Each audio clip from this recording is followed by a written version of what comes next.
It is a good morning. It is a good morning. Hope you're all doing well. Well, we finally made it here. It's November 11th, 2023, the scheduled departure of the Inner Circle Trader from social media.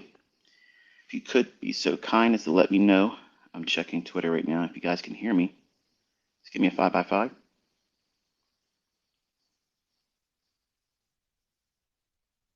I'm using my Bose headset so that way I can talk with my hands today.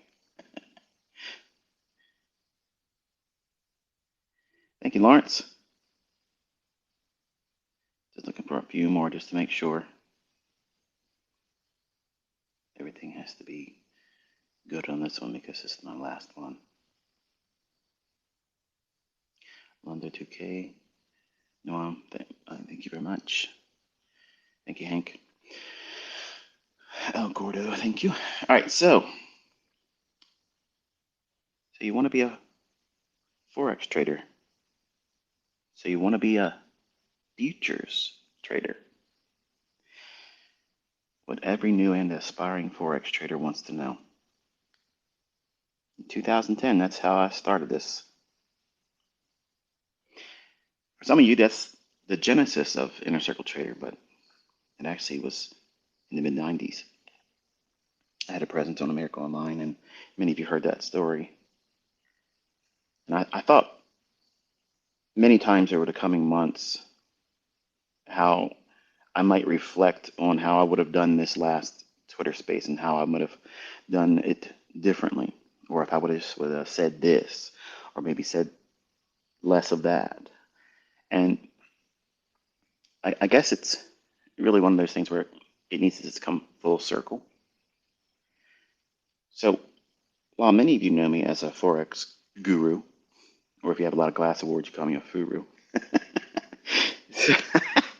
The idea of sharing and the enjoyment I've had doing all this has been,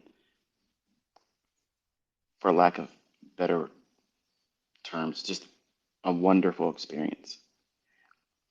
Initially, it started with a social experiment to see if I could create another one of me. And while I have wonderfully profitable students, none of them actually had the same thing happen that I was trying to, kind of like recreate. So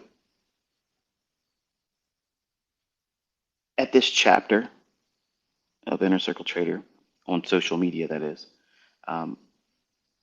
I just wanted to sit down with you for a little while, and I'm going to be doing this up till 10 o'clock, and then I'm going to close it.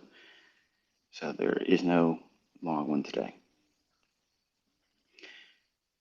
I pretty much said everything anyway, but I want to just sit down and encourage you. I want to kind of like reflect on what it is that you have in your hands now and how you should respect it, how you should trust it and lean on it. Even in my absence, you have everything that you need. You don't need to subscribe to anything. You don't need to pay for anything. It's all in your hands right now.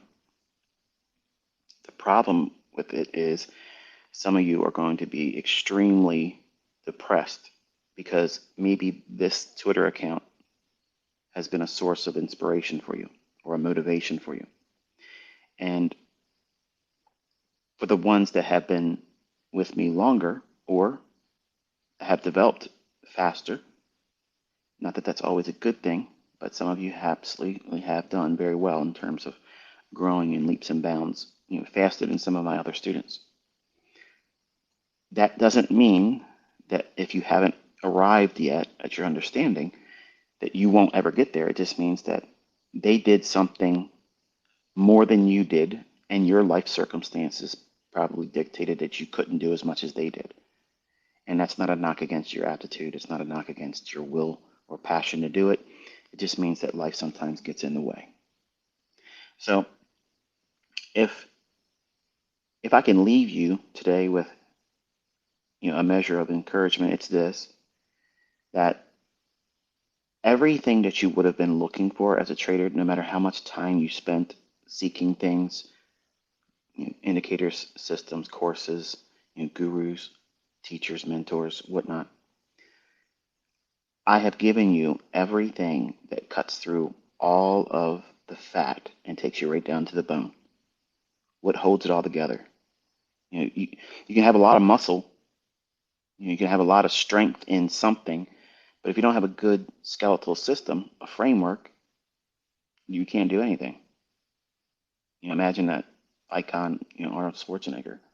He was huge, right? What happens if he didn't have a skeleton, right? It would be useless to him. It's a big pile of muscle, right? Useless. So what I've done is, over the years, I've placed in your hands a language, so that way you can see the marketplace from a framework stance. And then I've given you pieces, little cogs that work very, very well in the grand scheme of things. And by placing these small cogs, like specific PD arrays and very specific, straightforward, easy models, optimal trade entry, 2022 model, silver bullet, those things are very generic principles that can be treated just as they were taught to you, and you don't need to inflate them with other things. You don't have to add additional filters. You don't have to do anything to make it complicated. But for some of you, you want to go really deep. You want to go as deep as the rabbit hole will take you. And I appreciate that. That's how I'm of the same mindset. I'm not satisfied with just knowing. And I have to be careful speaking like this because for some of you that don't have this perspective or have this incentive behind your study, I'm trying not to inspire that, because if it's really not in your makeup as a person, then it's really not there and it's not necessary. Like, you don't have to know everything. You don't have to know the daily high and the low. You don't have to know what the weekly high and low is going to be. You can trade in the middle and get a lot out of that. So there's going to be a lot of fever and rush to try to be the next big thing. And my hope is that for the folks that have found progress, don't quickly abandon what you have put work into. If I can go back in time and talk to myself as a younger man at 20, the first thing I would tell myself is, you're going to try to do too many things. They're going to waste your time. You're going to try to work on things and figure out things that aren't essential. They're not required to be consistently profitable. They're not going to help you actually. They're going to actually become a hindrance and a distraction. And they're going to be puzzles for you to try to figure out versus trying to figure out the problems that you have as the man. The person that is the trader, that is largely the issue. And I've mentioned this many times over the course of Twitter Spaces and even in the dry parts of my videos that people generally complain about. But they're the brass tacks. They're the things that really make you or break you. And it's hard to communicate that to someone that's brand new, because it doesn't feel like those things are pertinent to you when they are paramount to your proper development. If you look at the number of years I spent with you, it's about equivalent to what it took for me to get it all figured out and get myself out of my own way. Everything was scheduled. Everything was planned. Nothing was random. I've taken you through the exact process. Do you remember how fever pitched I was? I'd always be tweeting. That was me in a characteristic form of how I was as a 20-year-old, trying to do everything, buy every book that I could get my hands on, deliver pizzas in addition to my job on the one day that I had off, just to get more money, to go down to Trader's Library down in Columbia, Maryland, to waste more money. Because those books, the only thing they did was kept me hooked on the potential of figuring out the right guy or gal out there that's going to teach me the secrets to how these markets work. And I can promise you this, over 2,000 plus books, not one of them were able to do it. Not one of them were able to do that for me. Now, for some of you, you probably have heroes in your back pocket that you like to champion, and that's wonderful.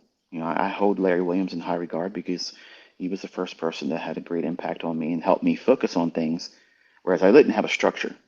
Like I was just coming from Ken Roberts garbage, right? And it helped me think about things in a more structured manner, how to work from determining whether a market's really in a position to be traded or not. And you think about it for a second. How often have you looked at a marketplace and it might be your very favorite market? If you're a Forex trader, it might be your favorite Forex pair or your futures market or your commodity or your cryptocurrency. And it's moved into a consolidation for a prolonged period of time. And you just don't have the patience to hold on to it. To sit on the sidelines, that is, and have patience, holding on to patience, waiting for a viable setup. So you go in and you start doing things recklessly because, you're looking at this stuff. So therefore, you don't want to be wasting your time. You might get something out of it. Even if you made $100, it's worth your time being in front of the charts, right? And I did a lot of those things when I was younger. And Larry Williams was the first one to help inspire me to focus on a market that was more prone to trade in a manner that would be advantageous. Okay. You don't want to be in a range bound market. Now, I have since learned, obviously, and you've learned as well from me, the ideas of trading inside of a small ranging market. It's possible. You don't need a lot. I taught you how you can take 5 handles out of the index futures and carve out an entire career on that and never need to move beyond that. You don't need to be a 20R trader, a 50R trader, a 200R trader that never really does it. Instagram. So being content with enough is important.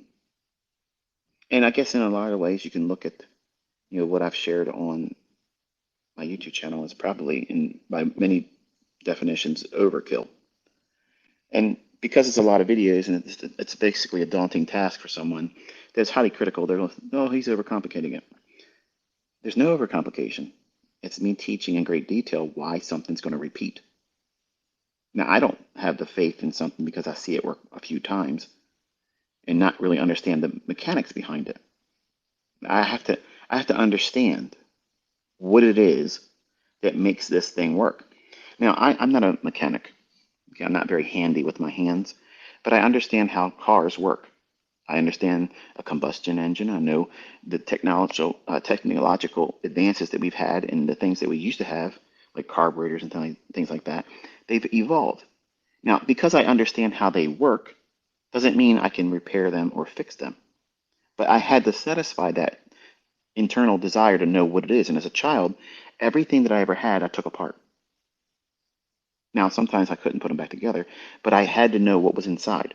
Like what's inside of this thing, what makes it move and what makes it tick. And I've always been inquisitive. And I think that the Lord gave me that, and coupled with what everybody else would say is a mental illness and an impediment, but obsessively compulsiveness, allowed me to fuel that insatiable desire to keep digging in to understanding what makes these candlesticks, and back then it was open, high, low, and close bars, perform a specific manner, in a manner that repeats, in a manner that can be exploited, and also to reveal something that's always been there underneath your nose and everyone else's nose, but we've been hearing for decades, and as long as the market's been around, that price is random, price is unknowable. No one can be consistently accurate in predicting or timing the marketplace. And obviously, majority of you now are part of the, League of Extraordinary Gentlemen and Gentle Ladies. Because you can do the same thing now. You're able to time the market in lower time frames that defy all logic, even from the Goldman Sachs boys. Doesn't it feel good? Doesn't it feel good to be a part of this? To have learned something that even the big shots that go on CNBC, they try to tell you this stuff, that you can't time the market. You can't outperform the S&P. Are you freaking crazy? Seriously? What's the average return on the S&P annually? It's trash. I'm making trades with 20% per trade. So how long do I have to prove that any one of us, or anyone that's willing to sit down and learn this pyramid with proper risk management, using a real stop loss, I don't need to sit there and work all year long to make a industry standard high watermark return. Dude, that's just like that's a morning scalp. Like that's not something that we're sweating that. We're not sweating that. Now, in their defense, obviously, they're speaking from a position where they're many times controlling millions of dollars, maybe even $1 billion, and you just can't move a lot of that type of size on very small little fluctuations. And I grant them that, okay? But when they themselves like to spit in our direction and say that there really isn't any edge there, when there is no sharper edge in this industry than the one that we're wielding every day, it's there. The precision is there. It's undeniable. You've seen copious examples of beginning to end executions, both in demo for a longest of time, and this year you saw it with real money. You cannot deny that. Now, for some of you, that still isn't enough because you can't do it right now. And I want to encourage you, even though I'm stepping away from social media, don't abandon your progress. What do I mean by that? Well, what's going to happen, and this is exactly what's going to happen, there's going to be people that have studied what I've taught, and they themselves are going to be the one that rebrand it, like we've watched many times over the course of the last 12 years or so, 13 years now, since I came out on Baby Pips and started teaching things that nobody else was teaching. And that $5 million bounty is still there. Not one person came forward with proof or evidence that any of the things that I've presented to the community is rebranded of anything. Because if it was, somebody else would be out there doing that stuff, just like you see me executing. And what do you see as a common denominator when anybody sees my examples? This has to be delayed data. That's their only excuse. It has to be delayed data. Or it's demo. And then when it's a live account, well, it's an AMP demo account. But when they look at how AMP goes on to TradingView with a demo, which I didn't even know they had, you can see it clearly is nothing says AMP live there. It's some kind of series of letters and numbers and gobbledygook. So we've canceled every argument. We've literally laid to waste every reason why you shouldn't at least do your own investigation on the concepts. I've always openly challenged all of you, and I'm so proud of you that have done it because you pushed through all the noise and the chaff and the distractions because many of them are marketers, and I get it, man. I get it. You can't trade well. Your profitability as a trader is not there yet, but you have something that you're marketing, and you want to make money. You have an entrepreneurial spirit. I get that. I understand that. But at some point, folks like you are going to have to prove that you can do what you're claiming and not talk about someone else to try to rise to the occasion.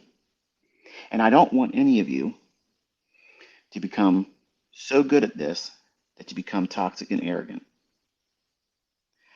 For most part, that's what you think I am. And I want to tip my hand to you and kind of show you really what this is all about. Because I was never going to do any kind of marketing. I didn't want to do any kind of investment into Facebook because I think Facebook is a joke. I didn't want to invest in advertising on any other platforms, and they'll go without being named. I needed to create a stir. Pardon me if you hear me drinking my cocoa, but we had our first frost, and this is like an annual thing for me. So if you hear me slightly slurp it, just pardon me, okay? But I wanted to create a measure of interest. And when you go to a rodeo, okay, when you go to a rodeo or you go to a circus, what do you remember most? The clowns. As much as you probably don't like clowns, because that's a real thing, I came out on Baby Pips and presented myself just as that. I completely disarmed everybody. What are they going to say about me? I'm going to teach you through a demo. There's nothing they can argue about. But I wanted to show that I could do something wearing a mask that nobody else would be able to replicate. And I would over deliver an education that would lead to something that was useful and profitable.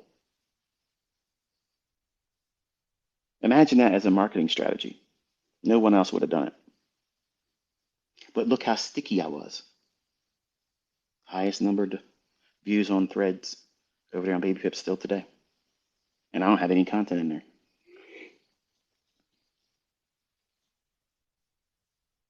What I think you don't realize is when I was a young boy, I was fascinated with magic, sleight of hand, card tricks, coin tricks, and things like that. And David Copperfield was a huge inspiration to me, and I can't wait until February because he's supposed to be making the moon disappear, which is going to be equivalent to what he did with the Statue of Liberty, I'm sure. It's just perception. But that first moment of watching his annual magic presentation on CBS was like a huge milestone each year for me because I wanted to be like him. Like I wanted to be up there and dazzle the people that would watch him. Because when he would do something, that line between reality and wow, what is going on here? Like this is something that shouldn't be possible. I loved that moment of astonishment. And over the years, I invested money in learning and time in studying that craft of magic. And I got really good at it. And then one of the guys I learned from, his name is Paul Harris. Now, if you looked at this guy, you would not be impressed with him at all. He doesn't have any kind of features that would say, "Wow, he's charming," or that he is really just an average-looking guy. Okay, slightly balding, a poorly maintained mustache, and just nothing really to look at. But sharp as a tack. And his style, I kind of took that as a guru online. And what do I mean by that? His strategy was many times to entertain himself, really. And if you could probably find his interview, maybe not. I'm not, if I can find it, I'll share a link on Twitter before I go. But for some of you, this probably means nothing to you. But I want you to understand who I am, where all this stuff came from, what created this personality that I presented to all of you, and the building blocks that created it. Because it's not me copying somebody else's trading style. It's me as a young boy growing up and having all of my influences become a part of what you're seeing. Like you remember the 80s cartoon Voltron? Loved it. I loved it. Before school, I'd watch it, and you had these tigers that would come together, and it would make this Megazord, right? There he is, boom. Well, all of these people, like Paul Harris, Jeff McBride, Larry Williams, um, martial arts instructors, all these influences over the course of my life, all had little parts and roles to play to be who I am. And the arrogance aspect that many of you don't like about me, that's really not me. And I've told you very candidly when I was younger that was a genuine thing about me because I was new money, and new money just acts like new money. And it's an ugly thing. But I got humbled. And it might not sound like I'm humbled, but I use this as a means of engaging the audience. And what did Paul Harris do as a magician? He would win the crowd over with his talent and his cordialness, his politeness. And then he would flip it up and become this jerk, this person that really nobody would want to listen to. And then he would try to win them back over. As much as that may sound like, what, why would you want to do that? It made sense to me. That made sense to me. Because who do you really want to be paying attention to? You want to see the guy that was taunting everybody to get knocked out. You ever see that MMA video? The fighter, he's out there, he's doing all these breakdancing moves, and all of a sudden, boom, Sleepville. Well, that's what everybody wants to see. So if I'm not going to market myself and pay for advertising, and I already hook the people that already see value in what I'm teaching, how do I get the rest of the people? I got to create some kind of stickiness. So I'm going to be that arrogant clown that represents himself with a demo because everybody wants to see that guy get wrecked. So they'll talk and they'll talk and they'll talk to their friends and they say, go look at this guy here, look at this. Yeah, wonderful. And they all advertised for me for free. You all worked for me for free, doing all those things. You allowed all these well-rounded students that I have now to find me, and I never had to put a dime behind any of it. Everything was scheduled. The real me, that's who's talking to you right now.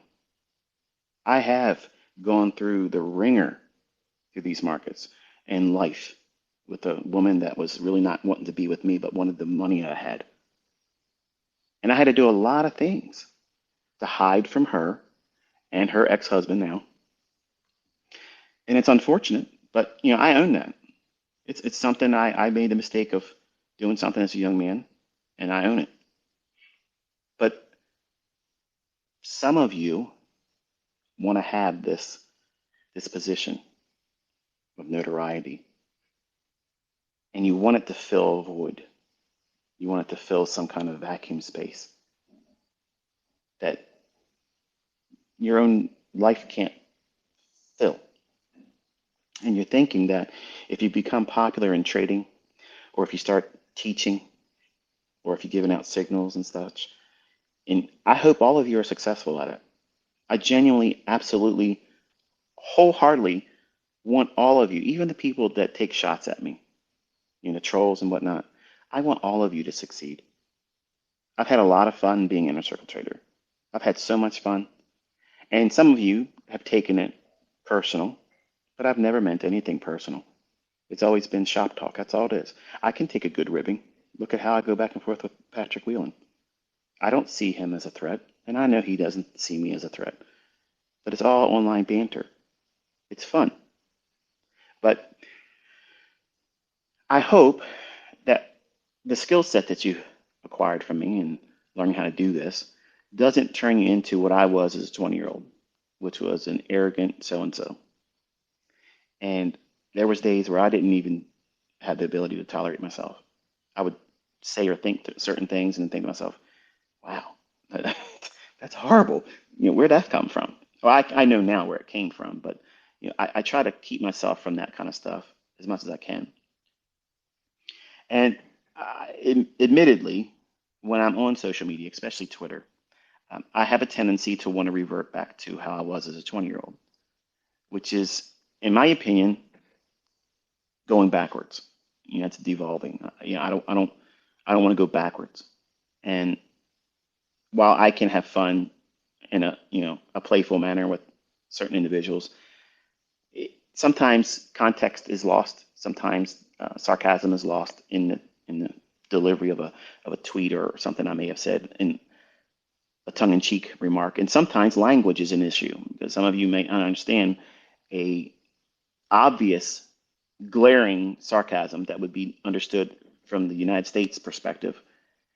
And then for someone of foreign persuasion may hear me say something and there's a disconnect, or it may come across as arrogance when really arrogance wasn't even the delivery at the time.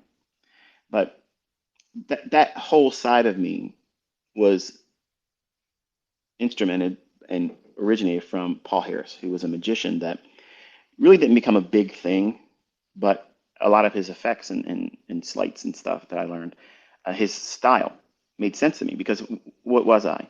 I was a young man and I wanted to be able to fool the guys that were acting like they were the ones that should be paid the most attention to in the room.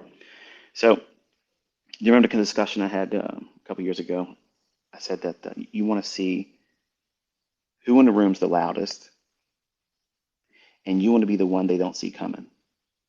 I always sit in the room with the corner behind me because I want to have the lay of the land. I want to see who's out there. Who's the one that's going to probably be a problem for me tonight if there's going to be alcohol in the room? I want to size them up, find their weaknesses, see what they think their strengths are, and then who's their friends in the room. I've lived my life that way. I mean, I grew up in a neighborhood that, you know, I couldn't run. I didn't have the stamina to run, so I had to learn how to fight. So my mindset has always been I have to be prepared for anything that's adversarial. And that's why my perspective on the marketplace is always that of like war or an action movie, something to that effect. And it also serves a very good purpose for the young men because that's how they think too. Rambo, Chuck Norris, you know, um, you name it, whoever you want to put in that action film role. So it kind of allows that human mind to be blurring the line of, okay, yeah, I'm learning something very, very dry, very, very technical, very, very boring in the beginning. But if it can be laced with, hey, you do this, you're going to be a Chuck Norris, you're going to be, a Bruce Lee, you're going to be some kind of commando GI Joe that can pull off something nobody else can do. And young men, like I was, we let our minds drift to those things. Women, it's always been a hard sell for them. And that's why in the beginning, I didn't have a whole lot of women that were students. The one that comes to mind is Okie Dame. I'm not even sure if she's still around or not, but she was on Baby Pips. It's one of my core students in the beginning, but I'm not sure what she's even doing anymore today, if she's even trading. If you're listening, I hope you're well. But yeah, I'm talking about online students, because I obviously had women as students prior to being on Baby Pips. But all these stepping stones of becoming a human being that has been influenced by other people, not necessarily traders, not necessarily, good role models. I used all of that to create this online persona as of inner circle trader, just like wrestling. You know, um, when you hear me rant, what you're hearing is how I used to practice when I was working out and was a larger guy, 18 years old. I wanted to be a wrestler. I mean, I have yearbooks that you can see all my friends were like, don't wrestle this one, or they all knew that was my aspiration. I wanted to be a wrestler, and I would practice doing shoots and promos. Like I could do verbatim just about every Macho Man, Randy Savage, Hulk Hogan promo that you can pretty much get almost everything that they're saying. I'll say it just verbatim, just like that, down to the flicking of his sunglasses and flicking it away, all of that. Even the one where he did the promo with Mean Gene Oakland, where he had the creamers, the coffee creamers, the cream of the crop. I practiced that so many times when I was in high school because I knew what? Nobody cares about the wrestling. Nobody cares about that. Nobody cares about that stuff. If you've ever been to a live wrestling event, it's actually boring. But when you watch it on TV, they add additional sound of the audience cheering. That's fake. And you're hearing that commentary. What's the commentary? It's to make you like, it's to influence your interest. Oh, look at this, because they know that you have a team mentality. So as a influencer, I already knew that there's a lot of people out here in this industry that are getting credit for things that don't really deserve it because they're not doing anything. They don't even prove they can trade. They can't even show you an execution from beginning to end. Not just once, but they're the most opinionated people. So I wanted to come out and have a very polarizing, very polarizing perspective placed on me. And Tom Hugard is, he's been public about how, you ever hear this guy, Inner Circle? He never puts the trader at the end of it. I think it's a subliminal knock against me because he thinks I'm just a demo trader. I don't think that. I'm just being funny now. But he said that this guy he's very polarizing. He's like Moses. And I didn't take that as I'm trying to be Moses or that I'm equivalent to Moses, but he nailed it because that's exactly what I have tried to do. So that way it creates discussion. There's going to be people that have learned from me, that have real tangible experience that they can say, this works in my hands. I know it works. I have proof of it. I don't need to see ICT do it, but yet ICT does it every single week. So what is that doing? It's canceling the people that's going to say, but you never see him do what? Trade with a live count? You saw that. Call the high and low of the week? You saw that. Trade the high of the day, low of the day, trade low, short, and then go long the same day. Trade without a bias, up, down, up, down, up, down, up, down on every single turning point. Yeah, you all saw that. But that won't matter because just like when you go to watch a wrestling match, without all the fanfare around it, without the influencing and the commentary, the team aspect of being in the crowd, you're a John Cena fan. Oh, you're an Undertaker fan. You know, that type of thing. It doesn't make it fun unless you have that interaction. So I had to create this polarizing personality that many times I was shocked at where like I don't have a script. Okay, unless I'm waving the paper, like when I'm talking about something that is an itinerary that I have to get through, and it was usually the very long, long, long Twitter spaces. But right now I have nothing. I'm talking with my hands right now if you're watching me. I was shocked at where this stuff comes from. And that wit comes from practicing being like all of the wrestlers that I looked up to as a child, even the ones that I didn't like Ric Flair. I couldn't stand him. I couldn't stand. He used to make me cry as a kid because he would he would pin all of my favorites by pulling their trunks and putting his legs up on the ropes. And it would make me angry. And I would leave the house with the chip on my shoulder and go talk to my friends about something. And because I'm angry about that, I would start an argument with them just because I wanted to vent. So I was thinking to myself, I'm not the only one that thinks like this. This is human nature. Like this is human nature. So if I can create this opportunity for people to talk about me and what I'm doing and how I'm basically trying to ridicule everything else in the industry, what's that going to do? It's going to create waves, and it's going to be out there, and people are going to hear about it, and somebody's going to want to come over here and say, hey, let's just square this up right now. This is what I can do. This is what you said you can do, and largely it's been just exactly what I said. They'll talk, and you're going to hear all these new people talk, but I want you to remember, let them prove. It matters not to me, and I'm the guy that done more than anybody else out there. It doesn't matter if they show it to you with a demo account. Because if they have conceptual ideas that they believe are viable in price delivery, because that's what I focused on, price delivery. If they can do what they claim, they will gladly show you from beginning to end with a stop loss and walk it just like that. And not just one time. Every single week, consistently, show you what they teach, what they claim to know. Can they do it in their own hands?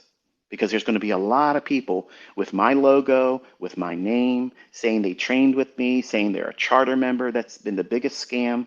So many people has claimed to be charter members. And honestly, folks, the easiest litmus test is simply ask them to prove that they can do what they say they know how to do.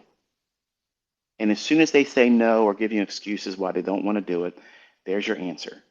That's it. You don't have to troll them. You don't have to go on and on about them. Just, okay, I saved myself a lot of time.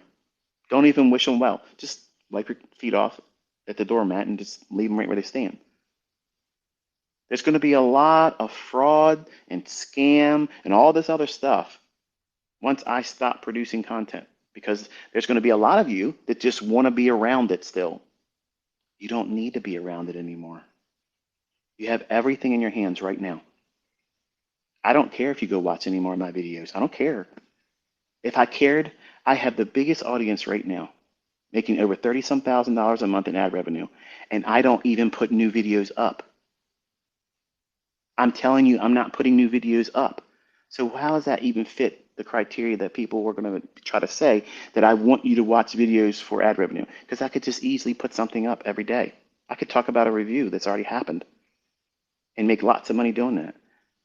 I want to go back to my personal life. I want to have the latter chapters in my life with my wife. And I just want to tell you something real quick. Before I came downstairs here, while I was using my wife's little, I gotta find out what this thing's called. I bought her this cappuccino machine thing, and she has this like little,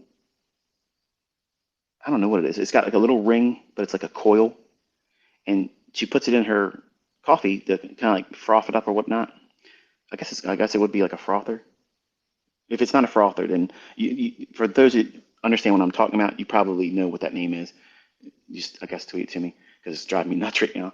But I used it to stir up my cocoa. And as I was doing it, she leaned over my shoulder and she kissed me on the cheek. She goes, finish it today so that way I can have my husband. And for the folks that honestly think that I'm going to be on Twitter after today, I'm telling you, we're done. We're done. I want this woman to be happy with me. And tomorrow's not promised to me or her. And I want to be able to say that you're worth it to me to put all this down. Like, I've done everything I wanted to do in life. I've done everything. I've accomplished everything and more. And I'm very, very happy with the woman I'm with. And I want her to look back and say, you know what? I have no distractions. And 2 times this past week, we were together, and she goes, this feels really good to have your undivided attention. And it cuts, man. I mean, it cuts deep. As good as it feels to hear her say it, it's a resounding, thunderous reminder that that has not been there. You know what I'm saying? So we've been together since 1997, got married in 2001. I believe she's been patient enough. And you probably think, well, you know, ICT, come on, man. Even if you did do these long-winded, droning Twitter spaces, you know, that's not the entire day. You don't know what I'm doing. I have a private community with multiple user groups that I have to talk to. I have questions that will be sent to me. I have people with my phone number that I'm constantly blocking, which my number gets changed tomorrow. Oh, not tomorrow, Monday. And I have my phone on Do Not Disturb. So for folks that have been sending me, you know, thank yous and all that stuff, use Twitter for that, please. I'm not going to reply to you. And it's not to be rude, but it's just, I'm not going to do that. I talked too long. My cocoa's cold. Now it's chocolate milk. The time I've had with all of you, though, it's been fun. I've had so much fun. It's been fun being Inner Circle Trader. It's been fun being, you know, an online clown guru.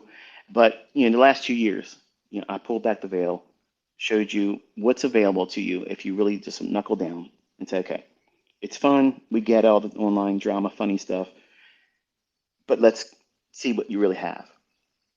And like last night, I was laying in bed just scrolling through all the people on YouTube, all the people on Twitter that either make mention of what they learned from me, have my logo saying, this is what I did to pass this challenge. This is how I earned my withdrawal over here. This is where I placed in the leaderboard for this or that. You know, it's amazing to see how many people just said, you know what? I'm not going to listen to the naysayers. I'm not going to listen to people, my friends that may have said that I'm going to never be anything other than what they are in themselves. 'Cause I lived that same thing too. And now look at what you're able to do. You're making more money than your job. You're making more money than some people earn in a year in your one singular withdrawal or payout. How does that feel? Feels amazing, doesn't it? Contrast that feeling right now for the folks that are able to do it with how you felt right before when you first started listening to me. Oh, this guy. This guy, there's something wrong with this guy. If it was so good, he would have profitable students. Well, look around. I have the most. I have the most. Look around. It's undeniable. And I love it. I absolutely love it. And I know because of what I'm leaving up on YouTube, I'm not deleting one singular. I'm not deleting one single tweet. I'm not deleting any videos at all. Not one thing. It's all left up there for your edification, for your learning. Also, to cancel those people out there that want to try to sell something. You don't need to buy anything. If my name's attached to it, don't buy it. Don't buy it. You can find it on that YouTube channel. It's there. It's in a lot of videos. And there's going to be people out there trying to sell you, here's a study guide to make learning ICT faster. I promise you that's going to waste your money and waste your time, thinking you're going to learn it quicker because of somebody else's curated list of videos. Again, you're listening to people that are not showing that they have learned how to do it. So how are they going to give you a study guide? ICT private mentorship. If you can't do it, why would anybody pay you when it's already up on my YouTube channel for free? Come on. And you're a fool if you're paying for that stuff. Don't buy these scammers renditions of it. It's already happened. You walked this with me for the last 2 years. That was mentorship, where I had to sit down and tell you what I think the market was going to do on a daily chart, on an hourly chart, on a 15-minute chart. So we weren't just always on a 1-minute chart. I was giving you macro perspectives for the people that can't necessarily sit down with an intraday chart and trade that because life gets in the way, right? Or it maybe doesn't fit their style of trading. So I want to encourage you to just stay on course. Okay, stay on course, and I'm confident that I already have very, very strong students that want to see other people succeed. And they don't necessarily want to try to sell mentorships. But if you make yourself available to the ones that aren't doing very well, you know what? You'd be doing me a great respect because I've given it to you for free. And if you learn how to do it well, and somebody out there struggling with wanting to learn how to do this themselves, by bending over and helping them get up to where you're at, that to me is one of the greatest lessons you learn from me. Because I want you to be able to see, by looking around, the world's changing. It's getting real dark, and winter's coming. And not everybody's going to do very well in that situation. And if I can inspire that charitable sense for your brother or your sister, I'm going to try to do it here. Because everybody else is going to be out there with a price tag attached to it. Just look, you know who they are. They're already showing you in the last 4 months, some of them even before that. They have something for sale. If they're really, really successful, they will be doing things for free. If their motivation is to help, they will be doing it for free. Now, I'm not knocking anybody that wants to make money. I've even taught my students how to run signal services. I've taught them that. I did not teach them, even though they just basically copied what I did in mentorship. Now they're running mentorships, and they've made millions of dollars, either taking what I've already said or just blindly share the actual videos. And I've had people that have bought those videos from other people from 2016, 2017, 2018, 2019, 20, and the last group was 2021. The last group of 2021, you know what they were predominantly? They were people that bought the bootleg versions of the videos. You know what their common denominator response has been? Having the videos wasn't enough. I had to be with you where you were telling us what the market was going to do day by day and watching it happen 90+%, always delivering. That's mentorship. And I told this to my group all the time. I said, the videos aren't the mentorship. The core content is just a language. And I told them when I was done it, I said, I could take those videos and put them up on YouTube, and it isn't going to change anything. It won't change anything. Listen to Kit over at ICT Concepts. He was scouring the earth, going in back corners and stuff, doing drug deals to get I hit ICT mentorship videos. He was doing whatever he could to get hold of them. I wasn't letting anybody else in. By itself doesn't help. Those videos that other people are going to sell you are not going to help you. What has to happen is you sit down doing the things that I walked you through. Now, I've already said this in the core content. I've said those things in core content. Do you have to do these things, practice like this? But even my paid members didn't want to listen to that because they were waiting for the easy 1, 2, 3. Here it is. I don't have to spend so much time and energy because I got things to do. And they're the ones that still, even from 2016 group, can't trade. They can't. Not for a lack of sound logic that's being taught to them, because I have students from 2016 that are murdering it right now. And I also have students that have done better than any other group, even the 2016 group, that were in the 2021.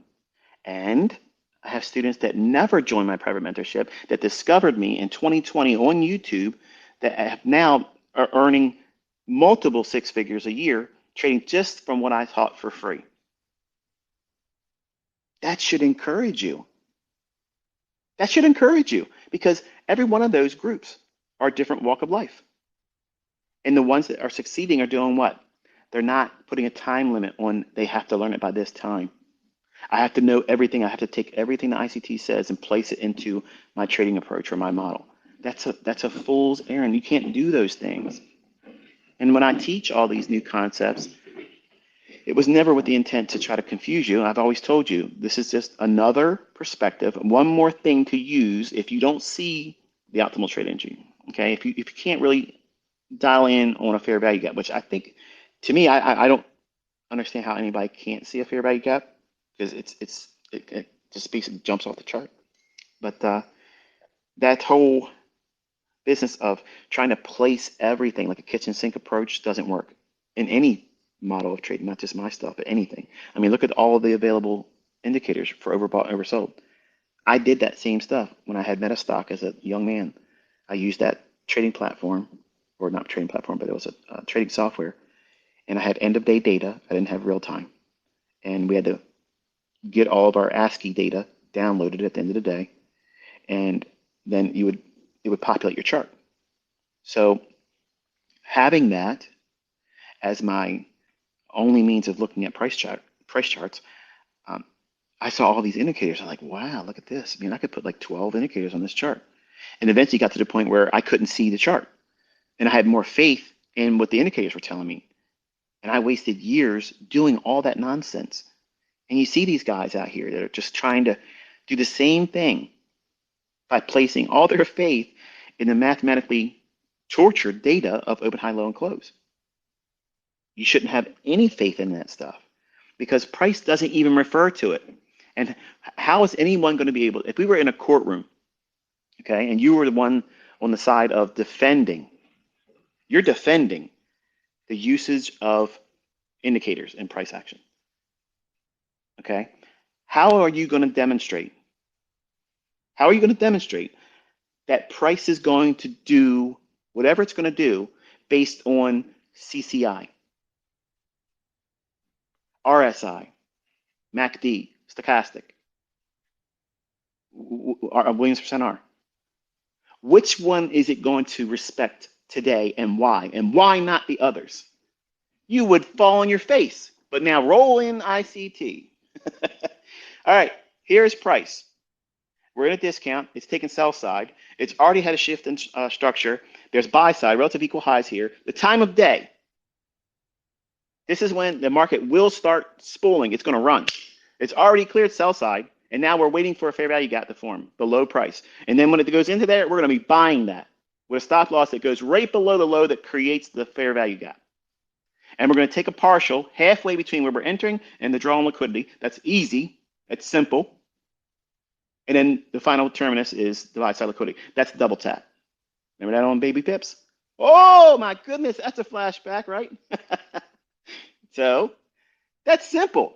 I could stand in front of the CFTC in front of any judge and do this every single day. I don't care how long. Make the court last long. I don't care because I can do this every single week, every single day. It's going to be there. Period. I've been proving it for years. And I'm telling you, when you understand that, when you're able to do that yourself, that's not arrogance. That's confidence. That's confidence that you don't have to struggle and scrape around trying to dig in the back corners for something new. You have everything that every trader wants to know. I told you from the beginning. I know what every trader wants to know. I know it. And I taught it.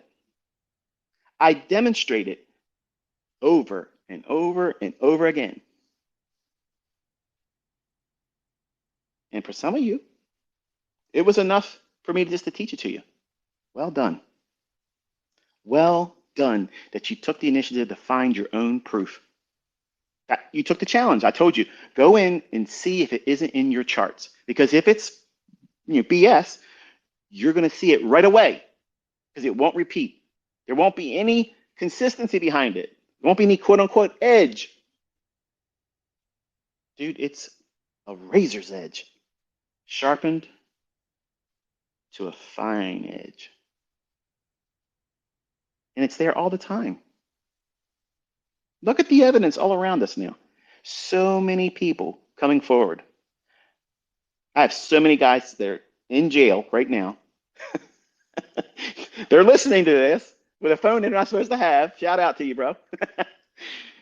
But they're learning how to trade. And then they come out into the world. They come out into the world, and you know what it's like. You know what it's like. I was a manager, okay? I was a manager, and Keith White, I know you can't hear me, but this man used to hold up drug dealers. I can respect that. First of all, that person that's selling the drugs, he's not in the community's, he doesn't have the community's best interest in mind, okay? He's an opportunist. Keith said, well, you know what? If anybody deserves to be held up, it's them, and I know they're going to have the money. So he and his buddy would roll up, boom, give me your stuff. And the guy that said no and tried to run away, he shot him in the right butt cheek. Well, that put him in jail for attempted murder. So he did a number of years and then got out and couldn't get a job. Nobody would hire him. He was on probation, whole business. And then he crossed paths with me and he said, listen, I ain't gonna lie to you. This is where I'm at. This is what I did. But if you give me a chance, I'll work hard for you. All right. Really? That easy? Yep. Why? I said my father's a contract murderer, and I know if he ever gets out of jail, I'm going to be the one that has to employ him because nobody will. So I know. So why did I have a dad that was a contract murderer? To give me the heart of someone to give the opportunity for people that would otherwise not have an opportunity. See, I can look back on all this stuff now and see how God placed all these things in front of me to become who I am as a person. But this guy, Keith, turned out to be the best employee I ever had. My son, Caleb, I would literally trust him as a child around this man, knowing full well that he had respect for me because I gave him respect first.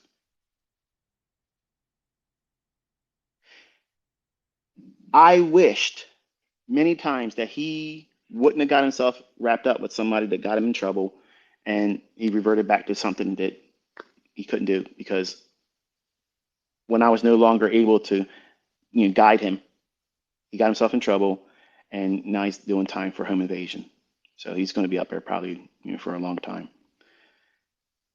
I wish he would have learned like some of the men that have come out. And recently we just seen one. Gentleman came forward and said, look, this is it. I came out of jail. I did things, I'm not proud of.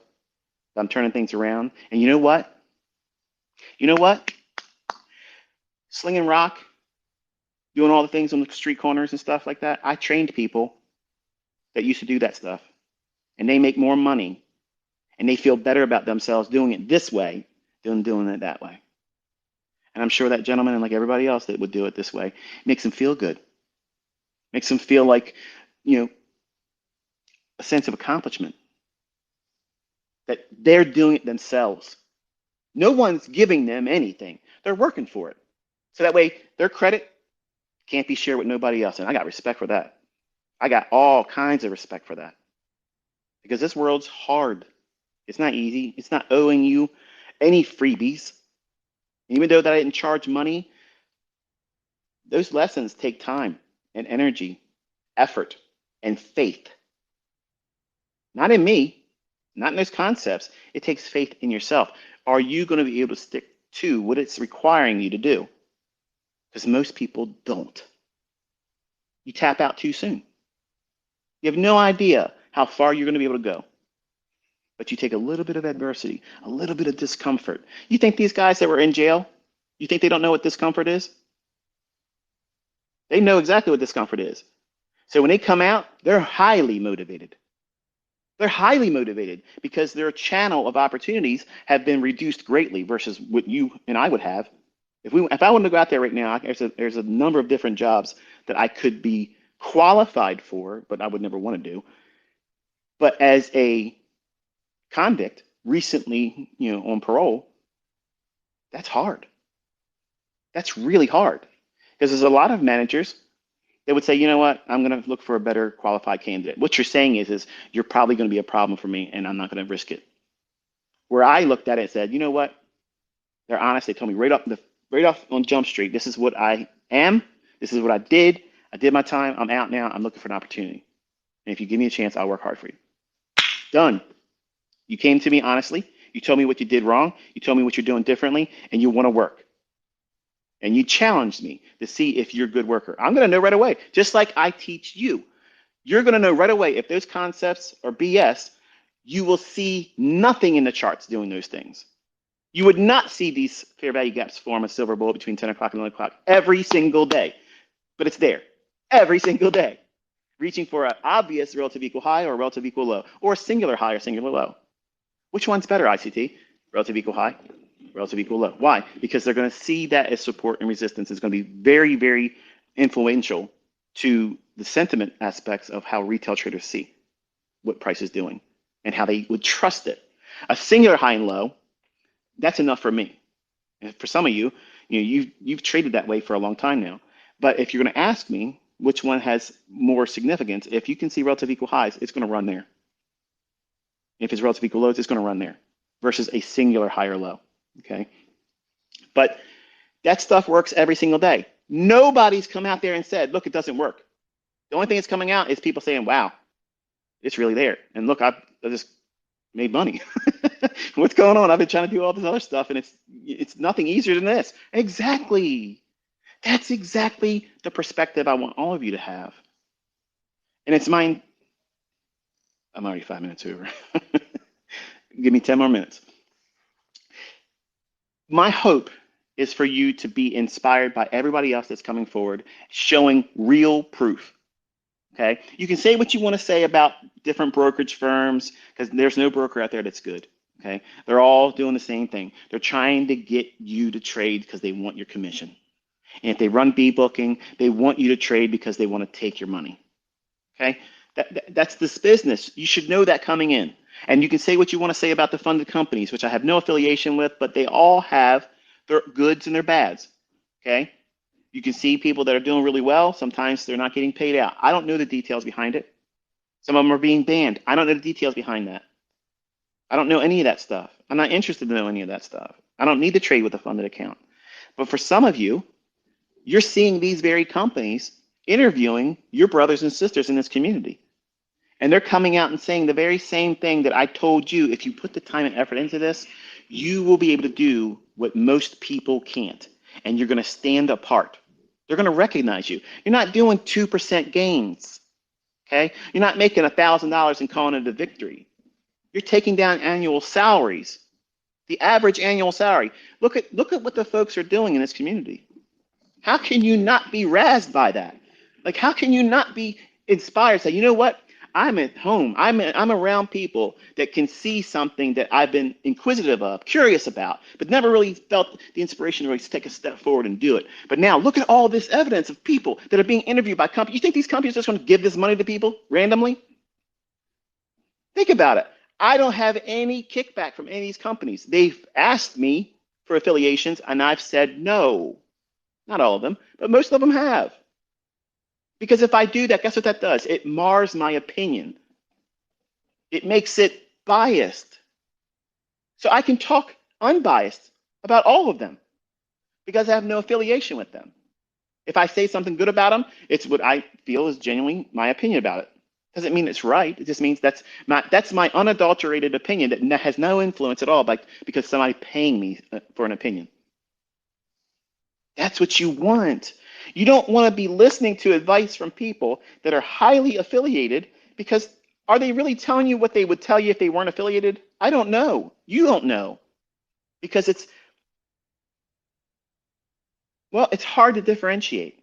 And I want to be in a position where if you're going to listen to me, if I have any influence over you, I want you to know that there's nothing in it for me. I've already put my core content mentorship, it's on the YouTube channel. I'm not doing a future mentorship. I told you I'm not putting any more YouTube videos up. How am I going to make more ad revenue? It's going to diminish over time. So what am I here for? I'm here because I've already done the work. I've shared it with you. It won't cost you anything but the time and energy to go in and look at it. And if you don't find any value in it, then you don't find any value in it. It doesn't change the effectiveness of it. It just means that you didn't put the effort in long enough doing the things that you should have been doing and found the results that you're looking for. But they're not going to come on a time-based schedule. You can't time your success. Okay? You can't say, I'm going to be successful by this time. Because the only thing you did is you placed so much mounting pressure on you that everybody that would try to do that would probably cave. Do every athlete in the world that does an event that would be equivalent to an Olympic event, do they all make it to the Olympics? No. No. Do the boxers that work really hard to qualify to get to be in the Olympics, do they all get to be in the Olympic? No. Would you want to box any of them, that ones that didn't? I know I wouldn't. I wouldn't want to do that because they're trained. They've trained very, very hard. They just fell short of that mark. But they're still way better than the average person in terms of fighting. No, I'm not saying street fighting. I'm saying, like, if you're just going to only just be a pugilist and punch only, and you have no grappling skills, no ground and pound, none of that stuff, you're not going to want to exchange hands with somebody like that, even if they're lighter than you. You take an MMA guy. I'm gonna ruffle some feathers over here. I gotta bring some kind of controversy. It's my last one. I don't care how good your MMA is. Okay, I don't care how good that is. If we're standing up, okay, if we're standing up, you are not headlocking nobody. You're not ground and pounding anybody. You're not slamming anybody. You're not choking people, which I wish they would take that out of MMA, because honestly, that's not skill. Okay, and I get so much flack from other martial arts about that. Oh, come on. I got like 50 different ways to do a shimewaza. Shimewaza is a choking technique. And to me, a child, if they get a person quick enough, an adult will fall to that. So to me, I don't think that's skill. Submissions, yes. I think that's a means of tapping out. You cause that other person to tap out and submit to you. But a choke, I don't think that should be allowed in MMA. But a boxer, if a boxer and an MMA guy, I don't care who it is, I don't care what striker in MMA there is, you place them in front of a well-versed boxer. That boxer's beating that ass. It's happening, okay? Because they're training to do what? To find your chin and put you to sleep. Now, MMA artists, they're trying to do everything. 90% of what they're trying to learn is on the ground. But what is a boxer trying to do? Never go on the ground. So the first 30 seconds of a fight is a boxing match. That's what it is. So I say all this to say that you don't want to try to be a master of everything as a trader. Don't try to do that. See, MMA, mixed martial arts, look at the name. They're mixing what they think is the best of everything out there. No, it still doesn't take away the fact that there are some guys that walked into that octagon and literally laid waste. I mean, it was really fun if you look at the first two or three Ultimate Fighting Championships. If you ever watched them, I mean, that to me was crazy. Like, it was $15 to watch some really mismatched fellas get out there and go to town. But that's exactly what it's going to be like in the street. See, in the street, you're not going to find somebody that's your same weight, comparable in every aspect, within the same weight class. You're going to end up in the bar, and the biggest guy is going to come over to you when you're in a drunken stupor, not able to stand up, okay, and he's going to throw you around. That's exactly what the UFC was doing. That's the real world. That's how it is, okay? And they don't have weight classes out in the street. Well, in trading, you don't know what weight class the market's going to operate in that day, just like you don't know what indicator it's going to respect, which is why it's nonsense to even believe in that. So you have to take it back down to, okay, what is it likely to do? Okay, it's going to move a lot of momentum, one directional, at very specific times between 10 o'clock and 11 o'clock in the morning. Why? Why does it do that? Because at the 9:30 opening, a lot of orders come rushing in. Big trading firms and clearinghouses, they funnel a lot of orders in there because why? There's liquidity. Everybody's chomping at the bit to get in or get out based on that opening price. And that brings in a lot of liquidity that allows for order flow to come in real quick. But it will evaporate quick. So what does it do? It uses that initial surge of inflow of orders to run to the obvious liquidity that's above or below the marketplace. What is it reaching for? Many times it's the opposing direction of where the daily range will reach for. So an example would be you're looking at a marketplace and your ideal scenario is you think the market's going to go higher. So you're not trying to go short. You really want to wait and see what it does at the opening price. That initial opening, 9:30, opening bell, everybody's in there clamoring to get in there and do something. All kinds of order flows coming into the marketplace. Boom, boom, boom, boom, boom, boom, boom, boom. That will evaporate. So what is it going to do after that initial surge of interest and all the clearing firms that come through with their orders hitting the marketplace in the first 15 to 30 minutes? What is it going to do? It's going to reach for the resting pending orders above the marketplace, above a singular high or above relative equal highs. So what is that initial move dropping down at 9:30 to 10 o'clock? Judas. It's a fake move. So you're waiting for all that stuff. But then at 10 o'clock and 11 o'clock, you have that distribution phase of the morning price swing, where whatever it's going to do in the morning going into New York lunch, it's going to be directional, and it's going to run real quick into that buy side, up to, but not limited to, 11 to noon, New York local time. Now, that is a very generic perspective to hold in the marketplace.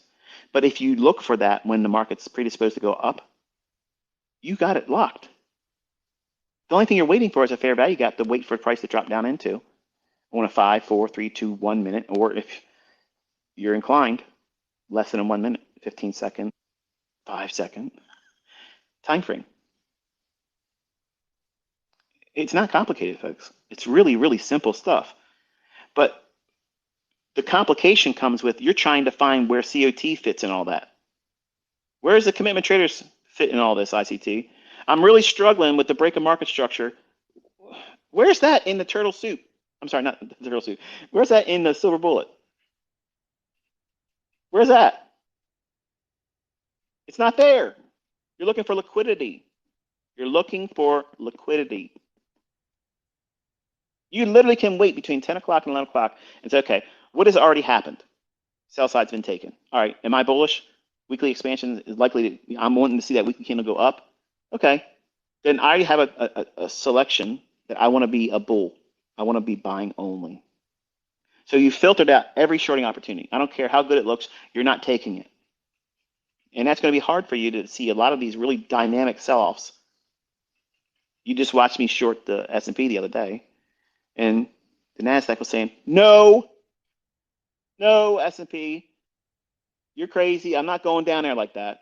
I'm not going down like that. Okay? I'm not going out like a fool. I'm not going down like a chump. I got somewhere to be today, and I'm very proud of you that I sent out that Mount St. Helens picture. That was a subliminal little marker for my students. It's getting ready to blow up, and Nasdaq was doing what relatively? It was saying no, I'm not interested in going down. So it was what the relative strength leader to the upside. So I shorted the weak one. Didn't get it, went right down to my price, but the spread didn't let me get out. That's the price of precision sometimes. The difference between the spread, the bid and ask. But that's okay. To me, I think that it's fun to be that precise, to have my order sitting right there, and I've already taken a profit, so it doesn't matter if it takes the terminus out. I don't care. But if it turns around there, guess what that proves? It proves visibility. It proves conceptual idea that it can be timed. There is sound logic behind it. And I was so precise, the only difference between me getting that fill was the bid and the ask. How much better can you be but not get the mark?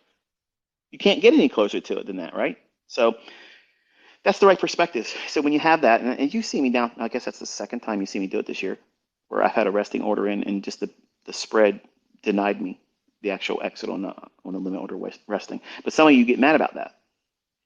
And you're like, oh, what's the perspective to hold with this? I'm angry about this. Don't get angry. You should be thankful that you have the laser guided precision to even to include a limit order there, where nobody else in the retail universe would ever have that. They're looking for, wedges and bull flags and inverted head and shoulders, and I gotta stop. But you have really the easiest thing in the world if you're trading a silver bullet. In Robbins, that's all I'm doing. I'm not doing anything. I'm not bringing out Enigma. I'm not doing Model 2022. I'm not doing Artemis patterns. I'm not doing, Reapers. Nothing, but just simply silver bullet. Because in my mind, when I created that, like I wanted it to be so easy for my child to be able to see it, know what time it's going to be there. So that way they're not anxious. They're not anxious to worry about, am I going to miss the move? Because think about how much you're fearing all the time. Your FOMO is off the charts. Any given day. Man, I hope ICT tweets about what if ICT could just tell me in a tweet to note this level, I'm going in. I'm going in. I'm not going to have any reservations. I'm going to take that trade because ICT is pointing to that liquidity. He's basically telling me, signed, sealed, delivered, it's going to happen. And for some of you, that's what you're afraid of with me not being around doing anymore. And you shouldn't be afraid about that. This is that next logical step in your development where you, as that eaglet, is getting pushed out of the nest. And it's scary. The eaglet doesn't know what's on the outside of that nest. And it fights its parents when it's being pushed towards the edge of the nest. It's never been outside to know that it's dangerous. It's never known it. But it knows enough to know, I don't want to be out there. I want to be close to you. This is home. I want to be close to you, mom and dad. But nonetheless, that eagle is not meant to be in a nest forever. God gave it wings to fly. And it can't use those wings until it's pushed into a situation where it has to use them. You have the tools. You have been given the instructions. You've been given the mindset, how to look at things, how to avoid certain things, how not to think about these things that create pitfalls in trading. That's what I've talked most about, because that's the very thing that's going to be your undoing. It's not going to be your winning.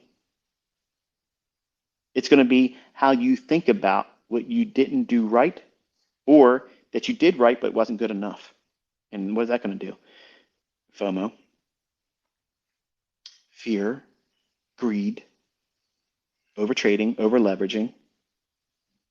And all of those things are going to be your downfall if you allow them. If you've taken everything I've ever said, either in text or in audio format, whether from a video or like this on Twitter Spaces, I probably wrote dozens of books already by now. But none of you would have been willing to pay any amount of money if I said trade psychology according to ICT. There probably be a handful of you that probably would have bought it, but most of you wouldn't have.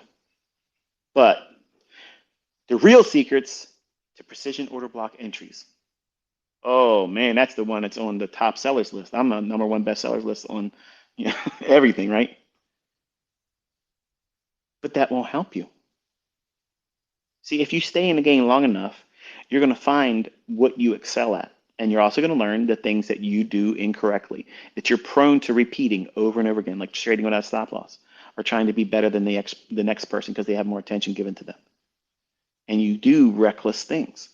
And those reckless things are the very barriers to your success.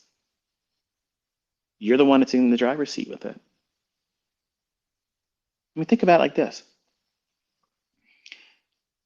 When I teach my students to look at a weekly chart, you're looking at what is to be the next weekly candle.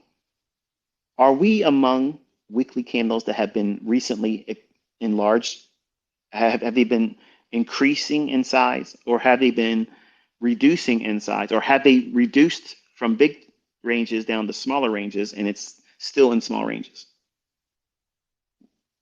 Having a period of time studying your chart with that perspective on a weekly chart is hugely advantageous, because we just saw a lot of movement this week in the indices. So naturally, over the weekend, people are going to be making up their mind about what they want to do next week. What do they want to do? They want to buy. They want to chase price going up. Now, what you don't realize is November 7th, I told my private students that the high on the NASDAQ at 15,468, that buy side, was in the crosshairs. It was going to reach for that. And then the fair value gap just to the left of that will be filled. Now, I say that only because there is more than what you see, but what you don't see is not required, because I've always publicly proven these things to you. I've given you ample evidence to understand that this stuff repeats over and over and over again. It's not enough to call a move. It's not enough. That's not impressive. It would have never impressed me to only hear somebody that would be calling me or calling themselves a mentor of me or anyone else to say, I called that move. I was looking for this thing to happen. But in the same sentence, 30 seconds before, it might do this, but then when it does the other, say, I called that move. And that was another driving force behind me returning back to Twitter, because there's a lot of people with a lot of following that scribble over a chart and they give you two scenarios and they don't even tell you which one they favor. And then at the end, many times they don't even do either one of those scenarios. And yet people still clamor and worship them. That's not jealousy. I'm not jealous of anyone, because nobody else is out there doing what I'm doing and what I've done. And I'm trying very hard to inspire those of you that want to be in the position of influence. The way you get there is walk the talk. Don't say something and not be able to do it and show it. Don't claim something in terms of precision and not be able to demonstrate it. Not just a singular event, but week after week after week after week after week after week for a year, for a year and a half, for 2 years, for 6 years behind a paywall where everybody would have came forward and said, this guy doesn't know what he's doing. Because that never happened. And I gave you 2 years of what it was like to be under my tutelage, where I had to show it to you before it happened. You should be inspired by that. I know I would have been. I know I would have found my home, and I probably would have saved myself a lot of money with buying books and chasing other people, because I would have seen the evidence that this stuff is in the price action. It repeats. Because only a fool can look at the level of testimonials with people coming forward making real money, not demo dollars. And they learned how to make that real money from a demo baller. Everything they learned from a demo chart, a demo trade, a demo account in the hands of a guy that was honest and came forward and said, I'm teaching you this through the guise of a demo for compliance reasons, because I'm not a licensed financial advisor. That's why you never saw me call my live trades when I was trading with the AMP account. Because guess what I'm acting as that way? A financial advisor. And no one can claim I'm doing what? Front running my orders. Everything is scheduled. Everything was planned. I already know what questions you're going to have, and I already know what the trolls are going to say. And that's why I'm going to beat the shit out of that Robbins competition next year. I'm not even going to come back and say, I told you so. I don't need to do it. It's going to be obvious. So my question to you is, has your time been with me? Has it been fruitful? Did you have as much fun as I have had? You know, this is actually pretty good, even cold. I guess it's kind of like what those people do when they drink that cold. Like, I've never been a coffee drinker. I love the way it smells, don't get me wrong, but it tastes horrible. And this is kind of like what I think cold coffee would taste like. It's better than like a chocolate milk, but I don't know. I'm digressing here. But I've had so much fun. I've been up all night long thinking about, what did I want to talk about, who did I want to talk about, and what did I want to revisit and whatnot. And honestly, I've said it all. Like, I've already said it all. And I want to save this part here, and then at least I have a clear conscience now. I know there's a lot of you that really, you're listening to me right now, but you hate me, which I don't get that. But if we've ever exchanged words, just know that it was all for the sake of drawing a crowd. That's all it was. I don't know any of you from Adam. I don't know what you do in life, if you're successful or if you're profitable or not. But I've always provoked everybody on Twitter. I've always done that. That was my style. That was my MO. I would go right up to the people and say, hey, you can't do this, and here it is. And the only thing they can say is you're a demo trader. But I'm doing something with a level of precision that you watched me do with the real account this year. It's undeniable. And they wouldn't bring forward any evidence that they could do it either. Like, you would never watch them take a trade. Like, I pioneered a new wave of other people that are openly sharing. Because it used to be, show me your MyFX book. Fuck your MyFX book, because that's fake. Show me a blank canvas chart with live data. I don't give a shit if it's demo or not.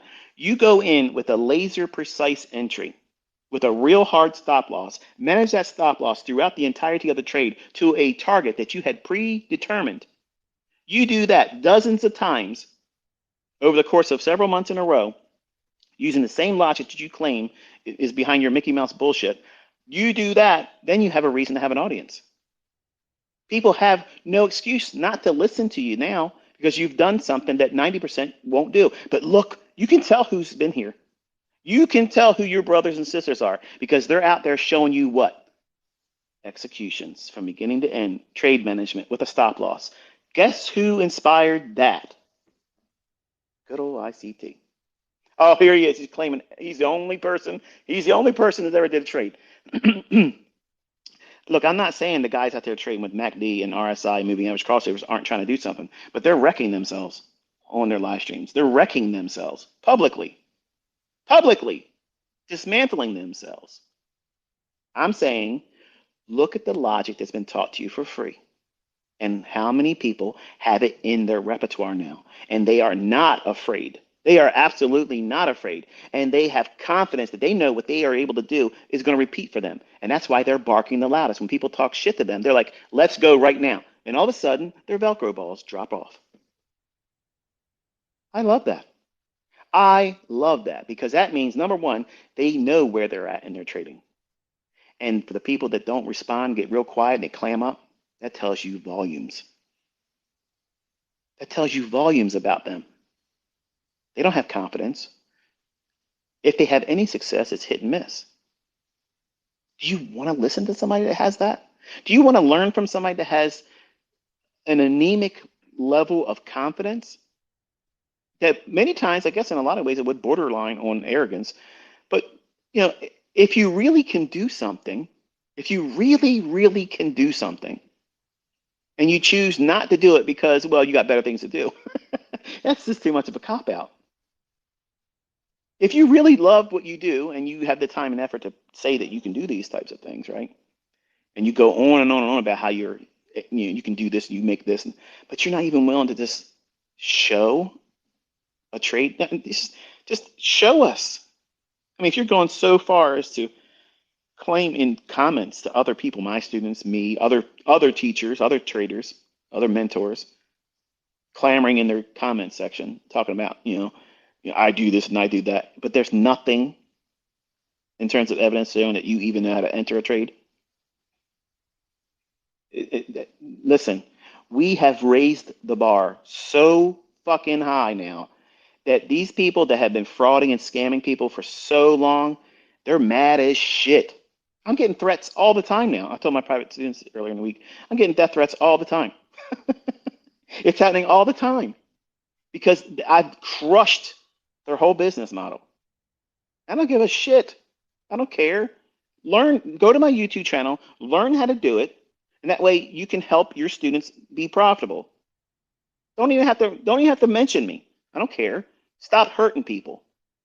You don't have to worry about it then. You actually feel better about yourself because I'm not losing any fucking sleep. So anyway, I tried to get out of here before that kicked in. That's why I wanted to go about an hour. I usually could go about an hour before I swing, but I guess it wouldn't be a Twitter space without a other end of the spectrum. I didn't want to have any sentence enhancers in here, but I'm interested in seeing what your goals are. Before I close this Twitter tonight, not close it by deleting anything, but my last post will be a little vignette directing you on how to go forward. It won't be long because obviously Twitter has the capped at 2 minutes and 20 seconds, which I always usually come around about 2 minutes and 15 seconds. The tweet I send right before that, I'm going to title it Inner Circle Trader's Yearbook. And I'm asking you, because I see a lot of tweets that I've missed. There's also some tweets that pop up at the bottom on my Twitter that I should have seen, but I don't see them sometimes. I don't know why they don't appear in my feed. People will respond to me or they'll send stuff to me. They'll reply to a tweet, and I don't always see them. And then there's sometimes where it looks like there's like 15 different replies, but when I click on it, there's nothing I can see because I guess it's some kind of scammer trying to promote to whoever would read my tweets. But the yearbook post or tweet that I make tonight will be the third tweet in my feed that will always be there. The first one is the pinned one where it says, I'm not selling anything. So that way, anybody that has my name associated with something, or if they're trying to say, here's my Telegram channel, I gave you signals, join Inner Circle Trader over on Telegram. It's all bullshit. You're not getting into a Telegram channel with me. You're not going to get signals from me. I'm not going to be teaching you mentorship. You're not going to get a PayPal link. You're not going to get a crypto payment link to me. None of that stuff. I'm not asking for any fucking money. I'm not making any more YouTube videos to make more ad revenue. I'm not teaching anything else. Okay, so all that stuff is going to be bullshit. So the first and only tweet that you're going to see on my feed that will be there forever, as long as Twitter's around, is the one where it says, I don't charge any money. Okay. Um, the second tweet will be this short little vignette video I add tonight that will post at 11:59. It'll be produced and timed. I'll probably be asleep, and it'll post, and that'll be the last ever post in this stream as Inner Circle Trader.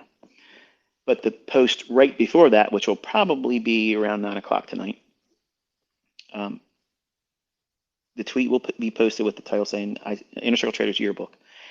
I'm asking you if you would be so kind to, I've done this before, but a lot of you were like sending it already. I wanted it to be at the beginning of my feed, so that way I can go back and scroll through it.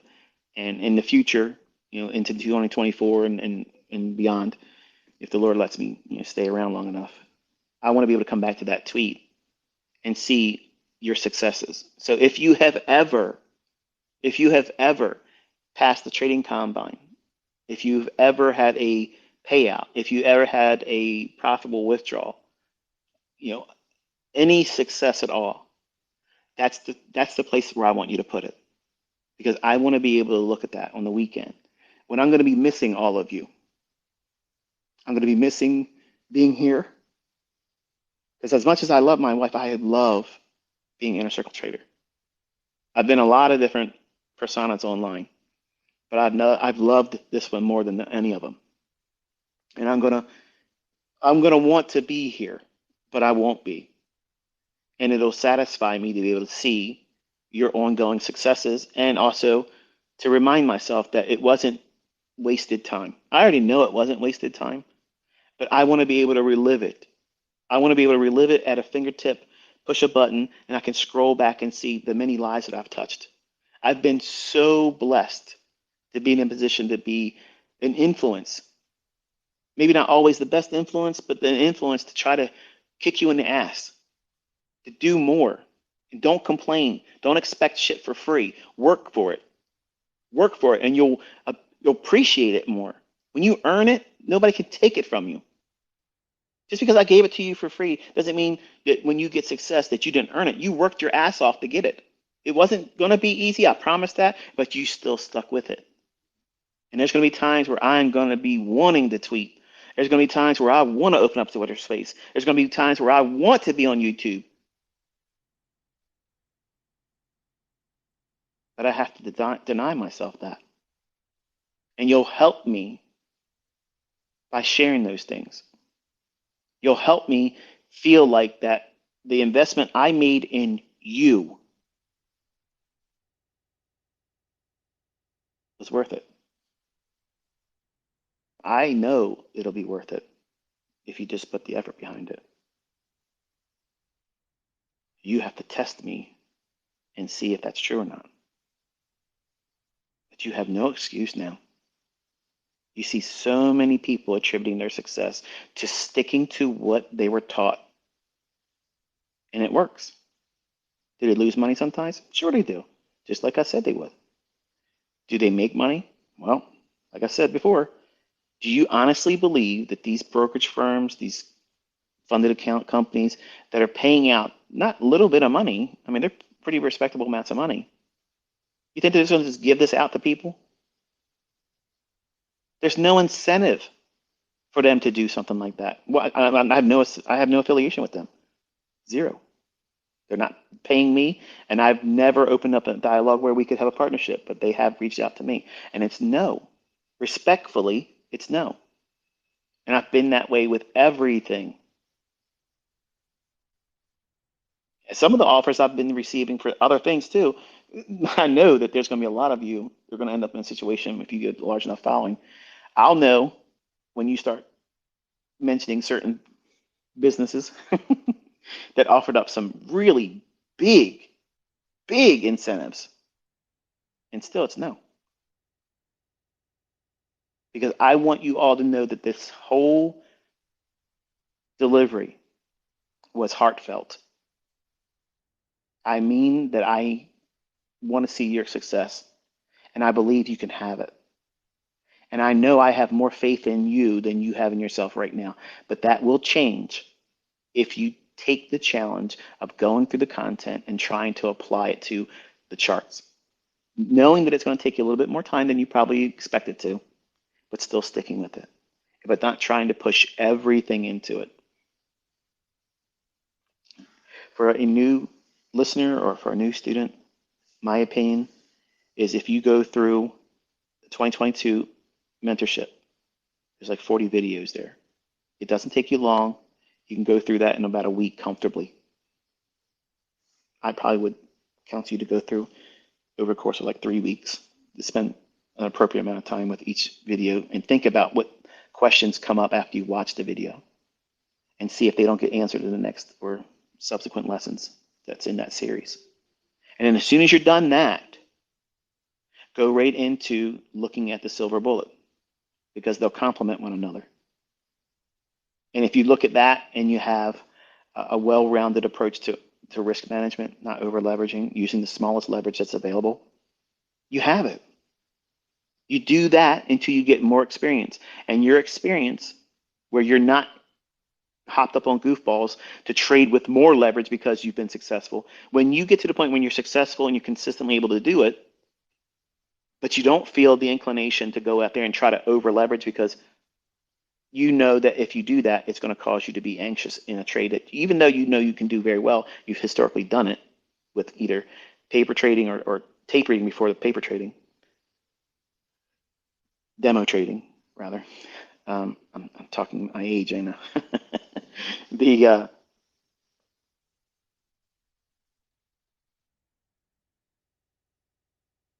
That moment, that the word escapes me right now.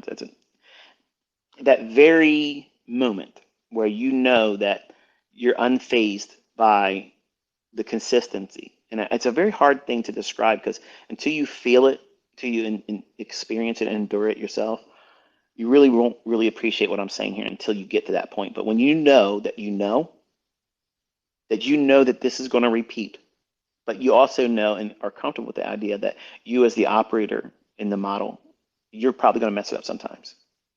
You might get it wrong. It's okay. It won't undo you as a trader. It won't undermine the efficacy of the trading model or the concept. But you know that tomorrow, if it was a trading day, next week, next February, next, September, you know the things that you're looking for in terms of a trade, they're going to materialize in the time frames that given day. It's going to happen. That's power. Ask anybody out there, what time and day is their harmonic fucking horseshit going to appear in the chart place? It ain't going to happen. They can't tell you that. They cannot tell you that. Why do you think these high frequency trading algorithms have billions of dollars behind it?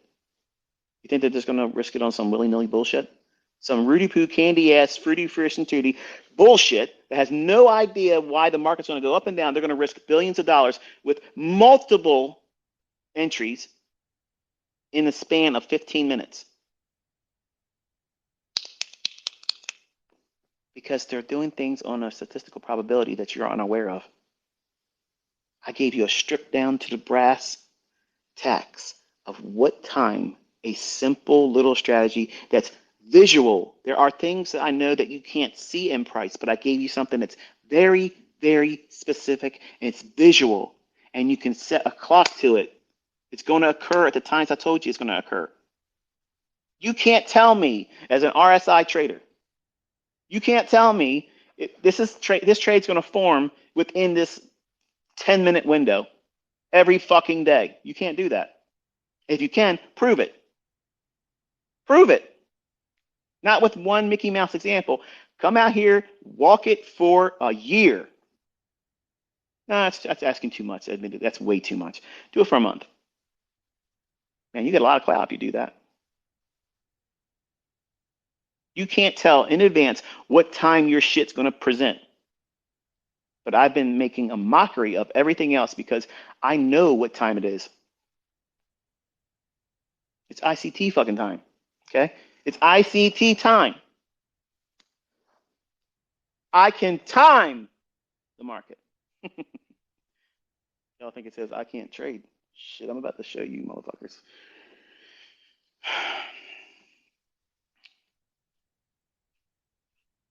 You have so many things that I wished I had.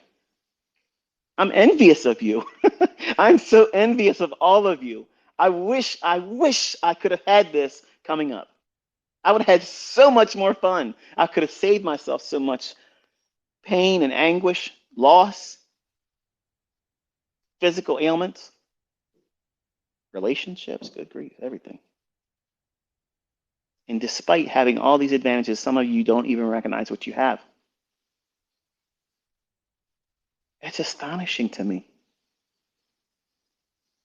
For the folks that are making money now, they're convinced. You're never going to convince those people that what they've invested in terms of time and learning how to do, you're never convincing them. You're never going to convince them that there's something else that they can do that's easier, that's more precise, that is highly effective to this degree. You're never going to do it, folks. It's never going to happen.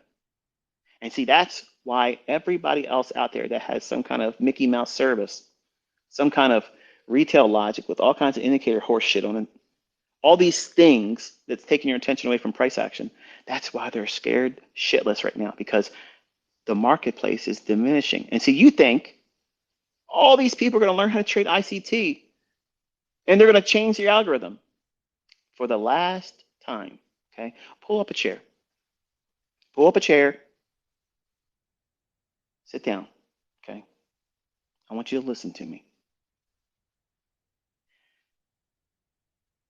When the market's going to go down, it doesn't matter whether you know it's going to go down or not, but if the market is going to go down, someone is going to be in that move making money. Someone is going to be in that move losing their ass. People that are in the marketplace that have lots of money at risk, they put stop losses in. Okay? Large traders have large positions. They have to have some measure of protecting that equity. They're not just letting it just rip and roll. Smart money does not use stop losses because they already know what they're participating in is going to happen. They're a tier of trader at a central bank level. You're never seeing them. They're not teaching things. They're not commenting on CNBC. They're not writing fucking books. They're not doing teaching circuits. They're out there cannibalizing every one of us. When I talk about smart money, that's who that is. It's not fucking Goldman Sachs, because they're not smart. They're highly profitable, but they have no idea what the fuck they're doing. If you compare and contrast what it is I'm taught you, what I'm educating and executing with. You ever seen Anton Krill do a trade? You ever watch him put a trade on, put a stop loss on? He's probably going to block me now. He blocked me before, but I'm being sincere. Has anyone ever seen him do that? Once? I've never seen him do it. I'd like to watch it. I'd like to see what's going through your mind when you see the price action. What do you anticipate happening? Where do you see future trades forming an entry where you can pyramid it? Because I'm doing that. I'm highlighting the chart right where I know it's going to do something that you haven't even seen in your chart yet. Guess what that is? That's fucking time travel. There's nothing like this, folks. There's nothing like this. And you are a part of history because you were all here when it was made public. You were part of it. Whether you liked me or you didn't like me, you were here when it happened. And I'm telling you, there's dozens of books that have my name and logo on it right now, but there's going to be thousands of fucking people that's going to know about us from future books that's going to be written about. Everything that you had firsthand knowledge of. You watched it. You were here in history when this stuff was made known. That's cool.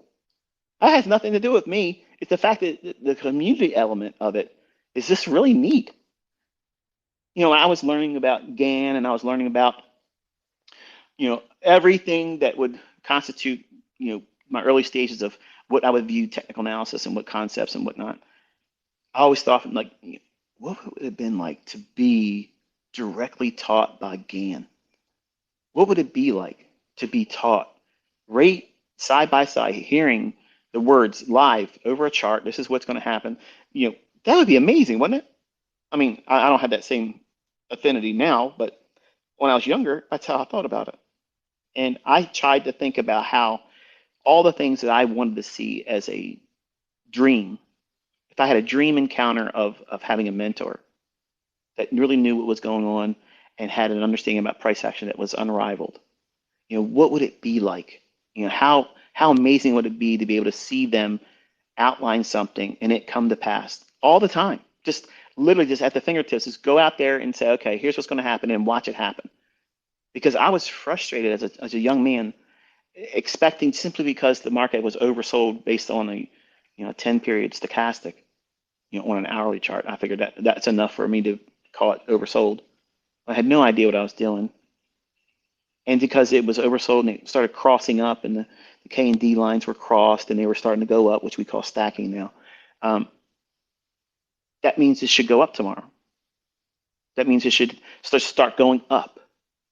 And I could be a buyer because I only wanted to be a buyer. And then I would watch the things that I try to do then not work. And it would create anger in me. Like I was resentful that the stochastic didn't lift price up. I had a 50-day moving average. It was slanted up. It was pointing up. So therefore, I didn't need to know about a trend line, which I still have no belief in. I think it's bullshit. But the 50-day moving average, simple moving average, but eventually became an exponential moving average. If it was sloping up, and if you were looking at like a trend line, if it had an angle that was inclining, that told me that I want to be a buyer. And all I needed was to see an oversold condition on an hourly chart with the 10 period stochastics. And once it was oversold, I waited for the K and D lines to cross. And then once it came up out of the oversold, the next day, I wanted to be a buyer. What was I trying to do? I was waiting for the opening price to go down first. Why? Because Larry Williams was teaching me to be a buyer of strength. And every time I tried that, Larry, no disrespect, but I had my ass handed to me. I was buying many times as an institutional order flow on a fucking short sell in a fair value gap. And then it would rip lower and then tear my face off. Now, I didn't know that back then. Nobody else was talking about that shit then. But I learned these lessons from losing money. I lost a lot of fucking money doing shit that I thought was working or should have worked and it didn't. And I would get angry, resentful. I would be mad. These fucking indicators. And I would try to mess around. See if I can get the settings to be calibrated. We're going to calibrate the indicators tonight, Uncle Stan. Uncle Stan, I got it down. We're going to go to a 9 period because that's going to make a fucking world of difference, right? It didn't do shit. It just gave me another excuse to go out there the next day and lose more money. That's all it did. I was not looking at price. I was not looking at price. And as soon as I discovered where I was going wrong by looking at indicators, then I said, okay, let me go back to the logic. Okay, and this is for the crowd that's listening that love stochastic. Okay, I'm going to tell you how to use it and make money. Okay, you ready? What did you just say? Oh shit! Now you wait. I'll wait for you to get your pen and pad. Now you want to write shit down, right? Yeah, I'll give you a second. I gotta write this down. He's talking about indicators now. That's my shit. That's my jam. Now let's go back and go through the normal process of a normal, well-adjusted ICT student. We're looking at a weekly chart. We come to the conclusion that we expect that weekly chart to resume going up. Okay, it has unfinished business. It's an imbalance above price. It could be reaching up into, or relative equal highs, or a singular high it's gravitating towards. Is that complicated? Because it's going to be one or the other, or in the better condition, it's going to offer both. That means you have a real strong probability that the weekly expansion is going to be up. Doesn't mean we're trying to predict the weekly close. It just means that our focus should be primarily focused on a gravitation in price going higher. That means, bottom line is, we are trying to be a buyer going into the next week. I'm not saying that's the case for this coming week. I'm saying hypothetically from a rule-based idea. So that way we're setting a foundation for the implementation of an overbought, oversold, i.e. stochastic. So this is how I learned to move away from the indicators, but I had first this stage. Once I understood how to read price, then I could go back in and say, okay, now I'm in a position where I think the market was going to go higher. Now, I still haven't learned how to short sell yet. That was too scary for me. Like, I didn't understand selling something I couldn't have my hands on. Like when I buy something, I have it. You know, when I bought shares, or I bought an option, or I bought a commodity futures contract. You know, I understood that I had now the right to that. I can take delivery of it if I wait long enough.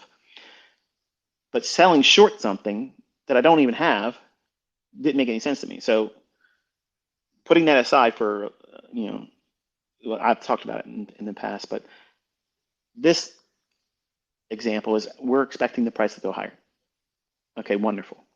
Now go back to that premise of waiting for the market to open up. I abandoned buying strength because I learned that Larry Williams said that he wanted to understand how people could be a buyer below the opening price on big bullish days. And he was demanding that he see a 20% of the previous day's range be above the opening price for the S&P. And then he would be a buyer. To me, you know, in hindsight, looking back at it, you know, I discovered that I was many times buying on a 10 o'clock high, and then my stop loss that would be retracing down to a silver bullet that you know now today would be a new entry, or really a more sound entry if you didn't buy below the opening price. I would get stopped out there, and then what would happen? Think. I went long buying strength, then it retraces on me. My stop loss gets hit, or it scares me and I close the trade. But it goes into what you understand now as the fair value gap, which is a silver bullet. What's price going to do? Take off. I'm not in it. I'm demoralized. I'm angry. I'm upset. So I learned from that. I said, okay, I'm not going to wait for that retracement. I'm going to buy it as it drops underneath the opening. If I think it's going to go up, I want to find out where we open, and I want to see it drop down. So all I would do is use a 15-minute time frame, and whatever the low was, it was real close to going left. Whatever the first 15-minute low was, I don't care if it was 2 handles. That was what I needed it to go below. Once it did that, then I started buying it. In the beginning, it did not work well. It was me going in and losing lots of money doing that. I would go in and I would condition myself to say, okay, I'm going to figure this out because he says he wishes he could learn this. I'm going to fucking learn how to do that.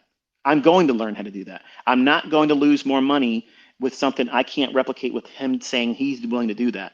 That was the biggest milestone in my development, by understanding that a mentor, like for all of you, you might have seen me do something, okay? And there's a lot of my students that are guilty of this. And I understand because I experienced it myself. When you have a hero that you look up to and you're trying to learn from, it doesn't need to be trading, to be anything. And they can do something that you try very hard to emulate and try to do as close as you can to what they're able to do, and you fail, it builds a certain measure of animosity. It may not manifest itself vocally or, you know, in a manner where other people can see it, but internally you feel it and you wrestle with it. I was angry at Larry Williams because I felt like he was teaching something incomplete when he really wasn't. His stop loss allowed for a lot of gross retracement that I, as a trader, was unwilling to absorb, and I didn't have the money to absorb it. So I had to create something that was inspired as a challenge. I took it as a challenge. He said he couldn't.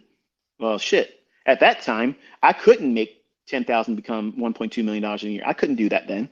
I can fucking do it next year, but that time I can't. So what am I going to do? I'm going to try to scratch the itch the best I can and start delving into an area where he said he can't do that. Okay, I'm going to try to do something that he said he can't, and I think he's Mr. Everything in trading. So I'm going to devote my time into that. And I lost a lot of money trying to figure out a system of determining, you know, how far will it drop down? How far will it go down? And then I started looking for, you know, more than single swing lows, and I'd start seeing the 2 relative equal lows.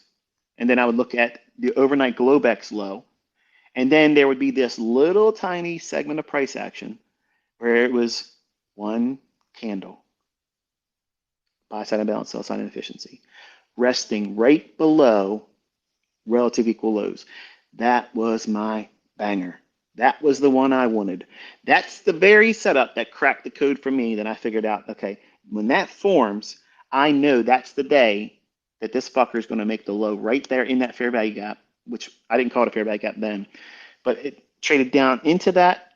That would be my initiation to go in long, because what is it doing? It's knocking out stops. It's taking out a support level, and it's going into an inefficiency. So that's where it's going to go. So if I can get my order in to buy as it drops down there in a time when I think the weekly chart is going to go up, what am I doing? I'm buying below the opening price. What opening price, ICT? I know some of you are like, you keep talking about the opening price. What the fuck opening price are you talking about? Well, if I'm going to be up in the morning session trading the 9:30 opening, or if it was, the bond where I was trading the bonds, prior to equities opening, it's the opening price at the open outcry pit at the time, because back when I was trading in the 90s, we didn't have electronic trading. It was open outcry. So there was a whole lot of horse shit of calling the broker, and you heard all that stuff before. And the whole time the market's moving around. So you have to use limit orders. To trade like this, you had to have your limit orders resting in the marketplace, because you can't call up and do a market order. The shit's already gone, right? So what I discovered was that when the market would create these buying below the opening conditions, which were highly primed to go up, I was in an area where I felt very, what's the word I'm looking for here? Empowered, because it was repeating a lot. And I knew I had something, and I wanted to still go back in and ring in the stochastic, because it wasn't on my chart. And I felt like it would make it better if I did this. So I put the 10 period stochastic on an hourly chart back on my chart, and use the same logic. It has to be oversold. And then once it becomes oversold, does that same idea of the opening price see that drop down? And the whole aspect of a Judas goat came to mind. Like, if you've ever raised animals or whatnot, if it's usually like pigs and goats, sheep, they employ a goat that's called a Judas, and it walks the livestock up to the slaughterhouse, but it takes a small little detour. It takes one little exit that the other ones won't. So it gets to be safe from the slaughterhouse, but it leads all the ones to slaughter. That initial drop down when the market's predisposed to go up, that's what I dubbed it as a Judas swing. Now, it led me astray many times when I was trying to be a short seller, because I was so excited about learning how to do short selling. I even got caught up in many times a Judas swing. So I had to relearn a lot of things and get my mindset corrected from those things, because I was chasing something new, shiny new object syndrome. So I abandoned what I had already learned by what I just told you here. That's how quick and easy it is for you to derail yourself and forget all the progress that you just made. If you see something new, okay, something new, or someone comes out and says ICT's unpublished or previously never shown before, or unleaked videos, bullshit, all that stuff, that's not going to help you, because everything that's going to teach you conceptually is already on the YouTube channel. It's equivalent to you now watching the videos of me taking a trade. It might be entertaining. Like, wow, look at that. I can see him doing it. But could you benefit from it monetarily? No. But you can see me using it. You have enough of that already. You don't need to buy into anything else. There's no reason for it. So it's important that you understand my departure from being on social media shouldn't be an invitation for you to just drop all progress and just say, that's it, I can't do it anymore, because I can't be inspired. ICT is not here to encourage me when I am. Go back and listen to old Twitter Spaces. It's the same thing as I'm saying it now. For some of you, you're going to be listening to this, months from now. You're going to get the same thing. Everything I'm saying here is timeless. It's an approach to taking something like, if many of you probably like that guy Tony Robbins. You pay a lot of money for his stuff, his CDs, or read his book or whatnot. Those things are old, they're stale. But when you read them and they resonate with you, it feels like it's a right now word for you, right? I needed this right now. This is refreshing. I needed it. Well, I've already given you all of that. It's already there. You don't need an ongoing thing of me. There's thousands of hours of content that you can listen to be inspired by, and other things to maybe laugh about. So, I mean, you have everything that you need. But having that stochastic idea, I realized that, it became a matter of confusion where I was watching to see if the stochastic would behave a certain way versus seeing price behave a specific way. So I finally cast it off my chart and said, I'm not going to have any of that anymore. Nothing. And like I said many times before, the only time I have anything on my chart is because I know that you will be seeing what I'm doing. And I want you to see that I have this in my foresight. It's not something that I'm writing into my chart and annotating after the fact. I see it before it does it. And that is prowess. That's undeniable evidence and proof that it repeats. It's a real logic. And in my private group, I think it was last week. If memory serves me correct, I think it was last week. I'm getting older, folks. Senior moments kicking in once in a while. But I shared an example with them, and I was showing it by way of my cell phone. And I didn't notice it or not, but to me, it was just me doing what I always do anyway, which is execute on what I see in price. But TradingView had asked me to confirm my status, professional or unprofessional, for the data. And if you have a subscription package for real-time data, you know what I'm talking about. So because I hadn't responded to their questionnaire about it, they had disrupted my live data. So I was doing an example of trading what I thought was real-time price, and I had no reason not to think it wasn't, because I have real-time data through TradingView. And my student was like, "Hey, can you answer this? Why is that showing delayed data?" And at first I didn't understand what he was asking me. I'm like, "What? What is he talking about? Live? Is this live? What is he talking about?" And then I look at the top of the chart of the video I'm showing, and it has that little, I guess it was like an amber colored or something, and the letter D, I think is what it looks like. And then I was like, wow, yeah, I'm not sure what's going on. So I later found out that I had to do the questionnaire, or not the questionnaire, but to tell them what my status was. And once that was done, they reinstated my live data. But I felt uncomfortable for a second, because I'm thinking to myself, if that would have been on Twitter, you guys would have crucified me and forgot the myriad of examples of me calling it before it happens, trading it, and trading it with a live account where it's not a demo. You would have forgot everything and placed all of your hopes and prayers on that one event where you now can say it's fraud, because look at that right there. And I told them in my private mentorship, I said, I'm so glad that this happened after you have seen so many examples of me do this in front of you live, so many examples of me being able to explain it before it happens, and it's not during a paid mentorship. Because if that would have been a paid mentorship, that would have went over like gangbusters for people that don't like me. And for some of you, you're thinking to yourself, wow, we never would have known that. But that's the reality sometimes. Sometimes, when I'm looking at price, I'm laying in my bed. I wasn't in my trading room.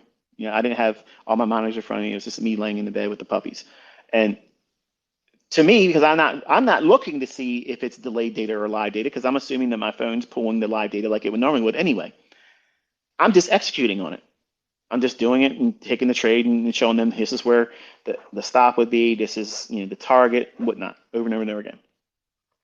And then when I share the video, to me, this is what I've always done. It's no different than anything else. But it would be totally different had it been done here on Twitter. And you never would have known this had I not brought it up here today. But that's how I want to be with all of you. I want to be forthcoming. I want to be able to, where you don't have to worry about, and there's no ulterior motive. There's nothing, no catch. I really want to see you succeed. And there's been the greatest effort I could make to be able to inspire you to do what it's going to require you to do to learn how to do this. And it's available for people to make a model that's completely unique to yourself. There's enough information on that YouTube channel to take and build yourself something completely unique that no other student of mine is using. And you could have that as your model for the rest of your life and pass it on to your children. Never write a book about it, never teach it as a mentorship, never give signals on it, and be wildly profitable and happy. I would love to see that happen, you know? But some of you are going to try to complicate this when I didn't complicate it myself. And you got to be very careful not to do that. Just because I have lots of things in my toolbox doesn't mean you got to bring every Phillips head and flathead screwdriver to the job that only requires a hammer. Yeah, you have to simply settle down and realize what it is that you're trying to do. Because strip down technical science real quick for me, ICT. Make it simple so that way I can grasp it. We're looking for a period of 1 month, where the likelihood of the market to reach to a group of orders that are resting in the marketplace above the current market price. Where would they be resting? Logically, it would be above a singular high or a swing high, or above relative equal highs that are in close proximity. The one that has the relative equal highs, that's going to take precedence over a singular high, because the idea that it inspires resistance. Any inefficiency above price is a likely draw on liquidity. It's further compounded to likely if your weekly analysis is suggesting that it's going to try to gravitate up anyway. So then what have you done? You've taken a stage where the market is predisposed by your analysis, and you can be wrong. How do I remove that? You don't. You're always embracing uncertainty as a trader. You are a manager of uncertainty. That's what trading is. That's it. You have no control of the outcome. You have no control of the absolute amount of drawdown or profit or the success or failure of your next trade. You can't control that outcome. You submit yourself to the likelihood that if it does this, I can profit this much. But if it does this, I stand to lose this, and it's okay. I can still be in the game, and it won't rattle me to the point where I am afraid to take another trade. That is a big balancing act. And so many of you discount that, thinking it's not going to be significant of a factor for you. When it is the very underlying factor that's keeping you to be successful. And you know it many times, but you keep pushing it aside and ignoring it and saying, no, I just need to find a better entry strategy. I need to know when it's a right shift in market structure. Fella, listen, okay, I see you tweeting to me. You have to spend more time on the higher time frames and understanding how to read the tape. And by doing that and spending more time watching real price action, you won't fall victim to market structure shifts that are either fake or actual. There's no shortcut to it. So it's just a matter of time studying the charts, okay? I see your tweet. I'm not trying to be rude by not responding to you, but I gave you 31 years of my time already. 5 minutes isn't going to change it, because I already said these things in the discussion and the Twitter spaces. Time, experience, that's what you're asking for, and I can't give that to you. I can only lend you mine, and mine is no longer being lent. Today is the day it ends. But many of you are going to discount the very things I've talked more about and say that they're not going to apply to you. And then when you fail, you really know that you failed by not listening to the things I told you to focus primarily on, and you're still going to deny it. And to fight that and combat that, you'll just go and you'll join the small rank of little Dick Daniels out there that say ICT concepts don't work. When you have a whole army of people that are coming forward, proving it they do. And they're excited. They're happy because they found something that makes sense to them. And I'm amazed to see how fast it caught fire. And it's spreading like crazy. And to me, it's a little intimidating to have my name tossed around like it is and saying, hey, look, thanks to this and thanks to that. So I can see very easily how if I was allowed to do this when I was 20, that I could have been a totally different person. And I would never be leaving. I would be trying to pump it up and build it even more. And every affiliate offer, I'd be taking it because it was about ego then. It's not about ego. I told you I was going to teach you. I told you I was going to do my best to make it easy, not where everyone's going to be successful because that's not practical. But there's a lot of things that you're going to have to grow and go through slowly in that growth. And there's no way to make it easier by trying to speed it up. To try to speed it up makes it actually more complicated and harder for you. So you have to spend time in those. Even when you start making money, when you find consistency, you start finding profitability, that's going to be an adjustment. Like you're going to wake up and you're going to think, I just had a really good week. Man, that felt good. I can't wait until Monday. Why? Why'd you say that? Because you already feel that dopamine wearing off. And you didn't get any more people tapping you on social media saying, you're fucking amazing. Oh, how'd you do that? I want to be like you. Where being content with, I followed my model. It did exactly what I expected it to do. I handled myself appropriately. I was not influenced by greed or fear. I did not feel any anxiety about the trade. I trusted what I had learned in price action. It's going to repeat, and I'm content with waiting for a sound setup the next time it comes, and that's what I'm going to do. I'm going to wait soundly. I'm not going to rush to get to the next setup. That's going to be hard because winning feels real good. Sucks when you lose money. It sucks when you feel like you can't figure it out. It's bad. It's really bad. But when you start finding consistency and profitability, then the real challenge kicks in. That's when you're going to have to really learn who you are. Because everybody starts off as a loser. Everybody does. Everybody starts off as clueless, no way of making money, doing all the wrong things, reckless, over leveraging, blowing your account. Screw it. I can afford to do another reset. It's worth it. Let me try to see if I can get a lottery win. Everybody in the world right now that has funded accounts are doing that same thing right now. And some of them are doing mentorships.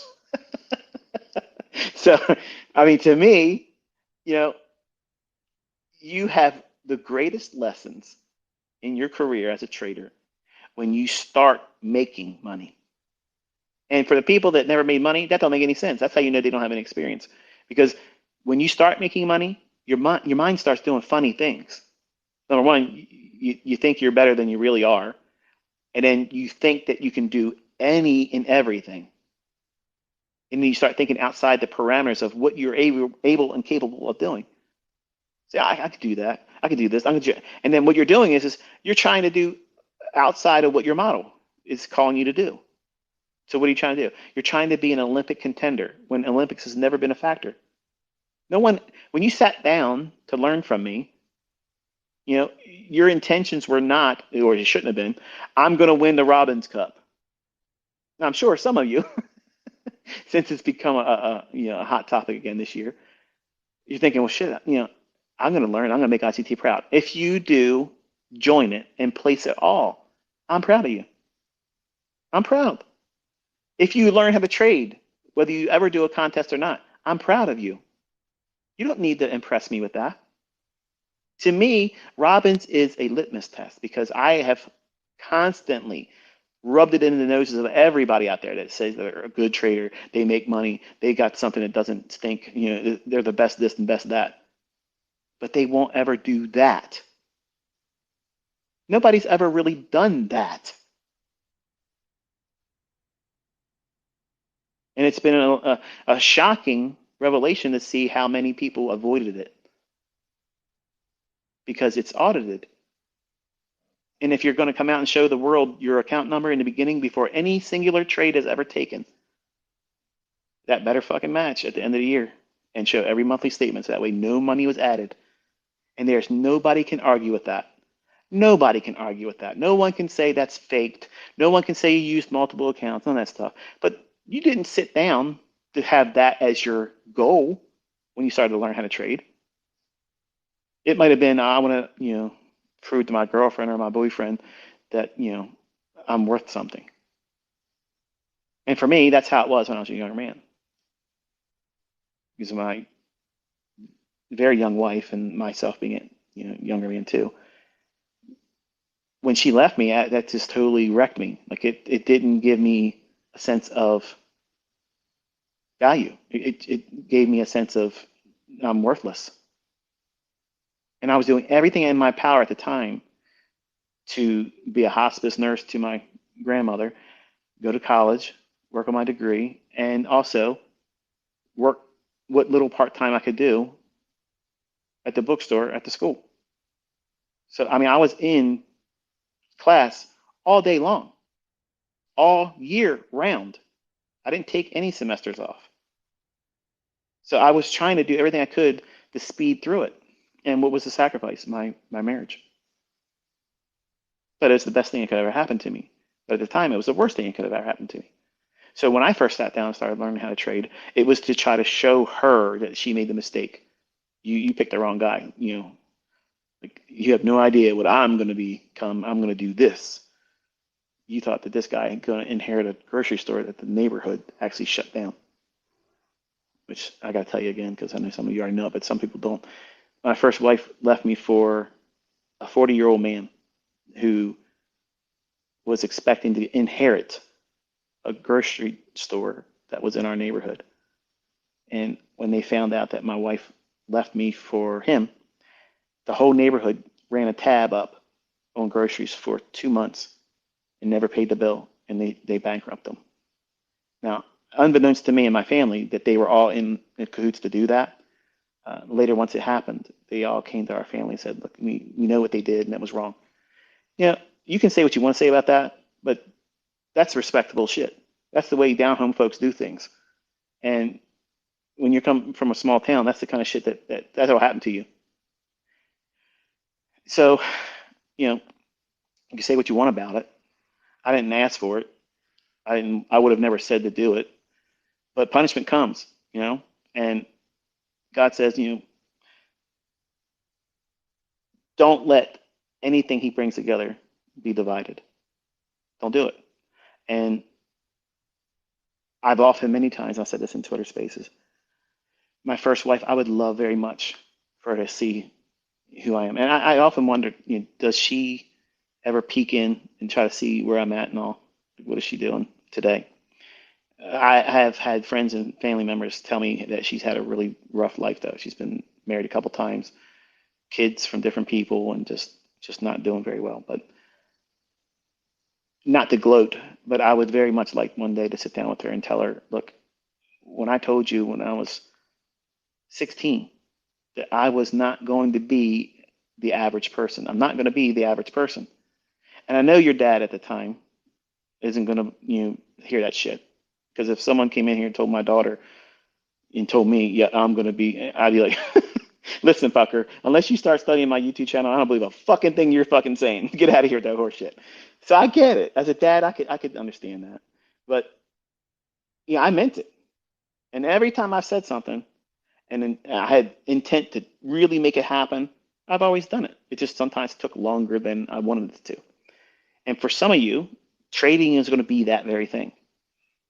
And it took me 6 years, 6 years.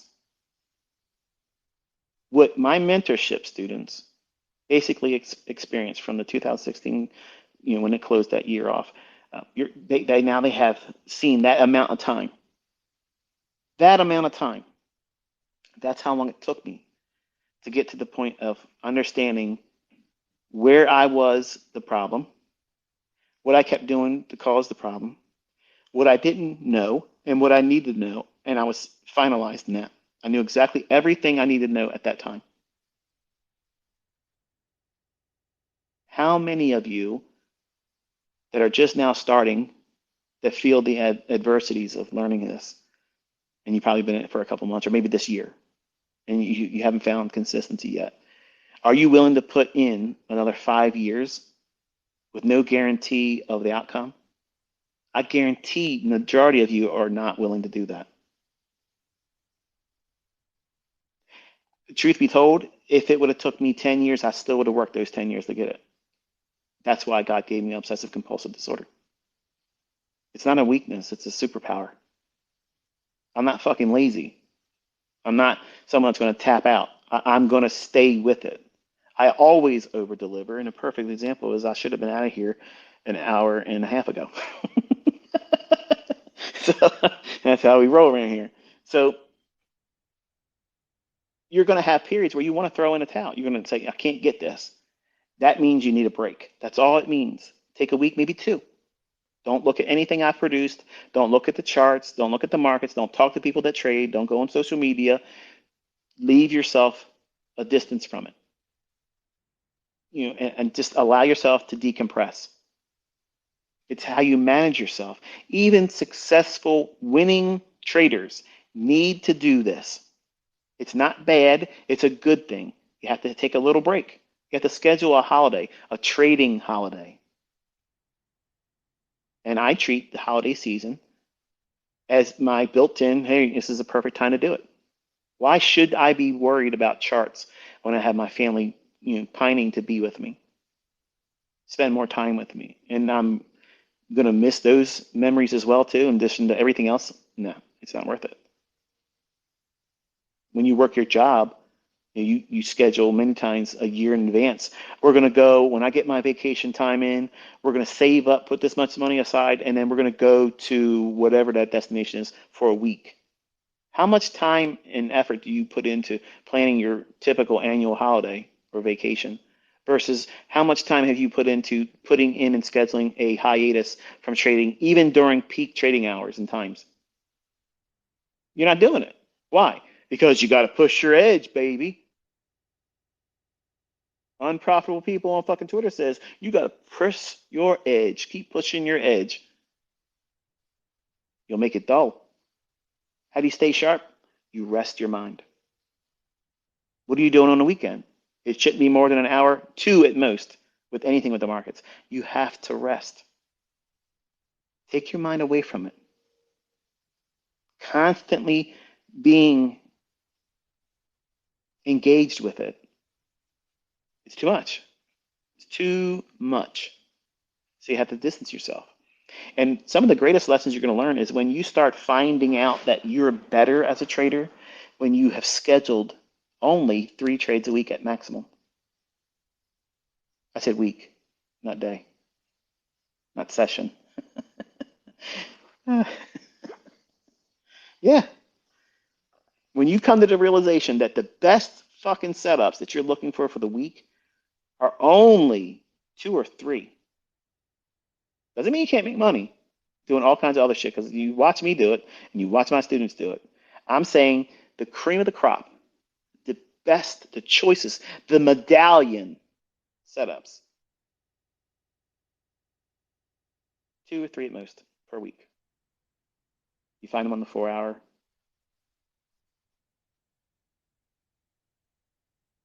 How often are you spending your time on that time frame? Until I started teaching actively around the weekly chart, you never even considered it. You're always looking at those 5-minute charts. It's 1-minute charts. Now the flavor is sub 1 minute.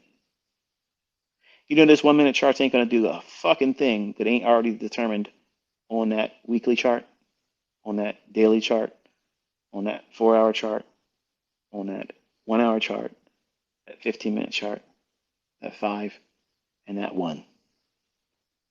The storyline with all those time frames, what it should do, at what time it should do it, that's when those second charts are going to behave like you want them to.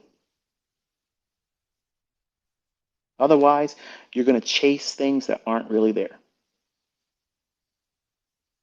You'll draw lines on shit that don't have any bearing on what price is going to do. You'll go through things you're scribbling on, and all of a sudden, you'll do something you weren't expecting. So you have to have a higher time frame perspective. No matter what you're trying to do, you should have that because it'll teach you and help guide you in trying to trade with less because commissions add up. If you're going to be a high frequency trader, this is expected. You're going to be spending a lot of money in commission, probably 35 to 40% of what you start trading with will be spent in commission. What? Mm-hmm. Yep. And especially if you're trading with 1 minute or less and you're doing lots of setups, those commission costs will go through the roof. Sure, sure. You might make a lot of money, but you're going to have a lot of money coming off that bottom line that you may not be aware of. And if it starts bothering you psychologically, you're going to have to make adjustments. Now, for me, the way I look at it is as long as I'm net profitable and I'm consistently profitable, I could do rat's ass. I don't give shit really what the commission costs are because I can outpace that like I can outpace, you know, inflation. It's not a big deal. I don't give a shit if gasoline goes to $20 a gallon. I'm still driving my 8 cylinders. I'm not doing it. I'm not changing it. I'm not getting an economy car. That's the whole point of making money, to afford things comfortably and not give a shit. Look, I don't look at price tags. But I did I want to bring this up. On Twitter, I like to subtly troll. Like sometimes it's a dry humor that it goes unnoticed. I posted a tweet with a Bugatti and I said, "Dare me," because I saw somebody with a Bugatti talking shit to me in their profile picture, but they probably drive a Toyota Corolla. But the idea of spending $3 million on any car is a IQ test that I can pass by not even fucking considering it. Okay, you're an idiot if you do that. If you spend $1 million on a car, you're a fucking clown. Nobody should spend that much money. Nobody should spend that much money on a car. Okay, is it beautiful? Absolutely. Is it worth it? Fuck no, it's not worth that. That's an IQ test. Okay, it's like wearing masks in a car by yourself. Okay, you're a fucking idiot. Stop doing it. So if you are on the fence about doing things, at an accelerated pace, lots of trades. I'm going to trade this and this and that. My advice is try to focus on the other end of the spectrum. Try to trade less. And you're going to find a greater balance in your personal life, which is absolutely essential. You have to be able to have that balance in life. Because think about it. How much influence does your life have on your trades right now? A lot. If you're going to be honest, it has a great deal of impact, whether it is positive or negative. If you're easily hurt, if you're in a toxic relationship, or well, like I did when I was younger, before I learned how to trade, I went through a divorce. One that, for a girl that, I was willing to take her back for anything. It was my first love, my first, physical relationship, like everything. My heart was in every bit of it. And truth be told, I would have took her back. Some of you men out there were like, hell no, I would have. I wanted to be with her that much. I wanted to be with her that much. And I guess in a lot of ways, I've always been a hopeless romantic, and I, I, I had hopes to spend life with her in a specific manner, being successful as a systems analyst. That's what I was really at the time basing all of my future success on, not trading. And trading happened as a response after the divorce was settled, which we backdated just to get it done because I wanted to get it finalized.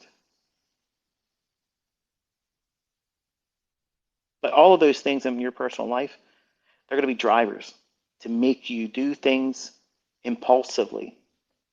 And you're going to have to wrestle with that and say, okay, am I following my model right now? Or am I acting on something that is outside the marketplace that I'm trying to pamper myself with or compensate for? Now, pampering is where you're already doing well. Everything's going good, and you just want to, fluff yourself up. I'm not feeling a bad, experience in my personal life. Nobody really hates me. My relationships are golden. My health is good. I just want to get in here and just do something because I'm good. You're going to have to find a way to keep that from happening. The opposite end of the spectrum, which is majority of the time what you're going to experience, is the adverse things that happen in your life. The people at your job are getting your fucking nerves, and somebody else that should have never got a promotion that you should have got, you were overlooked and they got it. Or you're just abused by poor management. Or you had a relationship fall out. Or you discover maybe infidelity, and the uncertainty of whether it's true or not now plagues you. And you're thinking, I can't leave this person because I'm now codependent. See, these are all things that trading books just aren't going to talk about. But that's the reality of it. And I lived all that shit. And I wish that I would have had someone tackle them, in discussions where I could start putting things together as a process or a protocol to respond to them. How would you act if your life partner,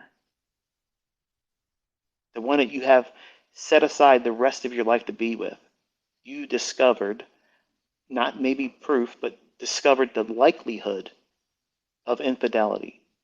What would that do to your mind? How would you think about things, not just them and your relationship, but how would you think about yourself? Am I not good enough? Why would they want to do it with anybody else? What am I not doing for them? Why aren't they appreciating what I'm doing? Did I perhaps offend them to the point where I've maybe lost my appeal physically? Did I give them a reason to think that I'm doing this? You're going to have all these questions. And what is it going to do? It's going to fester inside of you. And for some of you that don't have the confidence or openness in your relationship, say, hey, let's talk about something. I need to get this figured out here. You're going to be the ones that have it worse because you're going to keep it to yourself, thinking if I mention it and it ain't true, they're going to get angry. And they're going to think, oh, you're thinking that because you're doing it. You see how all these things can compound? And all these swirling what if thinking that may or may not be true are going to cause you to feel what? Uncomfortable. And that uncomfortable state of mind in a trading account is the devil's playground. Man, you give him a moment to step into that account during those times, you are getting wrecked.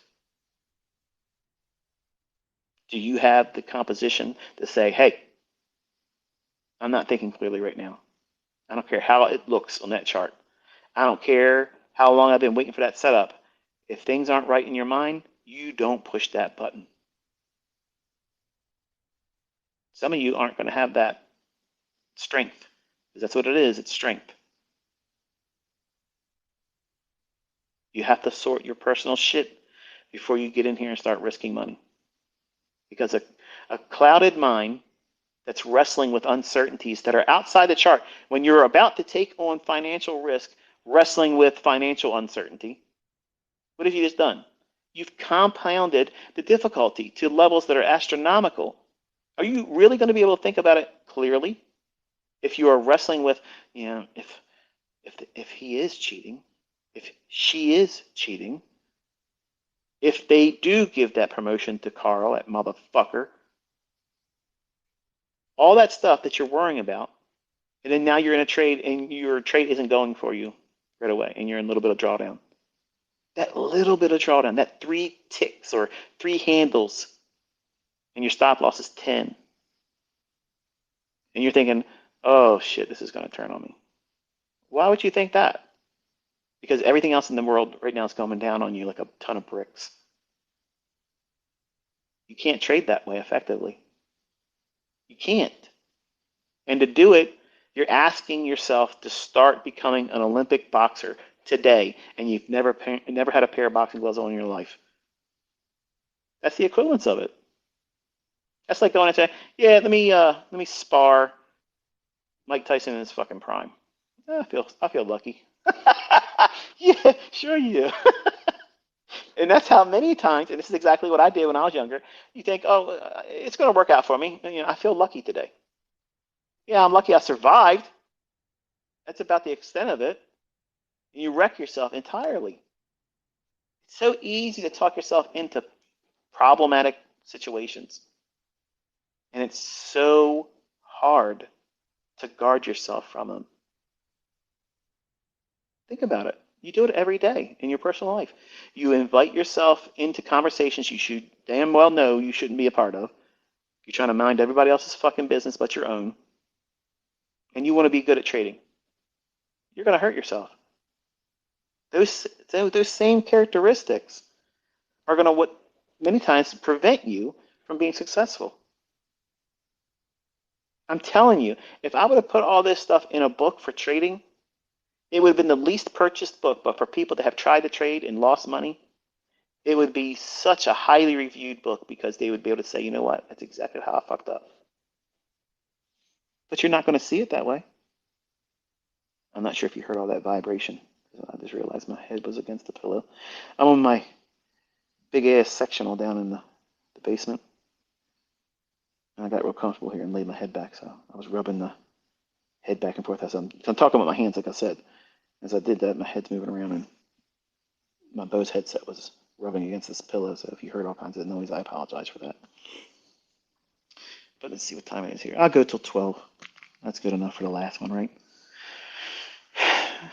But there's so much more to trading than just simply finding a good entry strategy or a bias filter.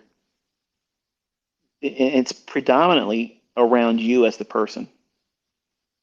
And I came into trading with all kinds of baggage. And I was the poster boy for everything to have in your repertoire at your disposal to guarantee failure. When I first started to do this stuff, it was all in my back pocket. It was ready to be taken out at any time. I was a card-carrying member of the Loser Society, and I was trying to do everything I can to win this woman back. So I can tell from experience, I can preach it from personal experience, that those types of things don't equate to success. I had to find a value in myself outside of her. And in today's society, and it's a shame because social media has really cultivated a lot of this bullshit. It's not a good thing. It's meant to divide us. It's meant to cause us to be toxic to one another, invent hateful, spiteful things because the person that's saying it is just a vile creature that's not happy with themselves right now. People that are successful, you know what the number one characteristic is? They want to help other people, and they have very little to say bad about anyone else. Think about it. You know it's true. If they have all this time and energy to talk negative about other people, they couldn't possibly be happy. They couldn't possibly be content with where they're at in life. They couldn't be. I don't have time to spend on tearing down somebody else. I might throw a ribbing joke about, someone using an indicator or whatnot, but I'm not going to spend my lifetime, trying to tear somebody down. I got too much positivity going on. I'm too much of a positive person to live that way. And some of you are going to discover that you aren't prepared for success, even though you might reach it faster than you expected. And you're going to start doing things toxically, outwardly, on social media, to other people, and you're going to try to do your dick measuring. And that's a number one reason why women are better traders. Better traders. I didn't say that the men can't make more money on par, because the only reason why that happens is because they over leverage and gamble. Women generally don't gamble. They do gamble. They're capable of gambling, but women are better risk managers. Men are greater and better risk takers. Now, I'm not impressed when someone over leverages something and says, look at this, I made this much money. Okay, what is your strike rate? How much drawdown do you incur? And how often do you trade? Because my interest is in excellence. You see what I do. That's fucking poetry, okay? That is so pretty to watch. And I don't give a shit where you came from, how you like to trade. Ask anybody. When they watch my execution, it's too good to be fucking true. And that's not arrogance. That's not me puffing myself up. I worked very, very hard to get to this degree. Okay, it doesn't happen overnight. It takes a great deal of prayer. It takes a great deal of trusting and waiting on the Lord to give me the ability to do it. That's where it comes from. It didn't happen real quick for me. I wasn't able at year 6 to trade like I can trade right now. I had fixed only the physical things in me, the mental barriers. That's how long it took me to get out of my own way, 6 years. And then I had to get comfortable with what I understood, what I should be focusing on. 3.5 years after that, that's when I was locked and loaded. But as a person, figuring myself out, it took me 6 years. It was painful. Nobody was telling me to, hey, look, buddy, come over here to my chat room and I'll encourage you today. That wasn't happening. That wasn't happening, man. It's hard. And you have so many advantages today. None of you have the right to claim depression. None of you have the right to claim unfairness. None of you have the right to say it's not fair that. Bull fucking shit. That's bullshit. You have a PhD level library, a compendium of stuff out there that people now are making real doctor fucking salaries with. It's at your fingertips. And some of you are wrestling and arguing with me. Can you make it shorter? Oh, really? You want to go into medical school? You want to get your PhD? Ask them if they can condense that fucking shit into an associate's degree for you, time-wise. What kind of response are you gonna get? Get the fuck out of here! Get your ass out of here, you fucking lazy ass! Because that's what that is. You can't be lazy in this industry. You cannot, because it will take your ass out like the trash. It will get rid of you. It will discard you. Goodbye. It's unsettling when you discover that's how it is. But you need to be told that coming in, and I tell you this. And you don't like me because I'm being honest with you, but I'm sorry. You need to understand that. You need to know those things. That's exactly how I tell my sons. The world owes you nothing. It owes you fuck all. You are going to get what you earn. And even when you earn it, it will probably be stolen from you. And you'll have to work harder to fucking replace it. This world is a bunch of shit. Think about it. Think about this for a second. You pay taxes on money that you earn. Then you're taxed on the money that you're taxed for earning when you buy shit. The money you have left over pays for a fucking property that you own. You have a deed to. But they tax you on the property that you fucking own, that you paid taxes when you fucking bought it, and you received the deed on income that you were taxed. And you don't think there's a fucking scam in that? You have to know how to outpace these motherfuckers. Your college degree ain't it. That's not the fucking solution. That in itself is an IQ test. Either you're going to be your own boss or you're going to be a good fucking slave. And some of you good slaves can be paid very, very well, but you're still a fucking slave. And you're willing to submit to whatever fucking costs and lifetime mortgages, the equivalent of, for student debt on a college degree, on a career that you might not even like doing once you get there. How certain are you that you're going to invest all that time, all that energy, all that fucking money that you're going to have to pay back?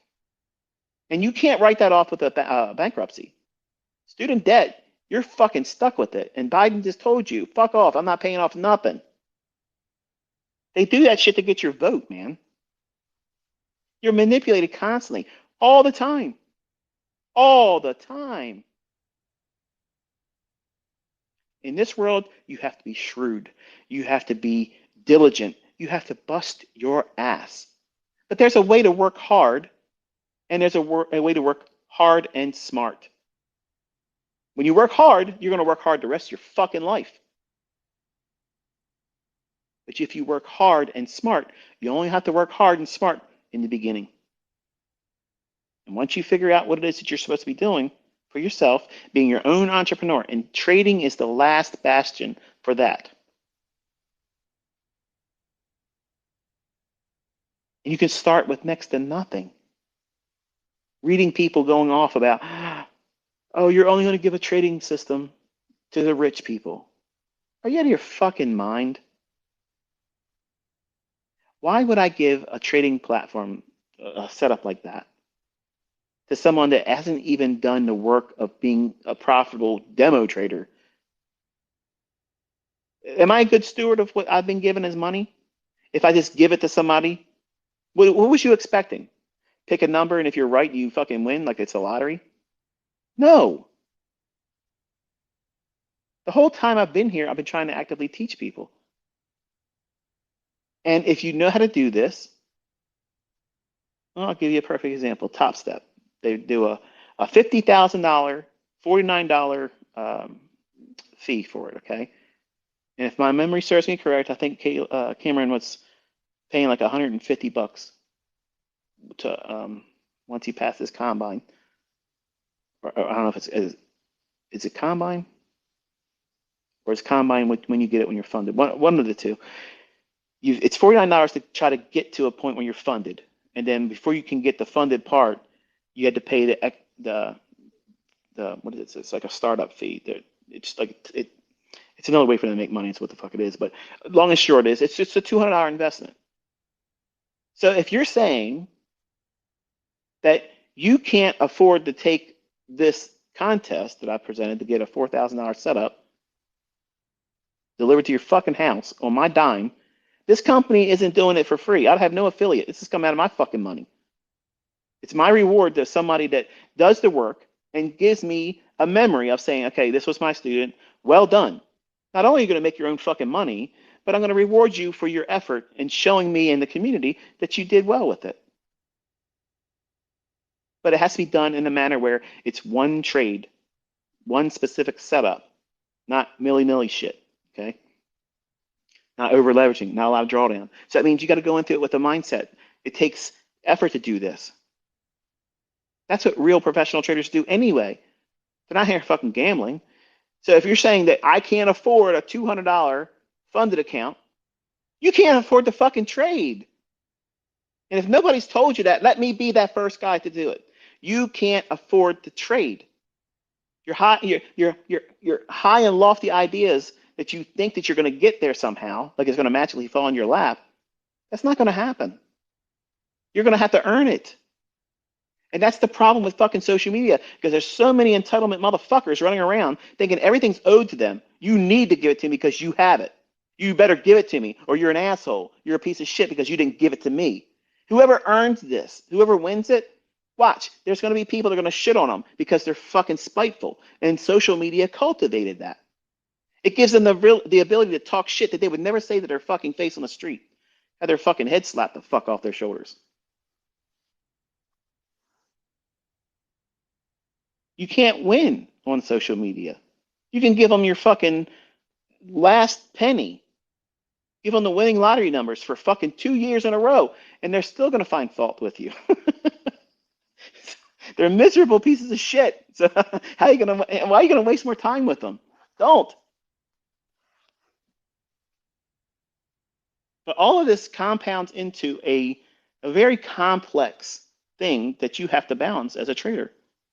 Are you going to be somebody that's constantly worrying about staying in model, staying inside the parameters that you've allowed for risk, keeping a proper mindset, not worrying about minding somebody else's business, trying to keep up with the Joneses, trying to keep up with everybody else that's out there trying to pretend, and you don't even know if the results they're pretending to is real is even real.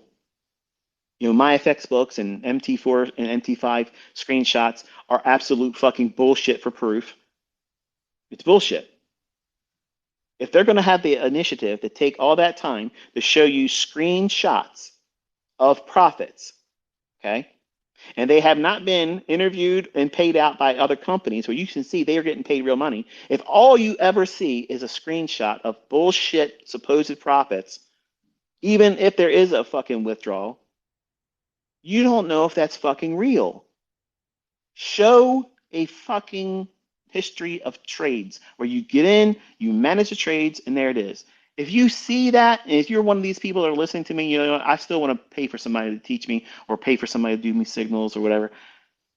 If you're willing to give somebody any money and they've never shown you that, you're a fucking idiot. You are an idiot. You deserve to be fleeced. You're a sheep. Because if nothing you've not learned in the last 2 years with me is that you have to see it be done, outlined beforehand. And you know what? My students that can do that, they're the first ones in fucking line, raising their hand. Let me be the one to beat your fucking ass. Come at me, motherfucker. Let me be the one to show my trades against yours. And they all shut the fuck up, don't they? Isn't that funny? That's why they don't like our fucking community, because we're a bunch of fucking savages. We'll kick your fucking shit in, okay? That's the way it is around here. And if you're not there at that stage yet, you fucking will be. Just keep showing up and doing the work. Once you understand what you're doing, ain't a fucking person gonna take away what you know how to do. It's confidence. It's fucking confidence. That is not arrogance. That's not arrogance. Learn the fucking definitions. Confidence is saying, I don't give a shit what anybody fucking thinks or says. I know I'm getting mine. I know how I'm getting it. And I know what the fuck time I'm getting it too. That's a level of confidence that's not known before. You're all part of that shit now. You live it. That should be fucking celebrated. Who the fuck's got a problem with that? Seriously. Little Dick Daniels, that's who fucking has a problem with it. They can't do it themselves, so they're going to try to shit on you. And guess what? It doesn't even work. It doesn't even fucking work. You're bulletproof. You're fucking Teflon coated. These motherfuckers can't stick no shit on you. You've already been here. You've already seen it. You're doing it in your own hands. How the fuck's anybody going to convince you that what you're doing right now ain't it? This is it. This is what everybody wants to be able to feel this way when they get into trading. They want to feel the confidence knowing that, yep, this is a time for me not to trade right now. I don't give a shit what it does. I'm confident that I'm doing the right thing by not doing something. And when it's time to do something, I'm going to stomp a mud hole in its ass and walk it dry. And I ain't got no worries about it. I don't give a shit how many people learn what I'm doing. When the market's going down, there's people short and there's people buying it. There's stops always going to be above an old high. There's going to be stops below an old low. Always. It doesn't fucking matter if the fucking people in Timbuktu fucking 2 know my name or not. This fucking shit's going to be the same way. Why are you worried about shit that ain't going to fucking be an impediment?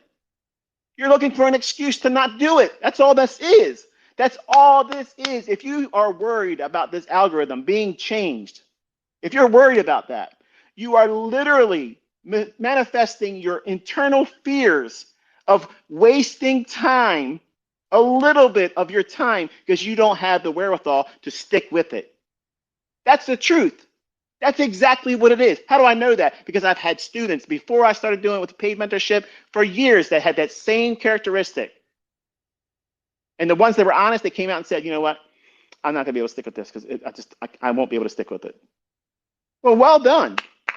That takes a great deal of honesty, and I'm proud that you have the conviction to come forward and say, you know what, this isn't for you.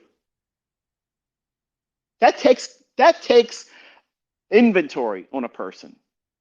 You got to be honest. You got to be comfortable in your own skin. So you know what, this is above my capabilities, and I'm not willing to invest any time because I know I'm not going to stay with it.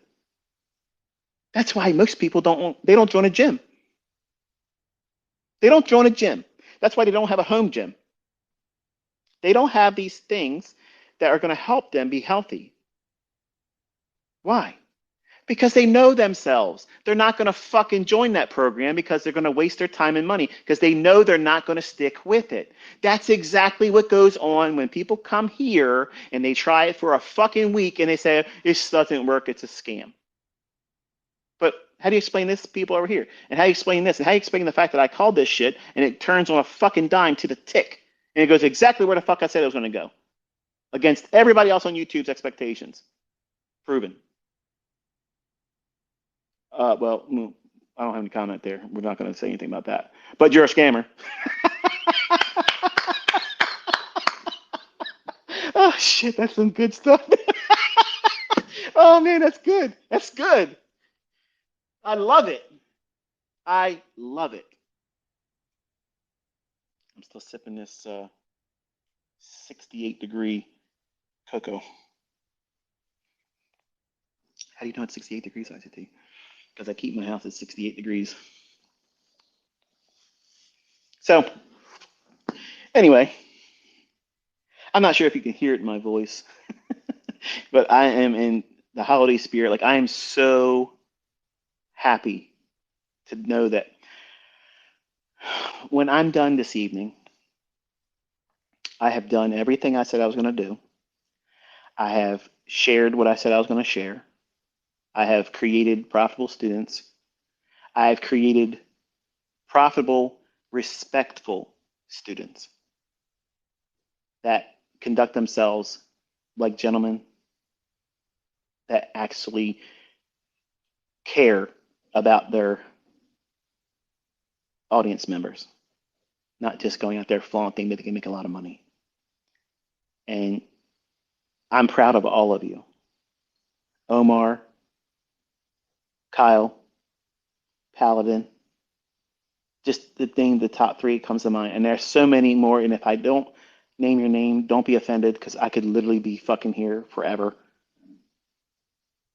The fact that you care enough for your communities like you do, and for the people that spend the time listening to you, that's something that I was really concerned about because, as I mentioned earlier in this Twitter space, the way I made myself marketable is I had to be polarizing.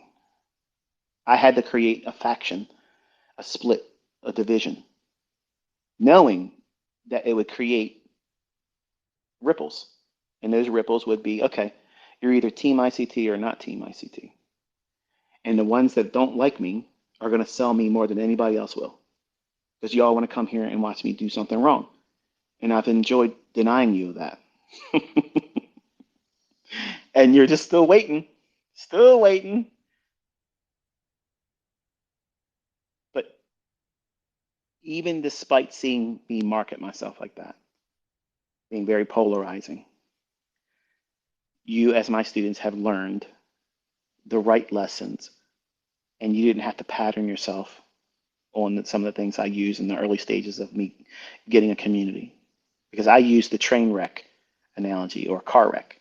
Okay, if I could create some kind of a stir with someone that had a bigger audience member, base, a larger audience subscriber base, and I could stand right in front of them and say this, that, and either one of two things are going to happen, and this is usually what happened. I got banned, blocked or whatever. And they would never look at what I'm saying, but it didn't change the fact that I would still talk about them.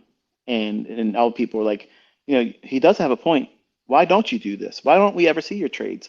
And then it just became where they would just, clam up about everything. So what I wanted to see was a real one, a real McCoy step forward and say, yeah, I ain't got a problem doing this. I can show you this. And that's what this industry needs. Like this industry needs not somebody going out there and fucking saying, I got $10,000, you so-and-sos. I don't think there's a fucking edge, but look at all these glass fucking trophies that mean fuck all. Okay. It doesn't mean shit to me. It doesn't mean shit to anybody else. It doesn't mean fucking nothing. It means nothing. It means absolutely nothing. Going into a chart that's live, explaining what it's going to do before it does it, point to exactly what the fuck it's going to do before it fucking does it, and push the fucking button and manage a stop loss and take it down. That demands respect. Whether you're trading with fucking horseshoe crab fucking patterns, whether you're trading moving averages, whether you're trading with harmonic, whatever the fuck you're using, it doesn't matter. If someone does that, I have respect for that person. It doesn't matter what school of thought they use, I have respect for that person because that person's walking that talk. They're doing it. They're not talking from the anonymity of, well, trust me, bro. The fuck is trust me, bro? The fuck's that mean? How am I going to do that? I ain't seen anything to trust. I have created this mindset in my students that they know that everybody that came to me, not one of you came to me because of an ad. Not one of my paid mentorship students came to me by advertisement. They watched me do what you've been watching me do. Execute over and over and over again. And you see the same things repeating. And you wanted to know, how did I do that? And you learned. I showed you exactly what I do, how I do it when it happens. That's how you all found me. Word of mouth. And now you can tell who my students are. They're the ones out there fucking smashing it. They're out there the ones that are going to show you their executions. They don't have a problem starting a trade, showing it to you. They want to. They want to shove it up your fucking ass, twist it sideways, okay? They ain't worried about it. They know that what they're going to do is going to work. They're not afraid of it. Now, compare and contrast that with what everybody else has been trying to avoid doing on Twitter, on Facebook, and on Instagram. They want to give you just enough to let you think that they're profitable, but they can't prove that they can execute under live data. I said this before, and I'm going to say it again. It doesn't matter to me. I've been doing this a very, very long time. If it's demo or if it's live, I don't give a shit, because it still has to be done with live data. You have to know what it's going to do before it happens. You can't escape that. So if anybody is willing to do that for you, and you can see that they're consistently able to employ what it is they're teaching or supposedly teaching as a conceptual idea, then that person has earned, number one, the respect from me, because that's something that 99% of these fuckers out there that are trying to sell something won't ever do for you. They'll only show you the after. Here's what I did, bro. Trust me, bro. I made this. Oh, I would eat you both. Bring your shit, man. Bring it. All that stuff means nothing. Means nothing until you can do. The doing is what matters. Talking about what you did, nobody can believe that anymore. Look at AI. They can make somebody sound and look like they're doing whatever the fuck they want them to do. You can't trust that. But guess what you can trust? You have somebody come out there before the fact, say, the market's going to go here. And then you watch them with live data execute with a live fucking account. All of a sudden, you have a problem now, don't you? How the fuck could someone time travel, point to it beforehand, a week before it happens? Not just 1 minute. See, I've slapped these guys around for 2 years. Oh yeah, he's got a delay. You know, that's why he's using a 1 minute chart, because he can do this and watch. I can call this and I can call that. No, you can't. You can't replicate what I'm doing. And I've openly challenged it. Like, come on, I want to see it. I would love to see it. I would love to see it. Even if you got marginally close, one half of it, I love watching people trade. Not for the sake of watching them wreck themselves. I'm talking about people that know how to trade. I wish there was more of it. I love it. To me, that's much more entertaining than watching some fuckers running around in some pajamas chasing some pigskin. That doesn't make no fucking sense to me. That don't make any sense to me. Football, NFL, fucking stupid. You're making people rich watching people injure themselves. That's dumb. But trading, to me, that's like really watching mental chess on a battlefield where you have everything to lose. Pride, ego. You lose face in the front of your subscriber base. And you have everything to earn.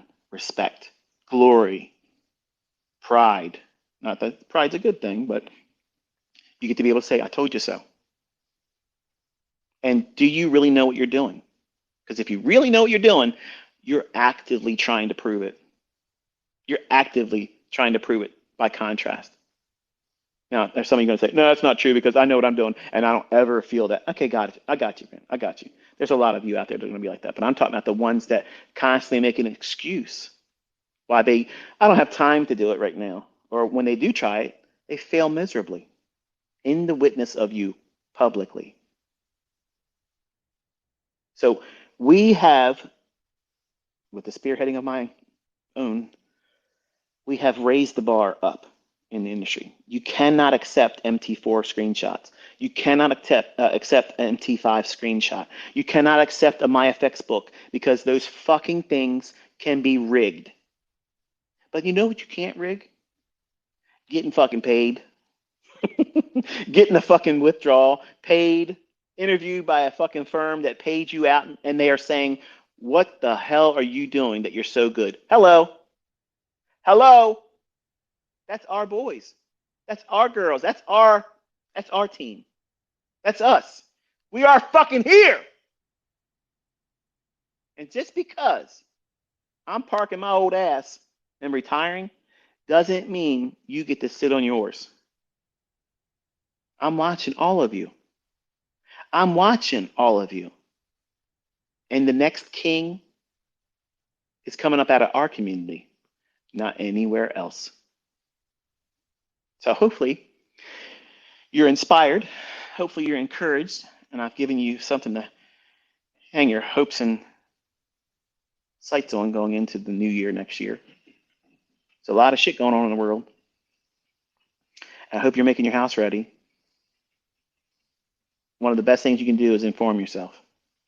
Prepare yourself, because things are going to get real uncomfortable here soon. And what you think is a constant, which is a weekly paycheck or bi-weekly paycheck, that might not be enough for you. And you're going to have a skill set that you can lean on. And trading doesn't have to be an everyday work day. You don't need to do that every day.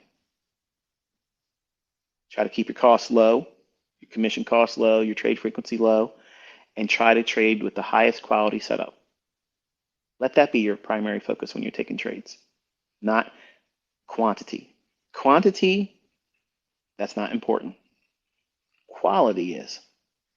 You're going to be far less stressed when things start ramping up here soon. What am I talking about? Well, if you watch and listen to my Twitter spaces last year, I told you some real drama's coming. And my students have been with me a long time. I told you in 2020, war is coming. It's coming. And it's coming to our soil. They've invited it. It's going to come here, and it's going to affect everybody. And it's going to affect the marketplaces, not any one particular, but all of them. And when it gets like that, you need to be patient and sit still. There's going to be periods where you're not going to be able to trade, and try to just wait and relax. These people are greedy. Their casino, they won't leave it closed forever, but they're going to disrupt it for a little bit. You've been told this years in advance. Don't be scared when it happens, but don't try to live above your means. Living above your means, spending money you can't afford to spend. That's not what you should be doing right now. You shouldn't be out there buying cars. You shouldn't be out there buying horse shit. You should be making your house ready. You have food. You have food for 2 years, non-perishable food. I talked about it last year. I'm telling you, if you don't have it, 2024, as we roll into 2024, and it could happen sooner, but as we go into 2024, that 18-month time limit I gave you last summer, we're in that right now. All kinds of shit is about to break loose. And guess what that means? Commodity markets are going to go through the roof. See, 2024 ain't going to be just a S&P win for me. I have all kinds of shit that can be used. I don't need S&P. They could keep S&P in a locked narrow range for months. I don't need that. I can trade a silver bullet in copper, in cotton, live cattle, See, once you know what you're doing, if it trades, it can be traded with the same thing. You have a cookie cutter. You can go out there and just simply stamp your cookie cutter into whatever dough is out there and take it home. And don't try to take more than that cookie cutter is designed to do. That's peace of mind. That's you not trying to make it an Olympic effect or event, rather.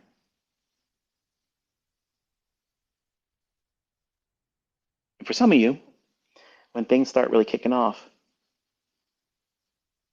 and violence is everywhere, because it will be violent, you're going to want to feel good and comforted, and you're going to look to the markets to do that for you. I'm telling you and reminding you, don't. Don't. Don't take exorbitant risks. Don't risk what you don't have to lose. If every bit of money you have right now, you have to be very good stewards with. If you're going to the clubs on the weekends, you're a fucking idiot. If you're buying recreational vehicles or additional vehicles, you're a fucking idiot. You're trying to get the latest bling, you're a fucking idiot. Believe me, you're all going to know just how accurate Chicken Little's been. Because when this fucking shit starts falling down on all of us, my money isn't going to protect me. It's not going to protect me. Yours ain't going to protect you. In a moment, they can turn your access off to your money. What about the money you have over at that funded account company that just got tapped by the CFTC? Did you get your payout? Still waiting for it? Think you'll ever get it? Are you assured that you ever will? What happens if you never get it? Does your life get impacted by that? Or is it your mind scrambled over it and now you're all messed up? See, that's what the intended purposes are when they start disrupting things. When central bank digital currencies become a real thing here, they're saying cash is always going to be available, digital and real. That's a lie. Because as soon as it all goes to central bank digital currency, cash will be made illegal. And then they own all of us. Your money has an expiration date. If you don't spend it, you lose it. If you don't listen to them, you do things on social media they don't like. It's like in China, they say you can't spend anything, or they limit what you can spend. You can't buy that. It's only good for this. That sounds like welfare, doesn't it? Doesn't it sound like welfare? It's worse. Control somebody's ability to get food and feed their family, and you own them. You own them. And you're out here trying to get physical things, cars, boats, overpriced bullshit Rolex watches. Rolex is shit. It's trash. Get up attack. Then you're talking about a real watch.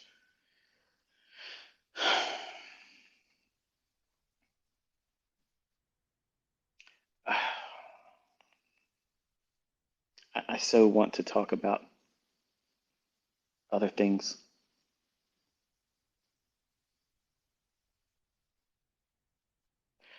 I'm going to do this. I've said everything I said today about the trading. So if you're not interested in anything beyond that, just know that I have greatly appreciated your interest in my life's work. I have appreciated your continued engagement as part of our community. And I wish you nothing but success. I wish you all the blessings that the Lord could lay on you with the information He's given me. I hope that it helps you and your family. I hope it keeps you and helps provide for you. It's been my intent to help all of you to do that. And I want all of you, even the ones that don't like me, I want all of you to succeed. I want you all to be spared from all the things that are coming. But I want to transition to a topic that some of you aren't going to like, okay? But I feel like I got to talk about it because I have to. But if you're not interested in anything outside of trading, this is the time when you can turn off the Twitter space and bid me farewell and or tell me go fuck off. Whatever. You can say anything you want on your last day, right? But the last time we sat down and I kind of like went over some things about what I believe. We talked for like 6 hours, and it didn't feel like 6 hours for me. And I wish I would have kind of like kept going, but I know it's kind of hard to watch or listen to something like that because it's so long. And it was about topics I'm sure you were hoping that I would break away from and go back into to trading, but I'm not going to talk about trading anymore in this Twitter space. So you're welcome to depart from it. I don't even care how many leave or whatever. But if I got one person listen to me, that's fine. And that's who I'm talking to. But we went through a series of things that I believe that are proven historically, not just in the Bible, but the idea of timing things. God's a date setter. Okay, I'm not sure if you know it or not, but just like these markets, they're all ran on time. Everything's ran on time. Your life is ran on time. If you have wisdom, you'll count the number of your days. Realizing that we're just like a vapor here, 1 minute and gone the next. But when you're young, like I was when I was 20, you feel like you're going to live forever. You don't you don't understand or identify your own mortality. You just think, I have plenty of time left. And there was a period of time when I was afraid of dying. I was afraid of, was death going to hurt? Would it be a long, terrible experience? Or would I be spared that? Or would I just go in I thought I would go in a car accident, to be honest with you. I had lots of car accidents. They were my fault mostly, except for one where I was sitting in a red light with my wife. They came right from the other direction and didn't even turn the wheel. Just instead of turning left, they came right in and smashed into me. And they switched seats and they didn't have car insurance. So they totaled my car and their car, and it was all out of pocket for me. So the the idea of time, well, time is a physical property, and when you understand that, a lot of things come to light as well. I shared with you one of my mentors as a Bible teacher, which is the late Chuck Missler, Dr. Chuck Missler. Um, but I also mentioned that I don't subscribe to everything that he subscribes to. But what I loved most about his teachings were that he treated the Bible as and that the Bible was a integrated message system outside our time domain. That's like kind of like his slogan, and that really resonated with me. And I've always been interested in prophecy. I've always been interested in eschatology, end time events, and things. And there's lots of commentaries that were written a long time ago that you may have read if you're someone of this persuasion where you like to read stuff. Chances are, majority of you listening probably aren't even interested about what I'm about to say. And if you are still staying on, you're going to start falling off and turning off the Twitter space. And I get it, I understand. But we walked through a couple things scripturally where I kind of like made a challenge for those that are my students that are Jews. You as a culture, you believe in Yahweh, the God of the Old Testament, and you believe in Moses and you believe in the prophets, and your God is the God of Abraham, Isaac, and Jacob, and so is mine. But your departure from our agreement and who we believe in is divided by Christ, because you expected to see a conquering Messiah, which he's coming. He's coming, but you omitted and didn't recognize Isaiah chapter 53, where it describes he's coming as a suffering servant first. And history itself records that there was only one person that was ever crucified, and that was Jesus. And he's the only one that died and resurrected himself. Buddha didn't do it. It didn't happen. Okay. And when I walked everyone that was willing to listen, I didn't get any emails that I could see, and I get lots of emails, but usually some of the email titles are very inflaming. I got a lot of them from a lot of Muslim listeners, and you didn't understand when I was asking. I was asking for your participation in the conversation because I was trying to have an open dialogue with, because there's some things I want to learn, and I can't learn any better than the people that actually live and practice Islam. So I was asking, for a participation, and some of them are upset. And for instance, that girl Mona, she's out there. From my understanding, I think she's a lesbian. And if I'm incorrect by saying, I apologize, but my understanding is, doesn't Islam frown on lesbianism? Like, how is she going to defend Islam and talk about me when I was asking the community at large that were Muslim, do they see this? Because I was looking at it and studying it, and I can't read Arabic. Like, I don't know what it means when it has that stuff written out. But I caught a lot of flack for that. So on the same coin, but just the opposite side, I was looking to see if there was any Jewish listeners that had a response for what we went through in Genesis chapter 5, where it literally goes from Adam to Noah, and you look at their names and the meaning of their names. It talks about, man is appointed mortal sorrow, but the blessed God. Now think about it, the blessed God shall come down, teaching his death shall bring. How can God die? God's the eternal spirit. So he has to come and place himself in the form of flesh, which is the only thing about God that can die. That's what makes the Son of God. It's not God the Son, it's the Son of God, the humanity of Christ.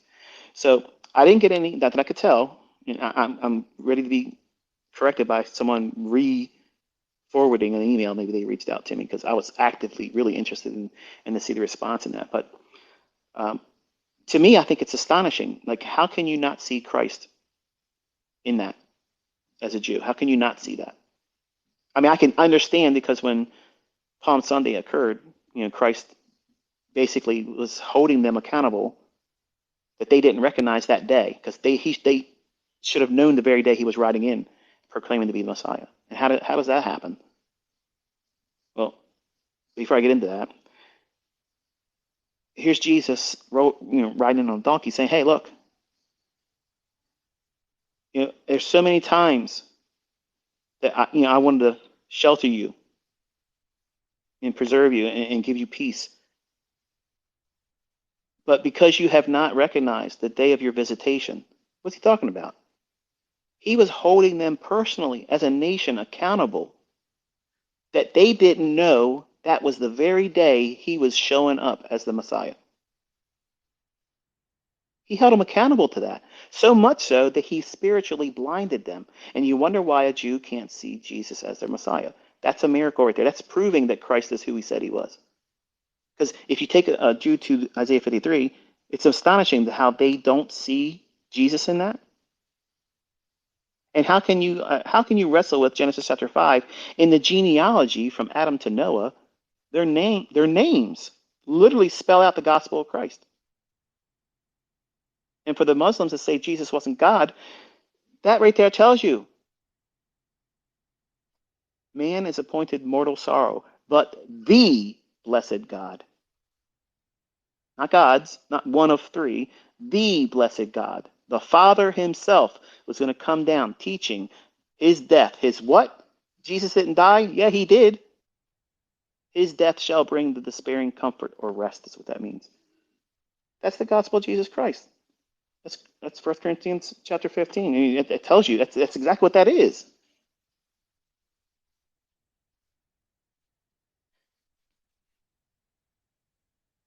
I told my memberships in my private mentorship in 2020 when that whole COVID crap started. I said that you need to start watching Israel. and we're about to see Ezekiel 38, 39 come to pass. And I told them, I said, Russia and Turkey and Iran are going to make a move. And they are the very nations in those chapters of Ezekiel that are never in history ever been allies before, but they are right now. What's the probabilities of that? With everything else that's going on in the world, one could argue and say, well, nations can fortify, a union together. What's the big deal about that? And most people, if they're being honest, not publicly, most people have a distaste for Israel being there too. Now, I'm going to share my opinion, okay? And my opinion is based on what I believe that the Bible teaches. And because I place my faith in that, if you want to call me, whatever you want to call me, I'm okay with it, okay? I'm not trying to convince anybody here. I'm just sharing, and you have been invited to leave the conversation if it's something you're not interested in. So if you stay here, you have listened to this because you wanted to. But I'm going to compare and contrast Islam, Judaism, and Christianity. And I have something that's going to offend all three of them, I'm certain. It's not my intent to offend. It's my intent to try to cause you to think about it. And while I may not be in social media active today, I will be reading tweets to me. And if you can share what you think or what you believe, whether you're in agreement or disagreement, and you can do it respectfully, I will read your tweet. I actively want to read it. I'm not trying to say a one-sided conversation and then say, here it is, and there's nothing else. I'm just admitting to you up front that you're not going to sway me. And I am aware that everything I'm sharing as my own testimony or my belief is in no way whatsoever going to convert you. I'm not going to convert you, okay? I'm not going to convert you from Islam. I'm not going to convert you from Judaism, okay? But know this, that there is no God outside of Christ. That's him. He came in the flesh. So because I'm telling you that, no matter what response you give me, whether it be disrespectful or respectful, I prefer it to be respectful because I like to see cordial conversation. Okay? That's the problem with religion. Religion turns the ability to have a civilized conversation into war. And I can have an opinion that's different from all of you, and we can still have a conversation, knowing that this was your side, which I'm interested in. I want to hear the perspective. Like when you see, if you're a Jew, what do you think about that with Isaiah 53? How do you not see Christ on the cross there? How do you not see him on the cross like that? Because when he comes back at his second coming, that is your Messiah that you were expecting as a nation of Israel. You're expecting that Messiah, but you've omitted or ignored, for lack of a better word, the suffering servant Messiah aspect that he had to come first to die for sin. What do you think about Genesis chapter 5? Can you shoot holes in that? Because you're going to know Hebrew better than I am, right? So if those names don't really mean that, or if they do, what do you do with that as a Jew? And as a Muslim, what do you do with that says that God himself's coming down to die for sin? Which wrecks the whole argument that many Islam believers try to say that Christ really didn't die. He didn't really die on the cross. When that's the whole basis of believing in Christianity. I mean, if you take away the crucifixion and the resurrection, there's no hope for any of us. None of us can escape our sin then. We'll all die in our sin if we don't have faith in that, because there's no answer for sin. No other religion has an answer for it. How are Jews right now? How are they making atonement for their sin? There's no temple. What's going on? They're in a jackpot. Something wrong, right? But so my point is this: I was talking to my best friend Sean, who is a Christian. He was going to churches longer and earlier than I did, and we get into conversations from time to time about eschatology, which is the study of end time events, and doctrine, um, theology, and the Godhead, because he wrestled with the Trinity. He started as a Trinitarian and discovered that there isn't a Trinity, but there is a Godhead. Okay, and a Godhead is not three people; it's three roles. Just like I am a father to Cameron, I'm a mentor to you if you're a trading student, and I am a husband to my wife. How many Michaels does it take to do that? It's just me. So whenever you look for three in the Bible, okay, um, this is how I side with Judaism, and this is how I side with Islam, that there is only one God. There's one. It's not three. It's not three persons in the Trinity. It's one God that came down and created a body born of a woman under the law that was allowing him to be tempted just like all of us.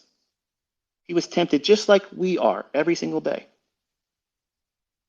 but he didn't sin. Why?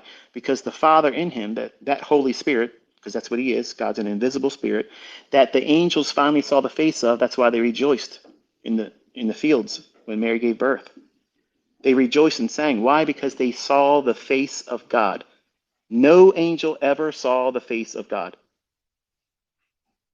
He inhabited the light, but they couldn't approach him. Who's the closest angel to God that would get close to God? Lucifer. That's why he was prideful, because he was the anointed cherub that covered all other angels. He had the highest authority. Next to God, there wouldn't be anything else except for whatever he said. So when God said, okay, look, it's time, draw them to me, let's go. When Lucifer called them, they all came.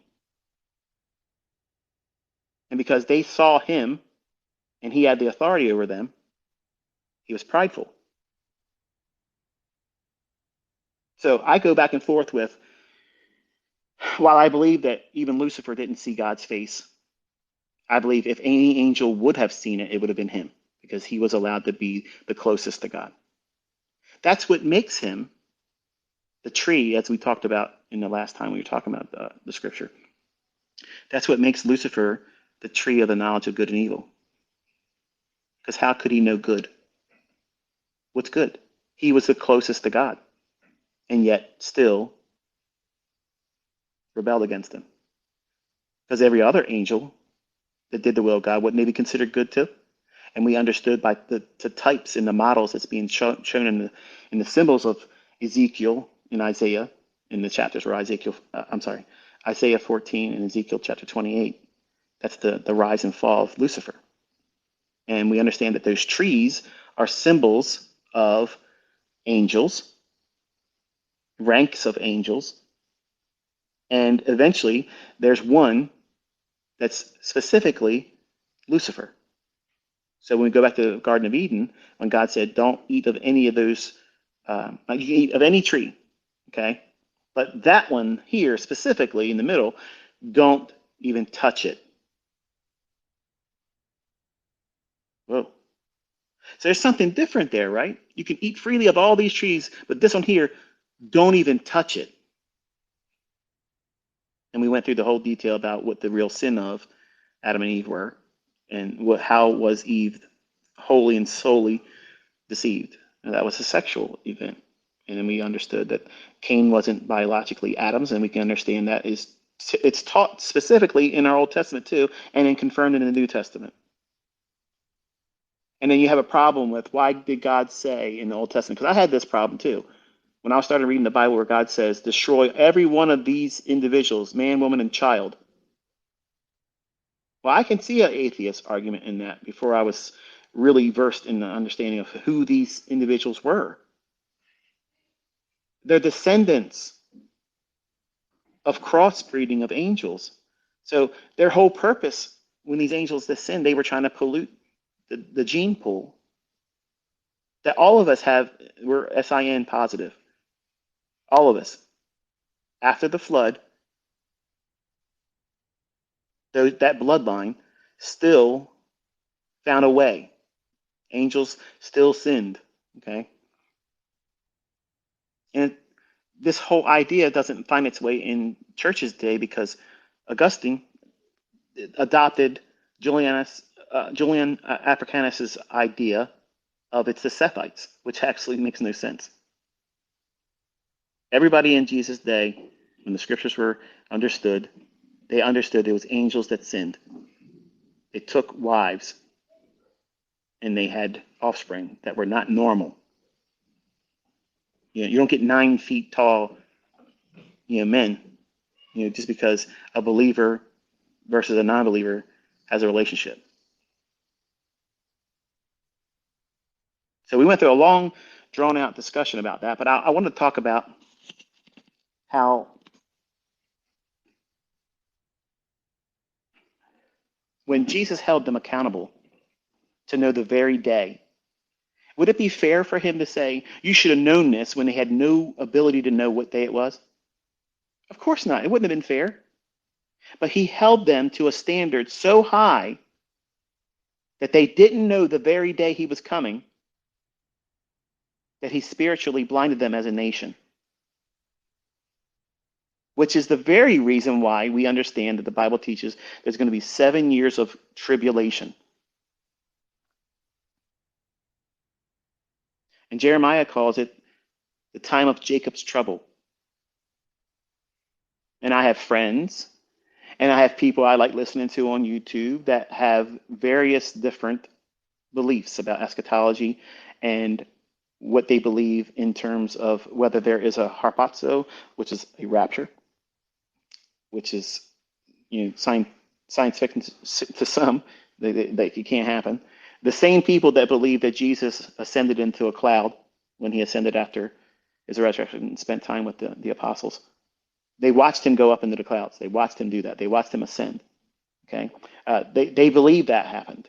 They believe that Elijah got caught up in a fiery chariot, and they believe that Enoch was taken off the face of the earth because he walked with God and God took him. They believe in those events.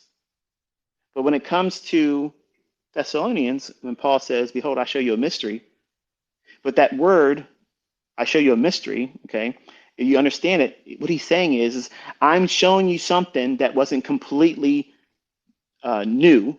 It was previously revealed, but in a manner that would require more understanding. That means in the Old Testament. The rapture, where God comes, there's 2 events that's going to come here soon. One of them is the harpazo, the snatching up, the taking out of the way, of harm's way, of the body of Christ. Not every believer will go. Why do I say that? Because we'll look at it this way. If you were going to get married, okay, and you ask your bride to be, hey, will you marry me? And they say, yes, I want to marry you, but let's wait until I get this stuff done over here because I really want to go and spend time with my friends first. I have some things to take care of. Let's put it off another year or 2. As a groom to be or a husband to be, how would that make you feel about your spouse to be? Would you think that person is genuinely excited about being married to you? Or they're like, yes, let's do it right now. Which bride would you want? You would want the one that says, I cannot believe you're asking me. Yes, the sooner the better. I love you, and I want to secure our relationship together and solidify it with a marriage. That's what God wants. And when God had chosen Israel, and before some of you start thinking this, I'm not going to comment and try to encourage the idea of replacement theology because I don't believe in that. But there is a distinction between the church and Israel. There's 2 different destinations there, okay? And that's the problem. And both sides are guilty of vilifying the other. Judaism, they appreciate the love that Christians give towards them and their nation, but they have a disdain for the fact that we believe in Christ. And they think that, we're fools because of that. Christians see the distinction between the church and Israel, And some of them have taken a extreme view and said, well, the church has replaced entirely Israel, and they haven't. Their destinations are different. How God will treat them is different. Even though the Gentile bride of Christ, which is the church, was grafted in, as the Bible says, we have totally different destinations. And because Israel called God's wife first, okay, what happened when they disobeyed God? He basically divorced them, right? And he says, well, look, you're going after strange gods and idol worship, and you just didn't want to listen to me. So now I'm going to use the Gentiles to make you jealous because I'm a jealous God. I'm going to make you jealous with the Gentiles. And I will call a people that are not of you, but of the Gentiles. Well, what does that sound like? That sounds like the Christian doctrine of Christ, right? And when Jesus first came, he came what? Preaching to the Jews.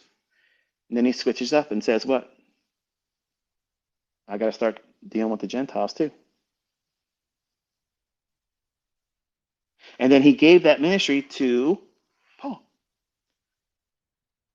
Saul, who became Paul, was the apostle to the Gentiles. And he was given a revelation that really didn't need to be given, because if you study the Old Testament, there are models. Remember, I was teaching similitudes. Okay, the models that are taught in the Old Testament, they pattern the very specific events that's going to happen in the future, or very many times the very events and actions of Christ in his ministry on the earth and when he comes back.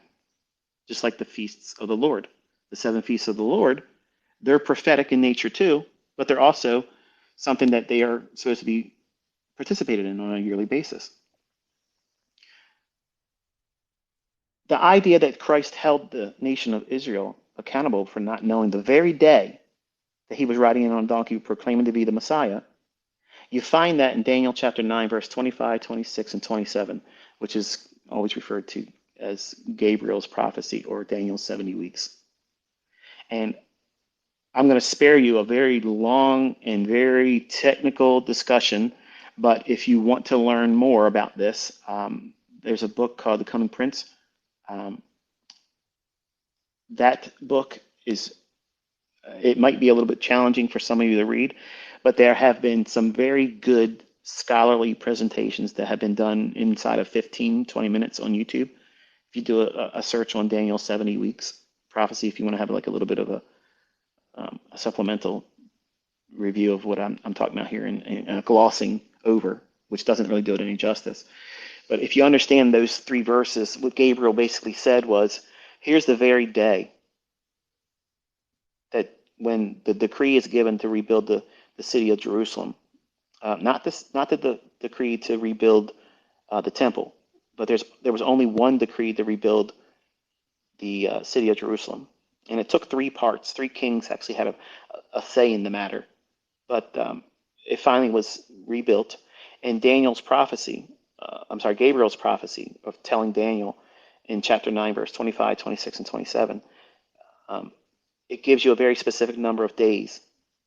And if you count that out, and we have the help of the Royal Observatory in Greenwich of England. They helped with the calculation of the aspects of the Julian versus the Babylonian calendar.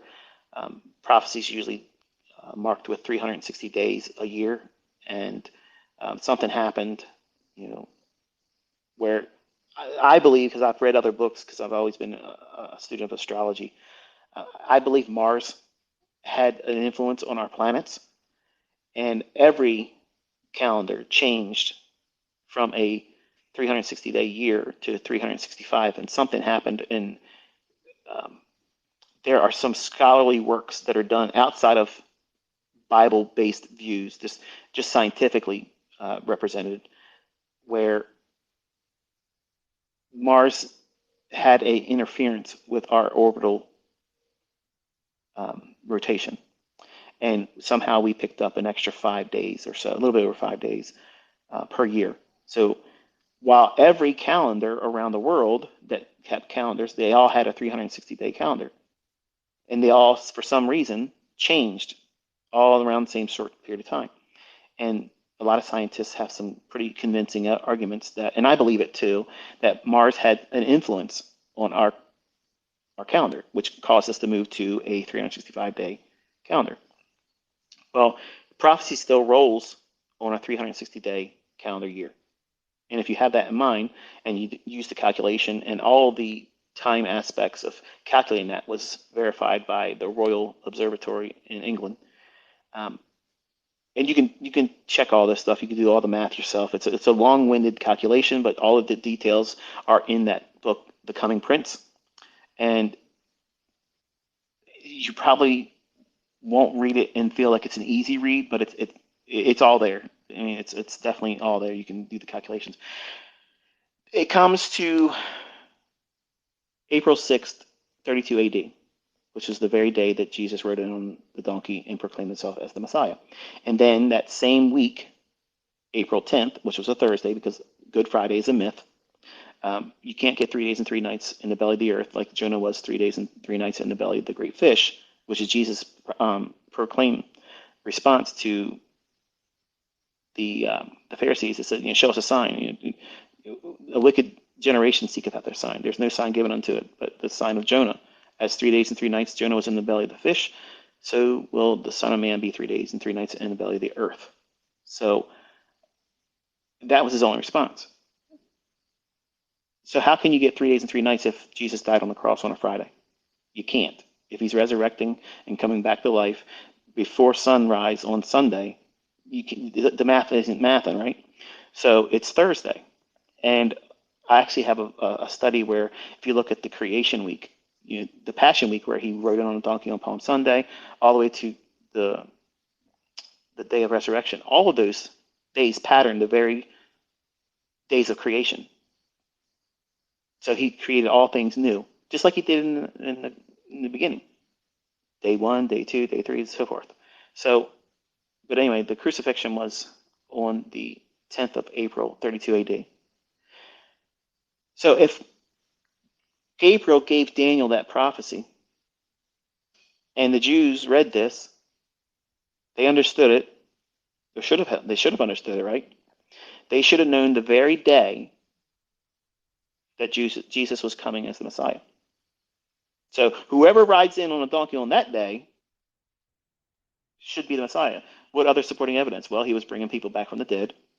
He was healing the blind, healing the sick. He was feeding people with basically a snack lunch and had leftovers like Thanksgiving, baskets of it. He walked on water. He knew their hearts and minds. He read their minds. He never was tricked up. He knew about the body. A 12-year-old Jesus had more understanding about the body of a human being, and he confounded the doctors in the temple at 12 years old. So he fit everything. There were 300 prophecies. This one figure in history met every single one of them. And the level of probabilities just to get 10 of them is astronomical, let alone 300 of them. So if he fulfilled over 300 of the first ones, there's thousands of them he's going to fulfill in his second coming. So when we have this discussion about, and like I talked about with my friend Sean, he thinks that there is like this period of tribulation. It's 7 years, okay? And in Christendom, there's 2 camps, okay? One camp gets subdivided into 3 other subgroups, but the main view is there is a rapture where the body of Christ is taken out of the way. It means it's treated just like Enoch was. God took him off the face of the earth. He didn't die. Elijah was taken off the earth. He did not die. So that's a rapture. That's a rapture. So for people that say, oh, this rapture is not real, it was created by, no, wrong. Nope. Go back to Genesis, the book of beginnings. Everything is in the book of Genesis. The crucifixion, the resurrection, the rapture, the tribulation, the end times. Who's going to be in the end times fighting against Jesus like they have a chance? So everything is found in that one book. You don't even need the other 65 books. Just Genesis will teach you everything. Just look at Genesis chapter 5 and the genealogy. It's crazy, right? And then we took it one step further, and I said, okay, look at Genesis chapter 5 and Genesis chapter 11. And I walked you through the number of years they were alive before they gave their firstborn. And you add those years up, and it came to 1,948. That's an interesting number, isn't it? Very interesting. Well, that same thing happens when you go over to Ezekiel. God tells Ezekiel, lay on your side for this many days. And this is going to represent 1 day for 1 year for Israel's sins. And once you do that, turn over, lay on your right side for a number of days. And again, they represent 1 year for 1 day. And if you do the calculation of that prophecy, and I'm going to spare you that, okay? But there, again, you can find a lot of really good short presentations that do a very scholarly work of explaining it. But it gives you the very day of May 14th, 1948, when Israel became a nation again. The same 1,948 days that the genealogy from Genesis chapter 5 and 11, which is Adam to Abram, the father of nations. Now, you're going to tell me that God's not a date setter, because he is, and he's precise. What was the margin for error for these prophecies? 0. Because if it didn't happen on those days, none of it was real, right? But yet it is. Now, let's roll back the time in Michael's life. I'm 14 years old. My friend Sean. We're laying on the picnic table of his dad in the backyard, staring up at this space, looking at clouds and stars and the moon. And I remember telling him, I said, Sean, you know what, man? Jesus said, when the signs start showing up, that generation will not pass away until all of them happen. That means we're going to see the rapture. We're going to see the second coming of Christ.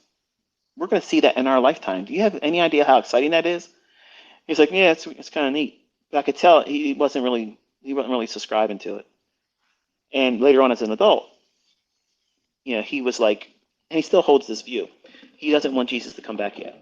And that's what separates who goes in the rapture and who doesn't. And why do I say that? If you look at the parable of the 10 virgins, 5 of them make themselves ready. They keep their lantern wick trimmed, their lantern full of oil, that's the Holy Spirit, prayed up, and they're constantly ready to go. I am very happy. I'm happy with my family. I'm happy with the life that God's blessed me with. I'm happy with everything. I am ready to go. I would rather be with God than here. And that doesn't sound like suicide, because I would never kill myself, because that's self-murder. But I would rather, I want this event to happen. Like, I'm actively praying for it every single day. I want it to happen. I pray for my family. I pray for myself. I pray for all of you to be counted worthy to escape these things that are coming upon the earth. But there is a faction of Christendom that don't believe there's a rapture. They believe it was a made-up thing. It's an escapism. When that's a really poor choice of words, because the whole idea of what the Old Testament teaches, God is an escape artist for the people that love him. Like, he gets them out of harm's way. You don't believe it? Go through those stories. Yeah, sure, there's people that die. There's people that have hardships and things that happen to them, absolutely. But the flesh profits nothing. The flesh isn't going to heaven. That's why when people say, oh, well, if God was a God that loves everybody, he wouldn't let sin happen to these little children. He wouldn't let these people in the world get raped and murdered and abused. Well, guess what? That's a consequence of sin. He promised that those things were going to happen as a result of the fall of man, of Adam and Eve. He's keeping his promise. But you know what he also promised? That if you love him and you trust him and you believe his gospel and you obey his gospel, that's Acts 2:38, by the way, then you will be spared that hour of temptation and trial that the whole world will experience. How can someone get that kind of special treatment? Well, we'll talk about it. But there's this idea that some church believers and Bible believers and even believe in Jesus. They say that there is no rapture, and it's a lot of the Southern folks. I love. There's a channel. I didn't want to name any specific channels here, but I'm not going to do it. Actually, I'm not going to do it because I know some of you that don't like me would love nothing more to go there and start more trouble. But there is a Southern lady that I absolutely love. She reminds me of a young version of my grandmother.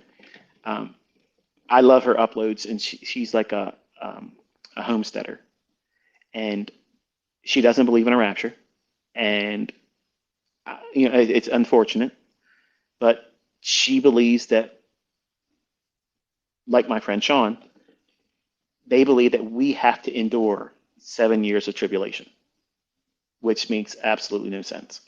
Okay. Um, the rapture wasn't invented by Darby. Okay.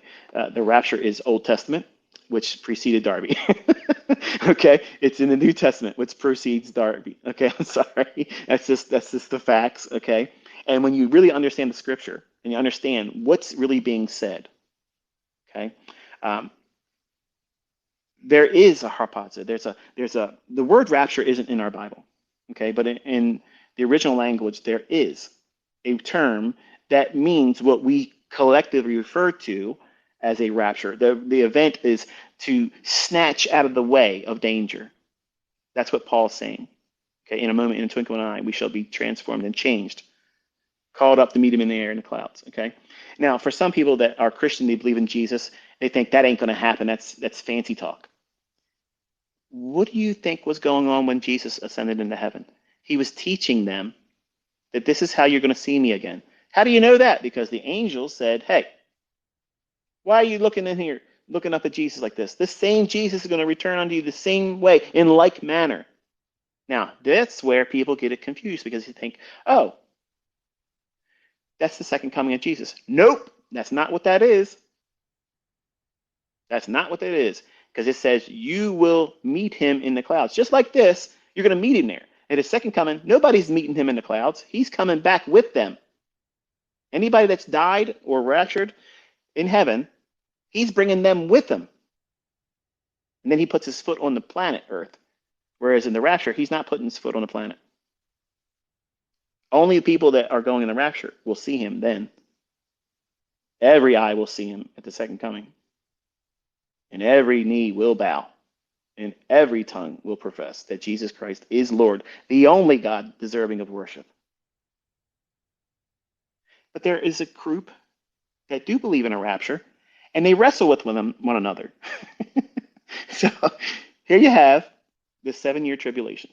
Okay.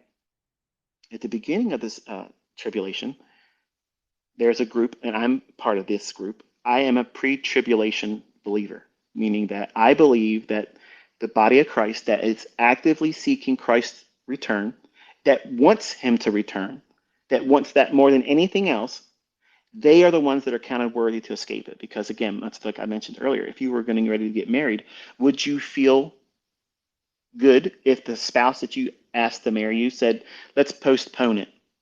Let's put it off a little while. I really love you, but let's not do it yet. Let's put a little bit of time in between our decision. I'm not marrying that person. I'm sorry.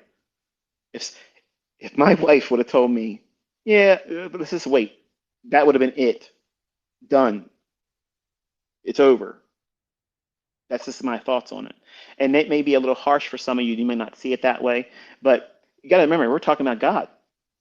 He's chose a people, and that first people was Israel, and they backslid. They worshipped idols. They disobeyed God, and he punished them. That's what Ezekiel's prophecy says. They got to be punished for a large number of years. And if you do the math on it, it takes you to the very day in 1948, the same calculation you get from what?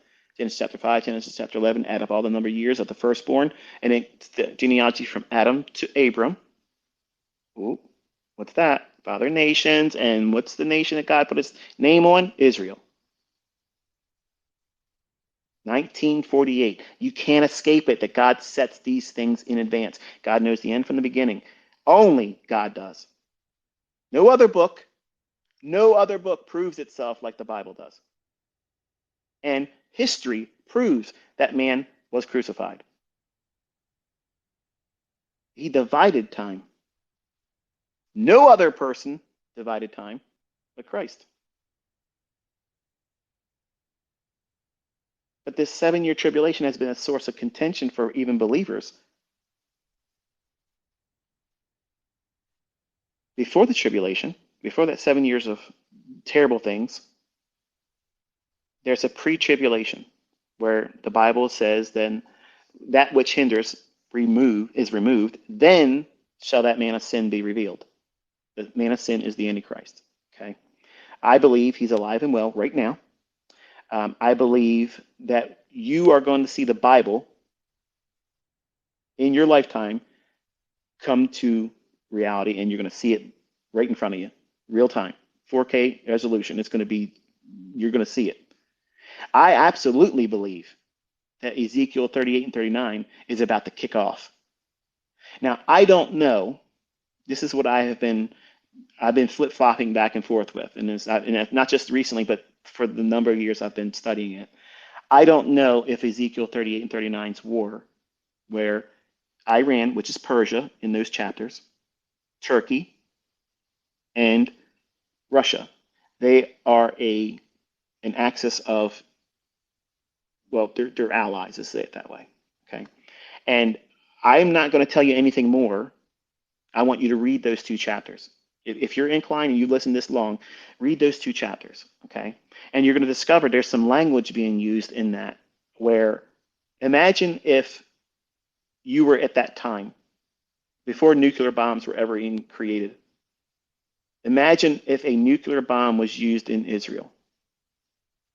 How would you describe in that present day, in terms that would be understood rather, at that time, but we can look back and say, I can see how that would be applicable to nuclear fallout.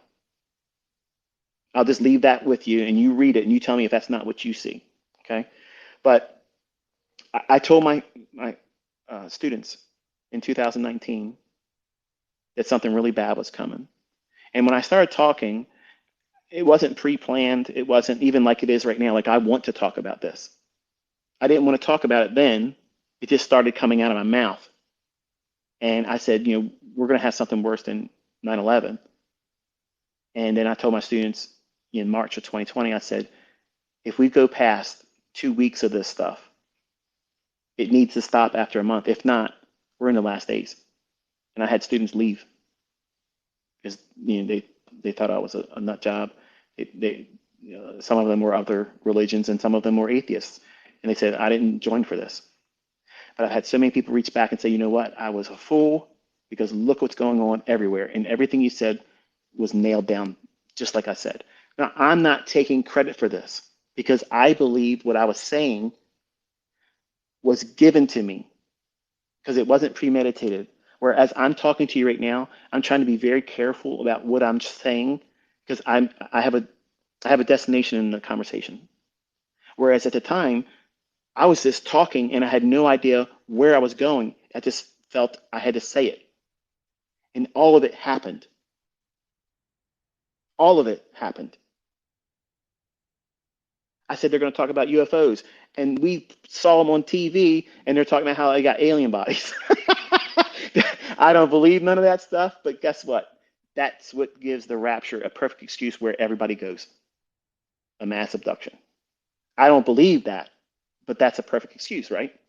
So there are 3 types of believers that are Christians that do believe a rapture, okay? So putting aside the folks that don't believe there is a rapture, they're going to be through the tribulation. Just because they believe in Christ does not exonerate them. They are absolutely going to be left behind. That's why you hear Jesus say, there are some say, Lord, Lord, I did this in your name. I did that in your name. He's going to depart from me, child of iniquity. I never knew you. The same way you would treat your spouse to be if she said, I want to marry you, but just not right now. Get out of here. I don't know you. You were not intimate with me. Okay? You were not trying to be close to me. I want to be with Christ more than I want to be with my own family members. I raise my children to have that same love and adoration for Christ, to put him above me, their mother, and everyone else. Because that's what God wants. That's what God seeks. That's the first commandment. That's the only one of the commandments that I know I'm hitting on because I failed every single one of those other ones.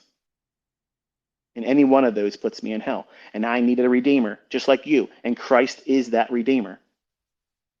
Thank God he came in the flesh and died for my sins and yours.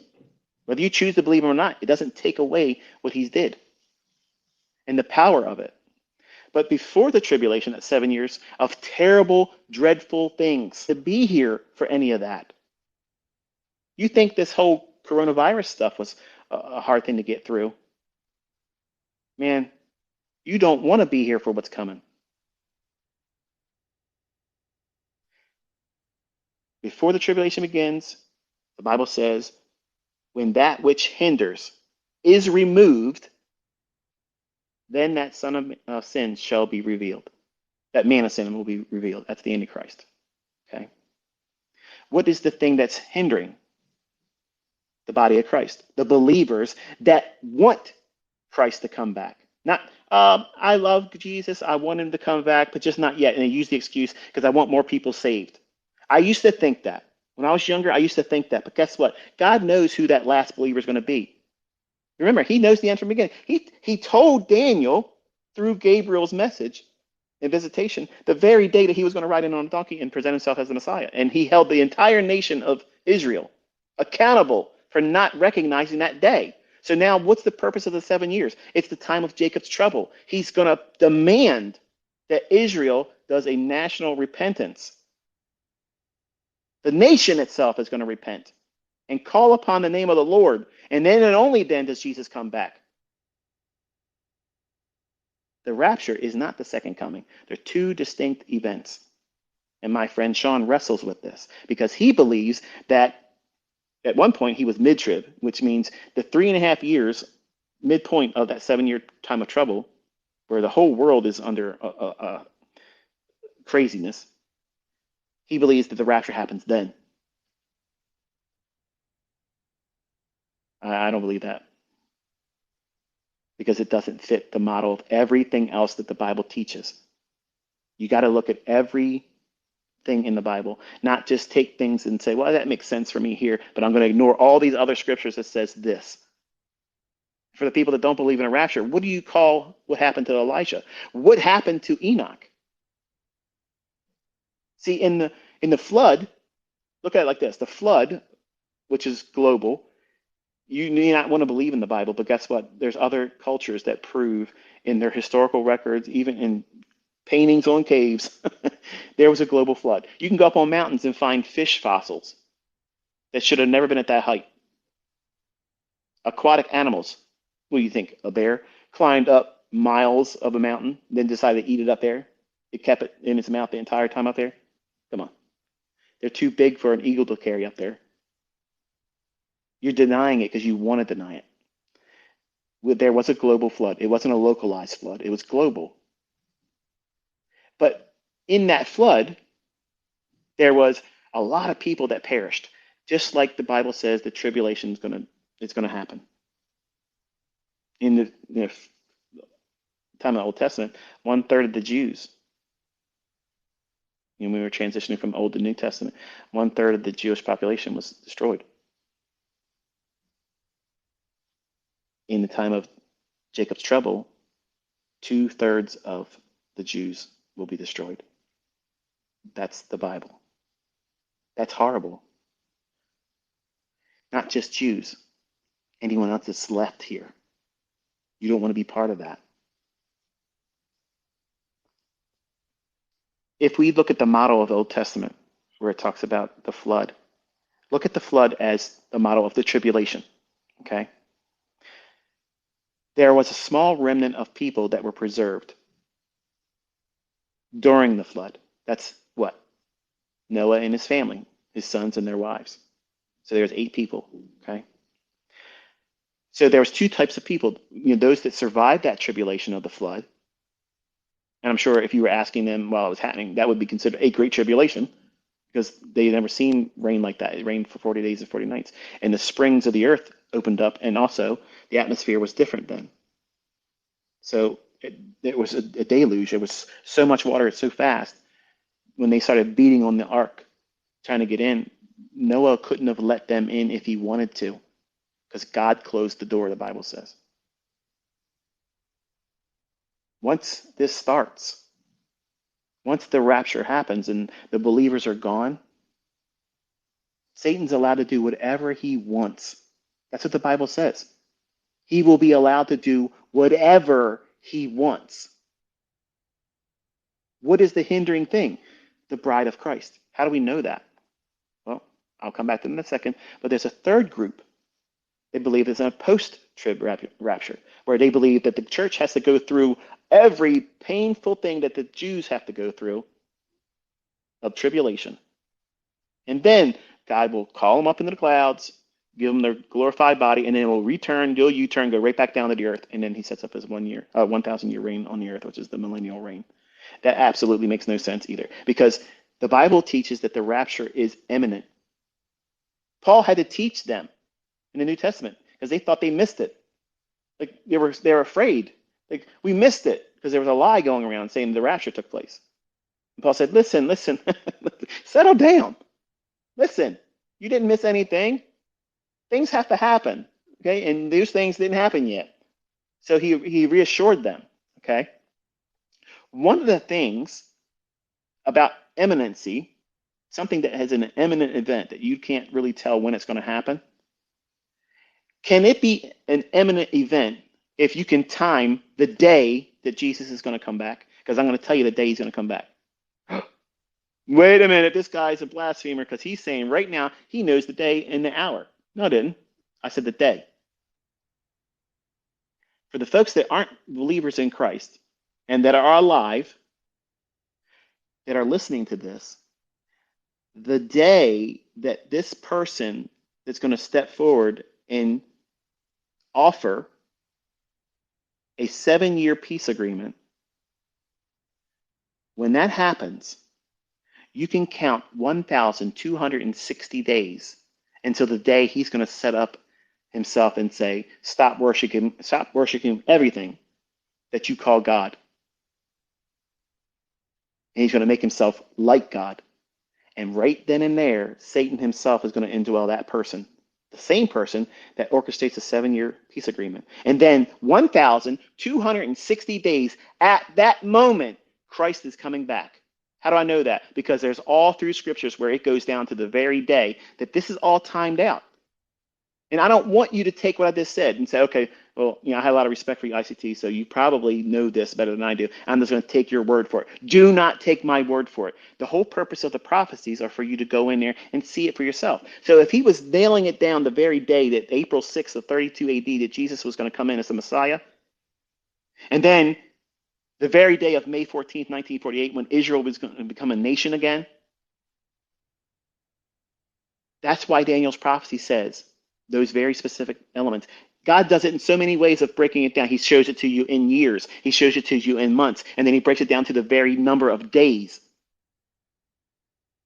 So if you understand that God is a date setter, no man knows the day or the hour right now, because when that rapture happens, it's imminent. You don't know when it's going to happen. It can happen at any time. That's what the parable of the 10 virgins teaches. 10 virgins, 5 of them are not ready.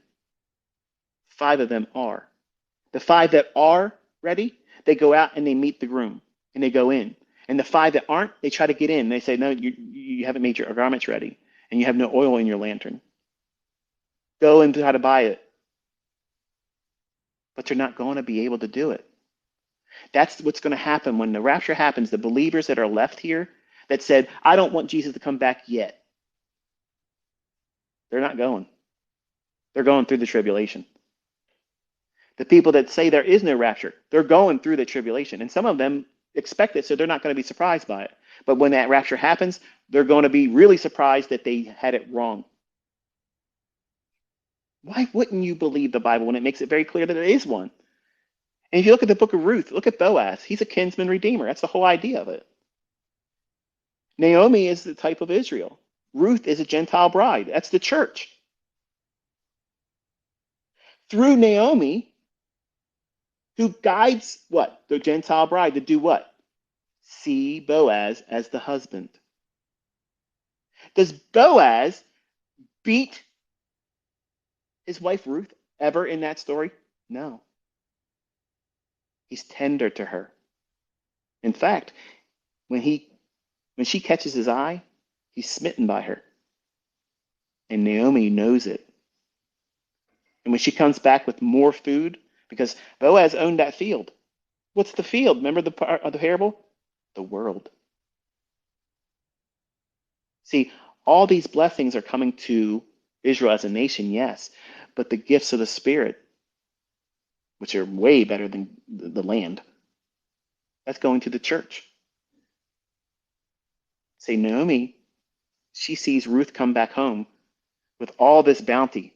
Like, man, you are blessed. Whose field were you in today? Well, it was Boaz's field. Oh, you have no idea how blessed you are. And to restore herself, she goes and tells Naomi. Oh, Naomi tells Ruth, look, this is what I want you to do. You go and you go to him at night. What? Night? That's exactly what the whole idea of a Christian marriage is. Remember, I was teaching on the idea of the way Christ is going to come for his church. It's modeled after a Jewish marriage ceremony. And many times, not always, but many times, the Jewish marriage procession would come at night because it would be viewed as romantic. That you don't know when he's going to come, and you always have to make yourself ready. And then when you hear the shofar blown, the horn, you go out and you meet him in the darkness. And he steals you away as his bride, which is romantic. That's why Jesus says, behold, I come like a thief in the night. But see, you can't say that about the second coming, because if you're living in an age where when the Antichrist makes himself the role model for orchestrating a 7-year peace agreement, you can start the clock right then and there. 1,260 days, that same person's going to stand and say, stop all worship. And he's going to break that agreement. And all hell is going to break loose on this planet because Satan indwells him at that moment. And he is allowed to do whatever and everything he wants to do. No stopping it. No limitation. God's taken his hand away entirely. And that's why it's called the time of Jacob's trouble. The great tribulation is the last 3.5 years. And unless Jesus comes back, no one survives it. But why did he number those days? Because if you're alive and you're here, you're going to have the Bible somehow, shape, or form shown to you. There's going to be more believers and conversions to Christ during the tribulation than any time in history, because they're all going to know this stuff was foretold and we're in it. But you don't have to be in it. You don't have to be in that. It's such a simple thing. You pray and you ask for forgiveness and you obey the gospel, Acts 2:38. You find someone that has been born and baptized in Jesus' name, and they baptize you. And then you believe what the scriptures say, and you look for his coming, and you look at all these bad things and the news is trying to scare everybody with. I find joy in that, not because it's suffering, because that's exactly what Christ said was going to happen. And if he was that accurate in his first coming, and he demanded Israel to know the very day, how else would he expect you, if you're stuck here in the tribulation, and you know that this Antichrist comes forward and he orchestrates a 7-year peace agreement? What does that mean, a peace agreement? There has to be what? Turmoil. Well, look at the television on any channel right now, and what's going on? Exactly what I told everybody in my mentorship in March of 2020. Because it's about to kick off. What? Ezekiel 38 and 39. I don't know if believers in the rapture are going to be here during that war or after or before. That part I don't know. But I'm not making myself up to worry about it. Like I'm ready to go now.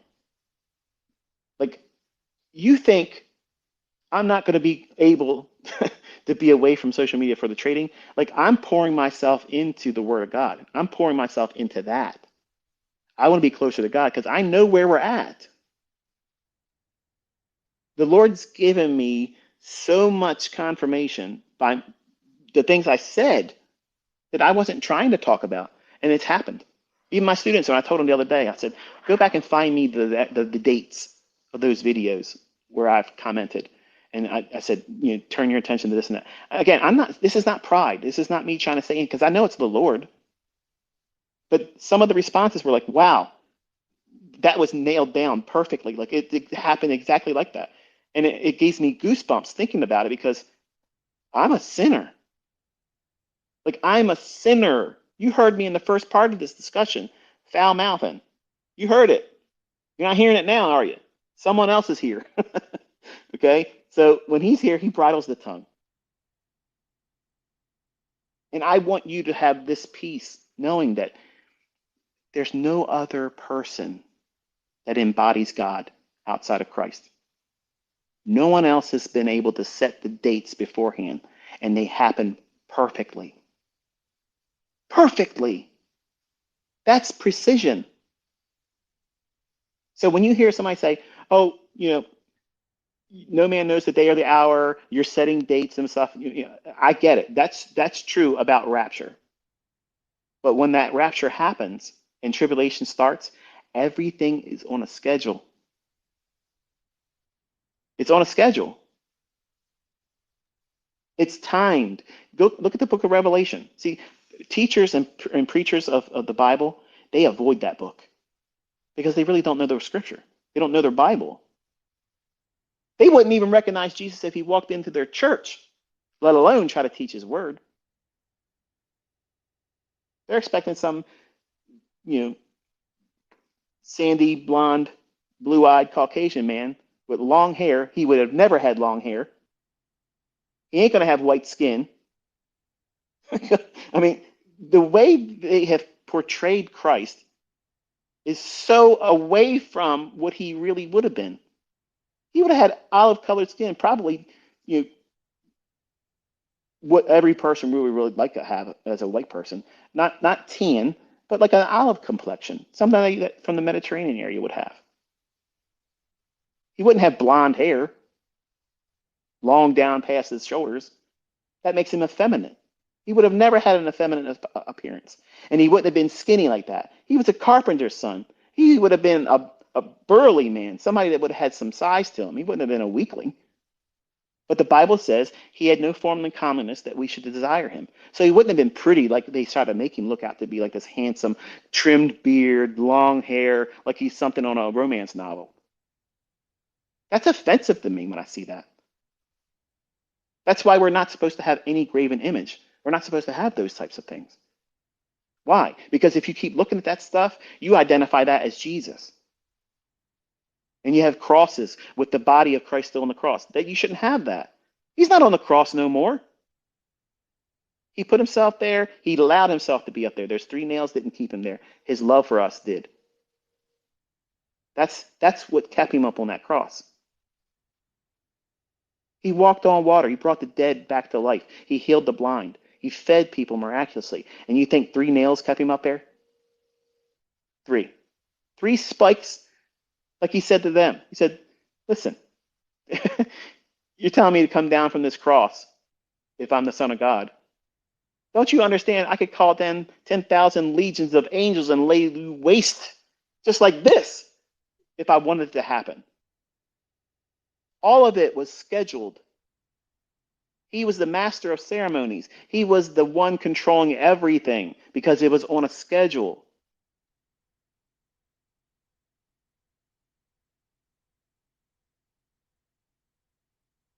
When I was 14, I told my friend Sean, and I believe it was the Lord talking to me and through me then too. And I get it, folks. I am a sinner. But guess what? God used sinners in the Old Testament too. He made Paul, the apostle to the Gentiles, the chief persecutor and murderer of the church. He picked a murderer of an Egyptian, Moses, to go down there and tell off the Pharaoh, the president of the known world then. The fact that he even did that should have killed him. But God, guess what? God said, you can't. Pharaoh at the time was a type of what? The Antichrist. Haman, study him in the Old Testament. He's a form of what? The Antichrist.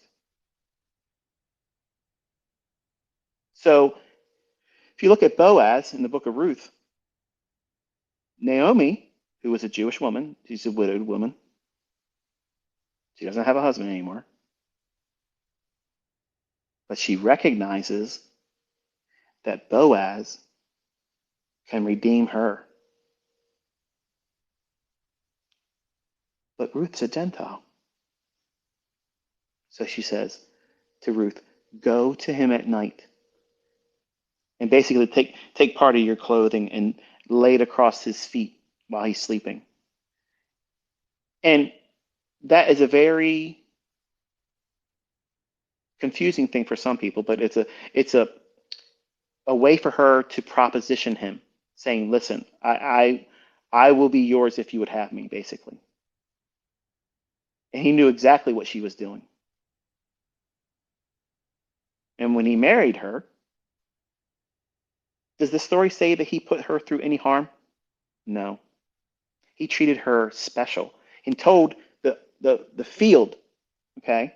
Listen to this, folks. Listen, okay? Because if you can't see Christ and Christianity and everything around the whole gospel in this short little 4-chapter book, it's crazy when you start seeing it through the lens of Jesus. Okay, and I'm going to help you with it right here. Naomi is Israel. Ruth is a Gentile bride. That's the church. Boaz is a kinsman redeemer. Jesus is our kinsman redeemer. So Boaz is a model of Jesus. He owns the field. Remember the parable of the wheat and tares?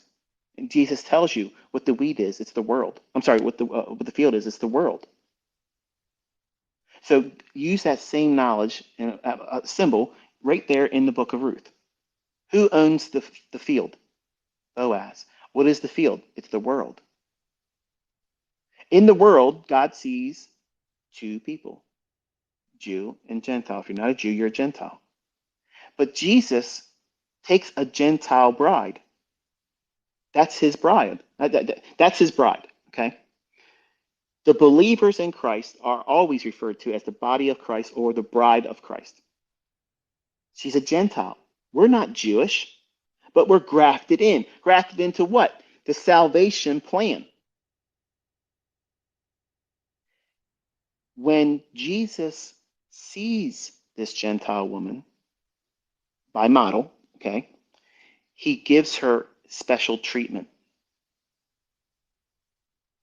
You see that? Boaz sees Ruth and gives her special preferential treatment. He tells the workers of the field, the angels, remember the ones that he says, go for with a sickle when it's time and bring the harvest in? That's the angels. He tells the workers of the field, what are they doing in the world? They're harvesting the believers out of the field. In what shape? What do you mean by shape, ICT? What are you talking about? Well, if you understand the laws of gleaning, and you learn about that in the Old Testament, get yourself a concordance. Gleaning. That's where I got the term gleaning. I'm the dean of glean. When you're learning my lessons about price action, you want to glean. That comes from understanding the Old Testament. That is impressed upon me by studying the Old Testament from the book of Ruth. Ruth is in the field gathering food. The welfare system back then, if you had a field, you would leave the corners. You would not harvest in the corners. Okay. Now imagine if this field was a rectangle, okay, in your mind's eye. And God said, if you owned a field, you are supposed to leave the corners alone. So what's a corner? You have upper left, upper right, a lower left, and a lower right. And if you glean everywhere else, what are you left with? Well, you're harvesting through the work of the cross. You didn't see that there before, did you? It's neat, isn't it? I got goosebumps thinking about it all over again. It's all in it. It's designed. It's designed. But he told the workers, if you see her in the field, leave extra for her. Who? Ruth. Who's that? The church. The Gentile bride of Jesus. Give them extra special treatment. You wonder why believers in Christ get the miracles? How they're spared a lot of the troubles in the world? How their paychecks go a little bit further than they should have? When they get those doctor reports that should have been this, but they come out with something else? Michael, this baby's going to come out breech birth. We're going to have C-section because the placenta is covering the cervix. That's a lie from hell. Because God promised me my son, Caden, and he ain't going to put my wife through that. I'm just telling you, woman. You might have a degree in medicine. You might see that screen, but I'm telling you, that's a lie. And my son came out natural. You get treated special when you believe in Christ. You're not spared everything because God said, you will have trials and tribulations in this world. That means you're going to go through some stuff. But guess what he promised the Church of Philadelphia? I will spare you what I'm going to give to the rest of the world. What does that mean? You won't know that until you understand which hinders, when it's removed, then that man of sin shall be revealed. What is that? That's the Gentile bride. That's the believers in Christ that want to see him come back, not the ones that say, don't come back yet, Jesus. We need more people saved. I'm not saying I don't want more people saved. I'm just saying there's a time when the fullness of the Gentiles come in. That means that God knows that last believer, the person that's going to come to him in repentance, that's it. It's over. That's when the rapture takes place. And when that is removed, because God doesn't punish the bride, he's going to punish the nation of Israel with that 7-year tribulation. The whole purpose of it is to beat them into submission nationally and have repentance nationally. The nation of Israel will turn to the Lord and say, please come back. Why will they do that? Because they're going to understand that our New Testament said exactly what they're going through. But 2/3 of them are going to die through war and persecution and murder. And everyone else here that doesn't listen to this person that's going to be indwelt with the very spirit of Satan himself, who God says is allowed to do whatever he wants. Those last 3.5 years, he can do whatever he wants. That's frightening. That's scary when you think about that. The only way Satan can hurt God is by taking more of his creation, humans, to hell with him, because he knows he's lost and he's got rage. And the only way he can hurt him is to take more of us with him. He ain't taking me, and he ain't got my children, and he ain't got my wife. Sorry, but not sorry.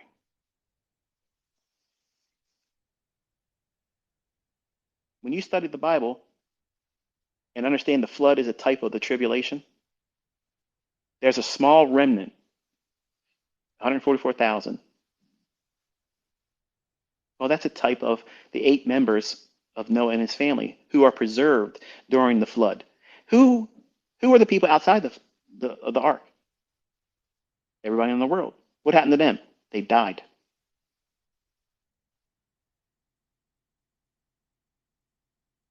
But there was a group of people, one specifically, that didn't have to go through it. That was Enoch. He walked with God. At 65 years of age, he started walking with God, and he lived 300 years after that. And then all of a sudden, when the world at that time started to proclaim the name of the Lord. Well, that's a mistranslation. It means in the Hebrew it says they profaned the name of the Lord. When that started happening, right before that happened, Enoch got raptured. Where's God in the church today? He's not there. Money is. You can't serve God and mammon. Churches are ran like businesses, celebrity status preachers. That's why I don't go to organized religion, because it's going to take you to hell. What's church? Look at the book of Acts. That's church. Small groups in your homes. And believe me, we're all going to be doing that. If I'm wrong, and I don't believe I am, and I'm hoping and praying I'm not, and the church has to go through tribulation, anybody that's here, when they come together with other believers, they're going to be doing it secretly in homes. And they're not going to be telling many people about it. Because it's going to be outlawed. All forms of religion is going to be. But before there has to be a 7-year tribulation and a 7-year peace agreement, there has to be turmoil. There has to be this upheaval, right? Where? In Israel. What's the deal with Israel? Zechariah says it. I will make Jerusalem a burdensome stone for all those who burden themselves with it. God placed his name over there. That's the problem, okay? There's these two factions, okay? Ishmael, Isaac, Esau, Jacob. It's the same storyline from Genesis. That's what's going on right now, folks. There is no answer. No one president, no one leader, no one collection of people in the United Nations, nobody is fixing that problem over there. The Jews are not leaving, and the Arabs do not want them at all there. And that is something that can't be agreed upon. But for 7 years, this one person is going to broker an agreement where even the Jews and the Arabs will agree to it for 7 years. But then he will break it at 3.5 years. That means there's time that you can count it. 1,260 days. When that peace agreement starts, you can count literally 1,260 days. And then there's going to be a total disruption of everything. And then count 1,260 days after that. You can tell the day that Jesus is coming back. That day, from that moment on. But until that man of sin is revealed and that 7-year peace agreement is orchestrated, you can't count anything. So if there are people that believe in a post-tribulation, well, guess what that means? You can know the day and the hour because it's 1,260 days from the peace agreement. And then the Antichrist will say, okay, I'm basically like God now. And then 1,260 days after that, Jesus is coming back. So if you believe in a post-tribulation, that means there's no eminence. There was no necessity for Paul to teach and correct those people that thought they missed the rapture in the New Testament.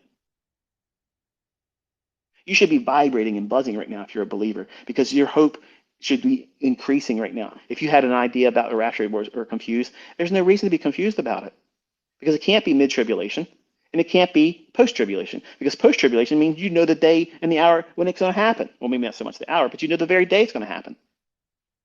And there's no evidence then, right? Because you can count it, know when it's going to happen. If that means you can sit back on your laurels and say, well, I can live vicariously and just do whatever I want to do, sin loose, just do whatever I want to do, because all I got to do is wait for this Antichrist, and then I got to wait for the Antichrist to set up his whole thing and say, he's like God. And then 1,260 days. I got 1,260 days to live like a sinner, and then I'll ask for forgiveness on 1,259 days, because I know that Jesus is going to have a second coming the day after that. That's exactly what that means. That means that why would God allow that? He wouldn't. It goes against his whole character of eminence. Come on. You don't know your scripture. So it only fits with pre-tribulation. Absolutely. It fits the model that we are not appointed unto wrath. That's scriptural. Jesus himself said, pray that you're counted worthy to escape these things coming upon the earth. For the people that say rapture is escapism, what is going on in that passage where Jesus himself says, hey, pray always that you're counted worthy to escape these things coming upon the earth? That means and supposes that God in the flesh would never waste his time saying something that wasn't worth knowing. He's teaching. Every word he ever spoke was an instruction. Every response, look at everything he says. It's an instruction. Everything. He didn't waste any word. Any word at all was never wasted when Jesus spoke. And he says very plainly, you can't make it out to be something other than this. Always pray to be counted worthy to escape these things, what? That are coming upon the earth. What is he talking about? Tribulation. Not just the average thing, because he promised us in the garden that we will have trials and tribulation. He promised it was going to be like that. We're sinful creatures. And until we're redeemed, we're in this world and it's sinful. It's fallen. Yes, God knows that there's children being harmed. Yes, he knows that you had things done to you ill-willed. He knows that people steal from you. He knows that you've been mistreated. He knows all that stuff. That's the price of sin. Just because you believe in him doesn't give you the ability to walk through the world and not have no problems. It just means that he's never going to give you more than you can't bear. But great tribulation is appointed for Jacob. What is Jacob? Israel. Remember Jacob's name? It was changed to what? Israel. So when Jeremiah says it's the time of Jacob's trouble, oh, now we understand why there's a tribulation. And the Antichrist won't have rule and reign over every aspect or place of the world either. There's some places that are just not going to listen to him. But over in the Middle East, you got some problems. And it's going to have a spillover. What would cause the whole world to turn against Israel? I mean, obviously, there's a lot of anti-Semitism in the world. Even Christians, if you really pin them down in the privacy of some time where they can answer, a friend or a family member, they'll sometimes come right out and say they don't like the Jews. And that's a problem. There's a TikToker my wife likes to listen to. He's all tatted up on TikTok. He's like a Christian guy, likes to preach and stuff.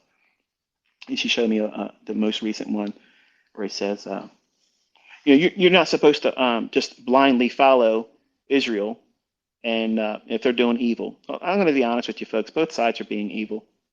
War is evil. And it's not them. We wrestle not with flesh and bone, flesh and blood. These are evil spirits and fallen angels that are pushing all these agendas right now. That's what's going on. That's why you're not going to vote your way out of all this stuff, folks. That's why these elections you just had were rigged again. Right in front of you. They don't care. They're doing it right in front of you. Because why? They only have a little bit of time left. Look at the sense of urgency for them to get all these things done. They're telling you all these things have to be done by when? 2030. What's going on? What's going on that they have to have all this stuff across the world changed by 2030? That's an interesting number, isn't it? Real interesting number.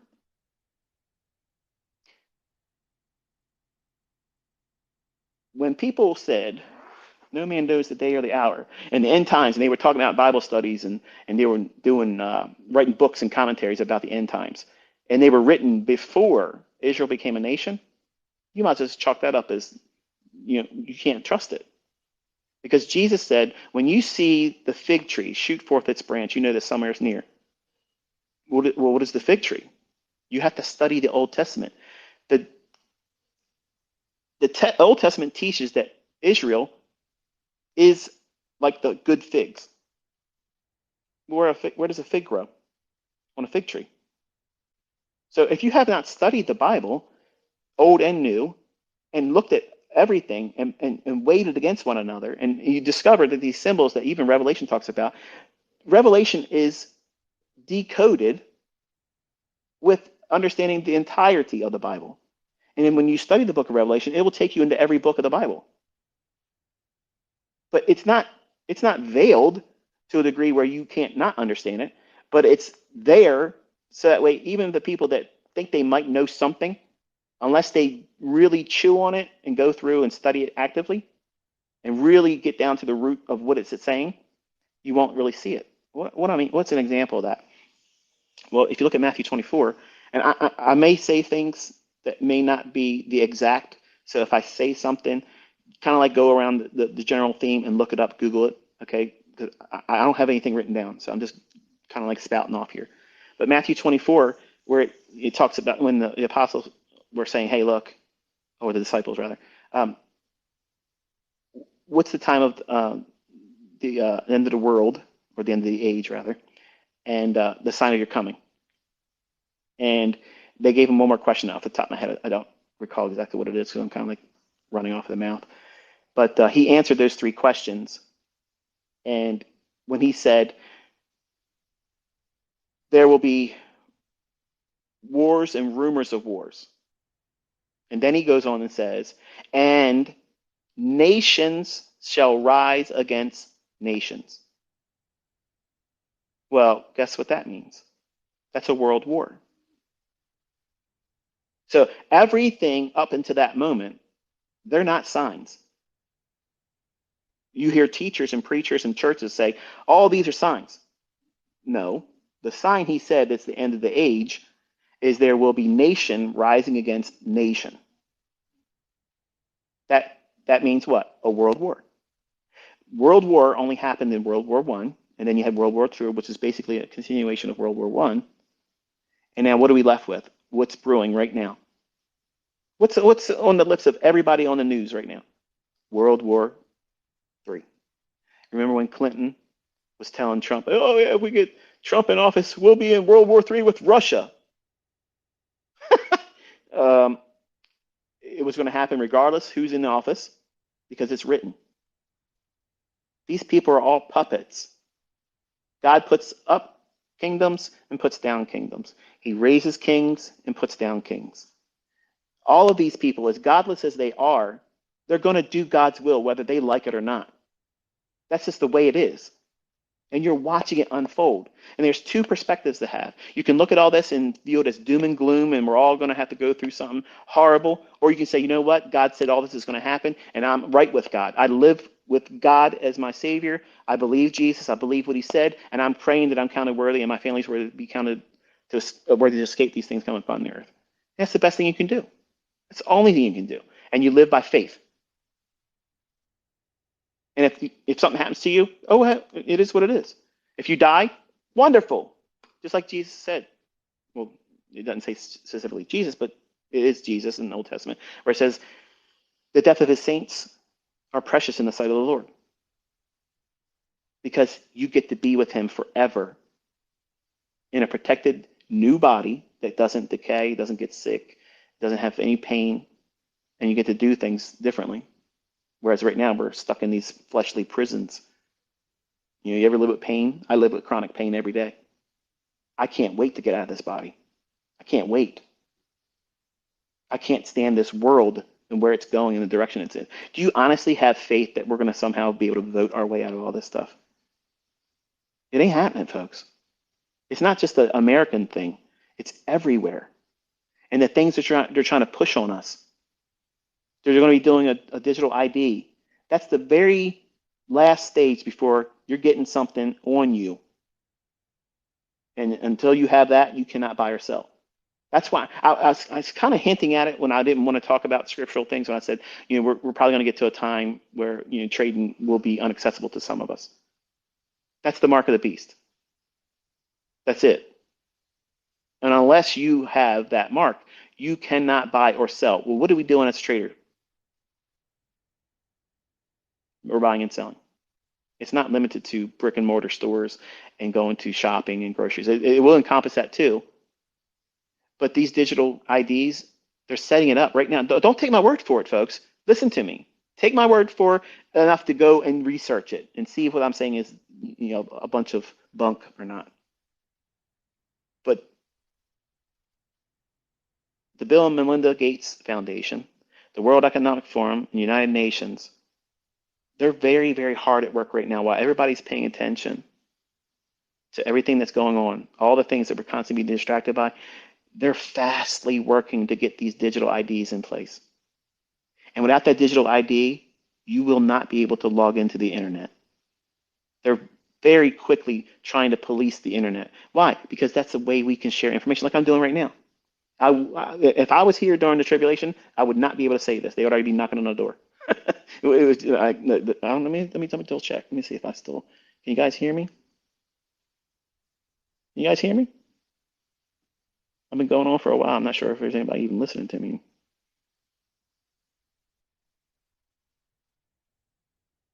I'm checking Twitter right now, by the way. Zach, 5x5. Zach's the only one listening. Okay, Victoria, Francisca, and Paul, thank you so much. I got a couple people listening. That's enough. I'm going to keep going. If you guys want to keep listening, I'll keep going.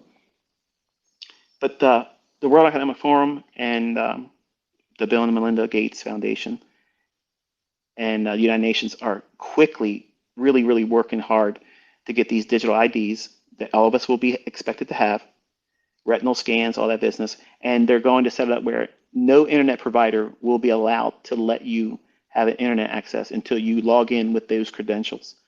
So that way you won't be able to sock puppet all you trolls that are out there sock puppeting and having multiple accounts. You're not going to be able to do that, buddy. There's going to be one account, and everything you say and do online will be tracked. And if you don't do what you're supposed to do, you're going to have the social credit score like China, where you're allowed to spend only so much money. You can't leave your house. You can't do this, and they can fine you. That'll come directly out of your bank account. That's why there's going to be a central digital bank currency, because they're going to punish you in a manner where you can't just take your money out and protect it. You don't see it coming, but that's what's coming. That's what I told you last year. Get ready. Get the things that you need right now that you will not be able to buy. What does that mean? Firearms, ammunition. Plain and simple as that. Because they're coming for the guns. They're coming for the ammunition. They're getting ready to do background checks on ammunition.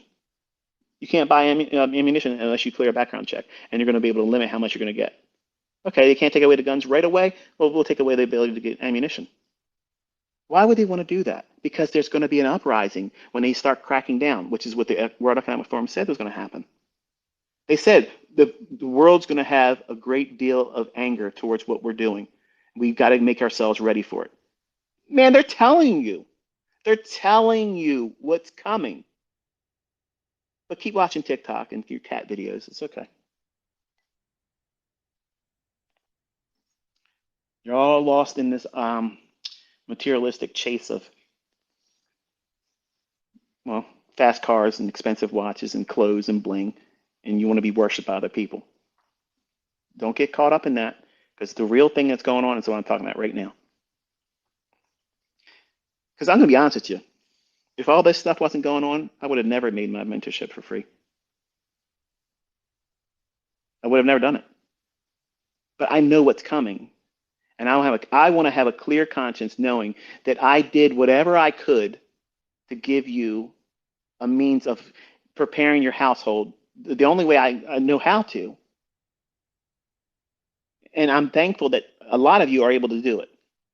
But don't lose sight, because we are in some really perilous times. And if you're not right with God, whether you choose to believe him or not, you're going to find out real soon that there is one. And for a lot of you, you're going to be shocked at who he is. And to sit and think about how I heard things that are now happening. That's really astonishing. And when you have all these things coming at one time, even people that don't believe in God, they just know there's something not right now. Like there's a lot of things going on right now in the world that clearly have never happened before. But that verse in Matthew 24, where Jesus says, and nation shall rise against nation. There's a distinction there. There's a separation. Everything prior to that, that's not a sign. You hear preachers and pastors and stuff. Oh yeah, these are all signs. No, they're not. They're just things that, yeah, that's normal. But when you see nation rise against nation, that's the beginning of the end of the age. That's when you're in the season to start looking for the sign. What is the sign? He goes on to say, when you see the fig tree shoot forth its branch, you know that summer is near. Likewise, all these things rely on your understanding of what he taught in the Old Testament with these types and models, these similitudes. He's saying that when Israel becomes a nation, when World War I happened, has Israel become a nation yet? Nope. For some of you, you don't even know when World War I happened because you didn't learn history. You were in a classroom being taught to be stupid, not knowing what history is, not knowing what a man and a woman is, not understanding how to live your life in a manner that's wholesome and not have low self-esteem, and you question your own existence, and you have to put things in you to cope with everyday life. Where's God in the schools? He's not allowed. He's not allowed. God's not allowed to be on TV anymore. Watch these athletes that get out there and they do something extraordinary, and they want to give praise to God. They're talking about God's one thing, but as soon as they say Jesus, oh, we lost the connection. Oh, that's sorry. But it only happens when that name comes up. You can mention anybody else's name, but when you mention Jesus, all of a sudden they want to kill the feed. Because why? Acts chapter 4, verse 12. There's no other name given among men whereby we must be saved.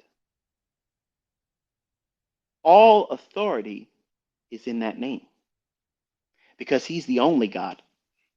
He's the only Redeemer. He's the only kinsman redeemer. He's the only avenger of blood. He's the final say. When the doctor gives you something, that ain't it. It's what does Jesus say about it. And if you don't know him, he don't know you. And if he doesn't know you, he doesn't owe you nothing. Because he's already done more than any of us deserve. Matthew 24. He says, when those nations rise against nations, that's a world war. We've never had that until World War I. And then all of a sudden, something miraculous happened. When you see nation rise against nation, when you see a world war, that's the beginning of the end of the age. But the end is not yet. But when you see the fig tree, when Israel becomes a nation again, well, guess what that means, fellas? World War starts, and then Israel becomes a nation. You think God's a date setter? I think he is. I think history proves it too. May 14th, 1948. Ezekiel gave us the very year when Israel becomes a nation again. Genesis chapter 5 and Genesis chapter 11 add up all the days or the years that they were alive before they gave birth to their firstborn. What's the firstborn nation? Think, folks, think. You can be anti-Semitic all you want, but God's used that people, that nation, to show the world who he is. But he divorced Israel for a period, and he's going to put them through the ringer.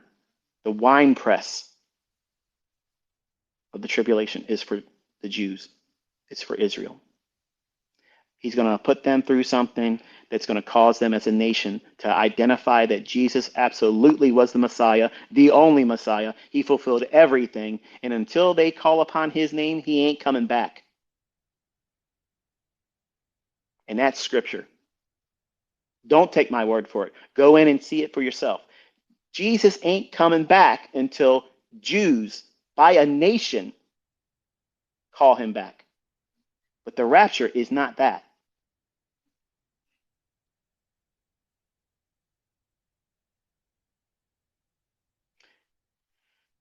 There's two women in the Bible.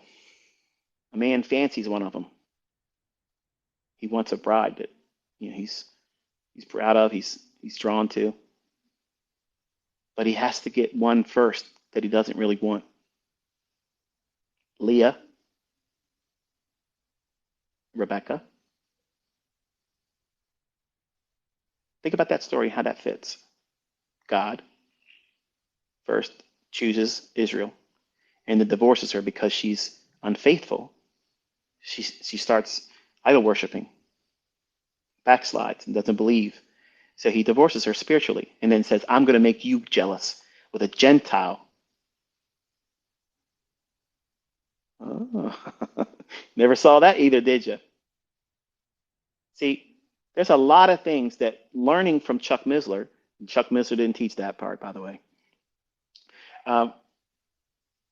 It gave me a perspective on the scriptures that allowed me to see things as parallels that lean on how there are a lot of things that Jesus did that parallels to Israel.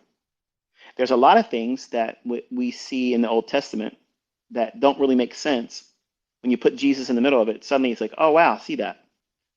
See, he's the lens, okay? And that's a metaphor that Chuck Missler talked about that made perfect sense to me, where if the Bible is viewed in the form of like a hologram, okay? If you take a little bit of the image that creates that holographic projection, you can take a little bit off of it, and as long as you have the laser that created it, it shines through it. You'll lose a little resolution, but you'll still see it. Okay, it's the same thing with our Bible. There's 66 books. You pick any book, any one of them, and I can teach you from that one book the gospel of Jesus Christ and the whole salvation plan. It's there. I can teach you the end times. I can teach you the life and death ministry of Jesus Christ, all from any one of those individual books. Find another book that can do that. Find another book that tells you the very day that certain things are going to happen. Look at Daniel chapter 4 when those nations rise up out of the world. They're the kingdom nations that have they're heavy hitters, right, in history. The fact that the people say the United States is not in the Bible. You honestly think that God of the heavens and the earth, the creator of all things, like he don't know that America is going to be a formidable player on the grand scheme of history? We're in everybody's business, okay? We're trying to be the police of the world, and God just doesn't know that there's going to be a America. To hear these preachers, these pastors say, America's not in the Bible. You're foolish.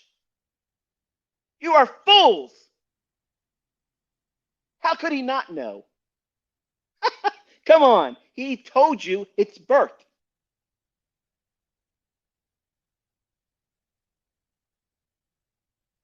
All of these nations come rising up. Okay?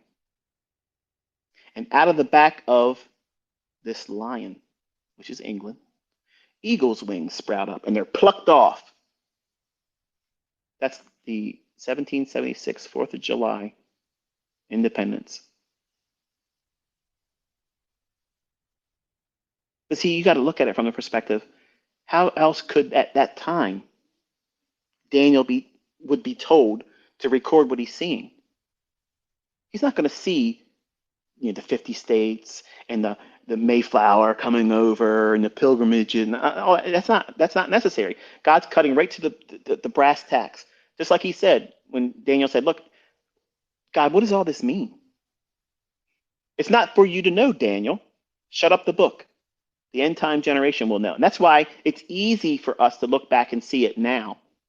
But anything prior to 1948, May 14th, everyone was looking through a glass darkly. They could not see anything as it really is.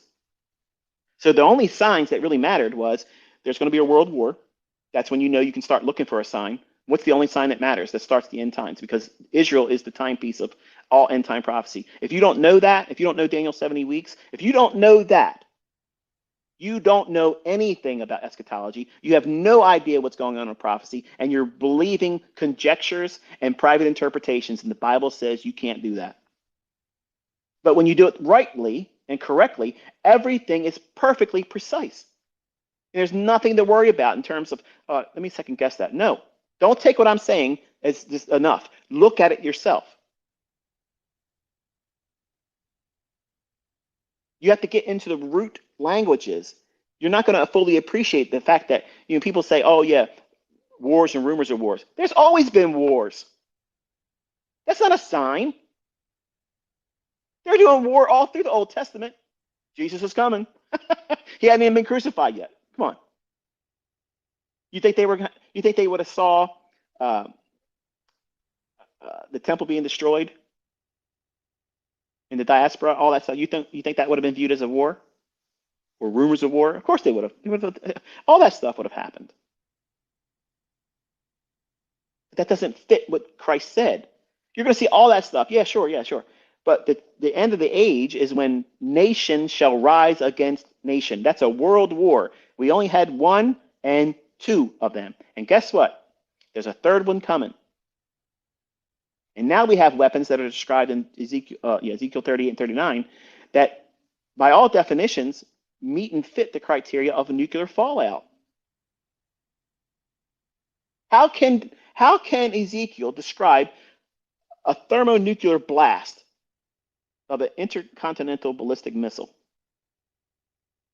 in languages that were used at that time? Tell me. He can't. It's not there. So using the vernacular, the lengths and reach of whatever language that was available to them at the time, God allowed him to see just enough. So we, as the end time generation, can recognize, oh yeah, that's definitely fallout from a nuclear bomb. What do you think Iran meant when they said, unless Israel stops the occupation and destruction of Gaza, we will send it a great earthquake? See, they don't want to come out and say they have a nuclear bomb. They had a nuclear bomb for a long time. They've had it for a long time. But they know as soon as they drop that, we're in it. And we're going to start sending things over there. And because of all that, it's going to be more exchanges. And that's why they're going to have animosity towards Israel. Now, I don't see this as scripture. I just see that this is the perfect excuse why every nation is going to turn against Israel. Because they're going to be the instigation rather, of the third world war. I mean, they're going to be like, you caused this. You caused this. Because the Bible says all nations are going to turn against Israel. And most of them right now already are. The fact that they're saying we're not going to do a ceasefire and we're going to occupy Gaza just like the West Bank. You think that's going to go well? Hezbollah, they're just chomping at the bit to get involved. I mean, I didn't watch the news or look at anything today. They could be in there doing stuff right now. I don't know. Like, there's no answer to what's already started right now. And it's not going to get smoothed out. Too much has happened. Elections in the United States are not going to get smoothed out. You're not voting your way out of any of this stuff. The only thing that's fixing this is Christ. And it ain't going to get better anytime soon. It's going to get a whole lot worse. And you can have two perspectives here. One, oh man, this is worthless. Why bother? Let me just crawl under a rock and die. Or you say, you know what?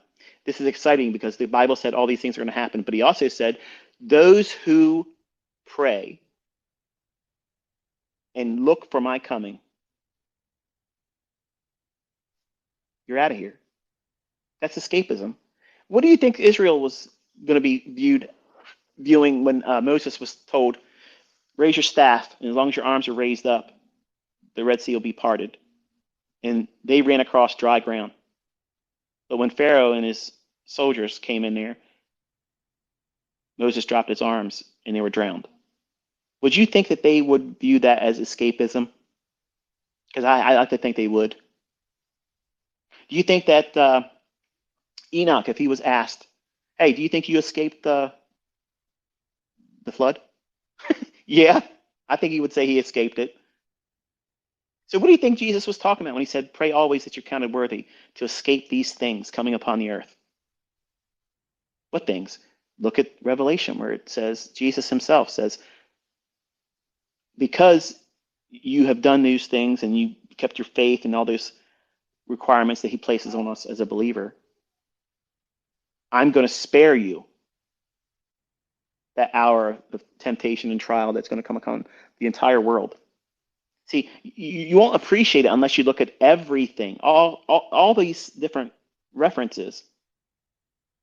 The people that say, oh, like the lady I said on YouTube that I like watching, that she's a homesteader, and I absolutely adore her. She's a little spunky, but her voice and her youthful face right now, not that she's young, because she's just a little bit younger than me, but her voice sounds exactly like my grandmother, and I find a great deal of comfort listening to her. She could talk about anything, and I would listen to her because she makes me go back in time to feel like I was when I was a child because my grandparents raised me, and I miss my grandparents. And she makes a comment sometimes. Oh, well, some of you Christians out there think, we're just going to fly away. No, some of us are.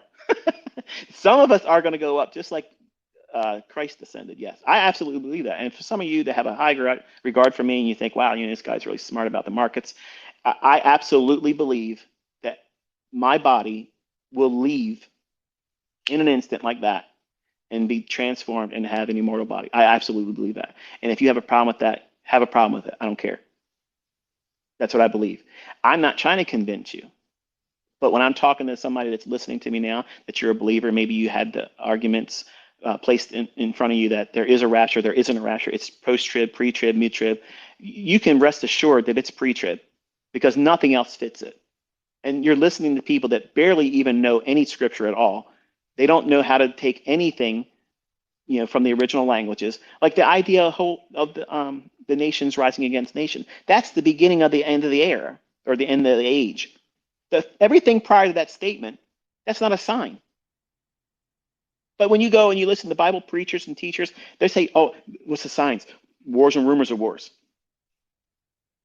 Okay, that's always been a thing. But when was there a world war? Oh, when did Israel become a nation?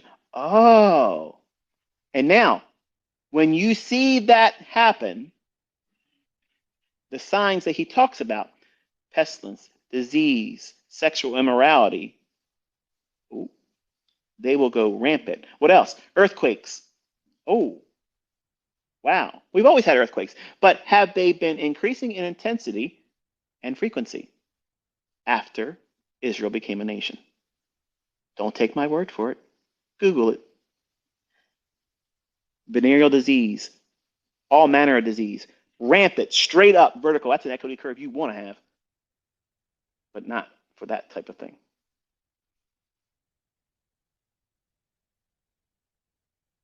Earthquakes, same thing. Sexual immorality, divorces, through the roof. Prior to that, nope. What changed? Israel became a nation. That's God's timepiece. So, Jesus made it very plain. You're going to know if the Bible's real or not. Because now Israel's a nation. Anyone that claimed that Jesus is coming back real soon, prior to 1948, they had to wait. The sign hasn't happened yet. The fig tree is Israel.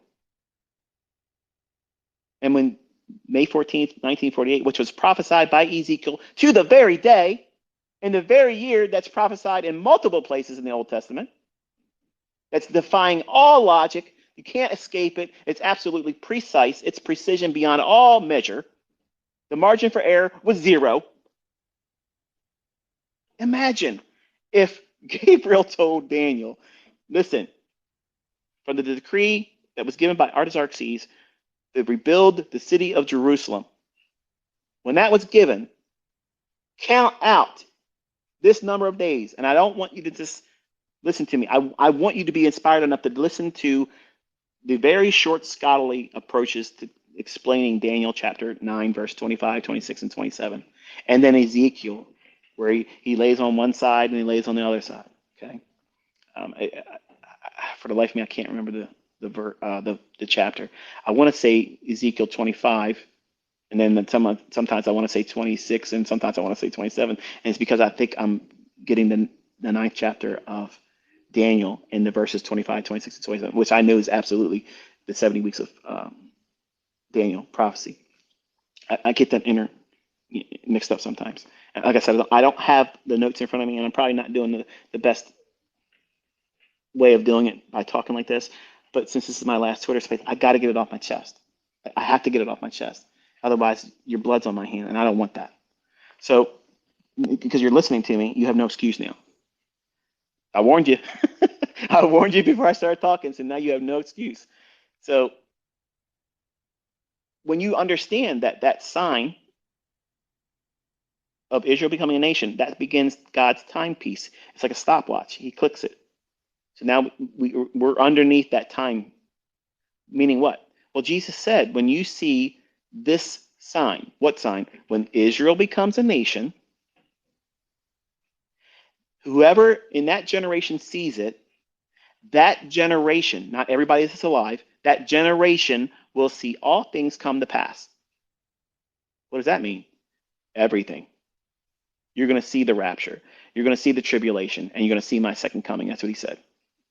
That's what he's saying. That's exactly what he's saying. Now, the question is, when that generation that is alive and existing at that time and sees Israel become a nation again, it shall not pass away until all things be fulfilled. Well, how long is a generation? When I was 14, I was telling my friend Sean, I said, you know, you have no idea how many times I've been asking myself if I really should ask my friend Sean just to sit with me and describe some of the things that we did as a kid and some of the things I was talking about and how it's amazing how it's happening. Like it's crazy. Like it's literally crazy. But I said to him, I said, you know, if Jesus said that, let's just say this generation is 70, maybe 80 years. Okay. That means as early as 2018 to 2020-ish something, you know, we're going to see the world go upside down. At 14 years old, I told my friend Sean that, based on the prophecies, based on what Jesus said about Israel becoming a nation, that's the real sign. That's the sign that starts the clock. Okay. Prior to that, all Bible prophecy is a guess. But now we're in it. We're in the end of the era of the age of human rule, and we're seeing this fast deterioration. Okay, and in Revelation it says when you start seeing these signs, and when Jesus says this, it's the Greek term is like where we get the original word for tachometer. Okay, when you see them happen, yes, but when they start to rev up real quick in frequency and intensity, that's where we get the Greek word, like where we get odometer.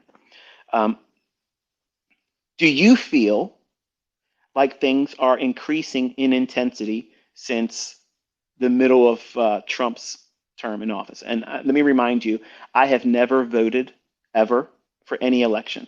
I did not vote for Trump. I would not vote for Trump right now. I would not have voted for Trump back then.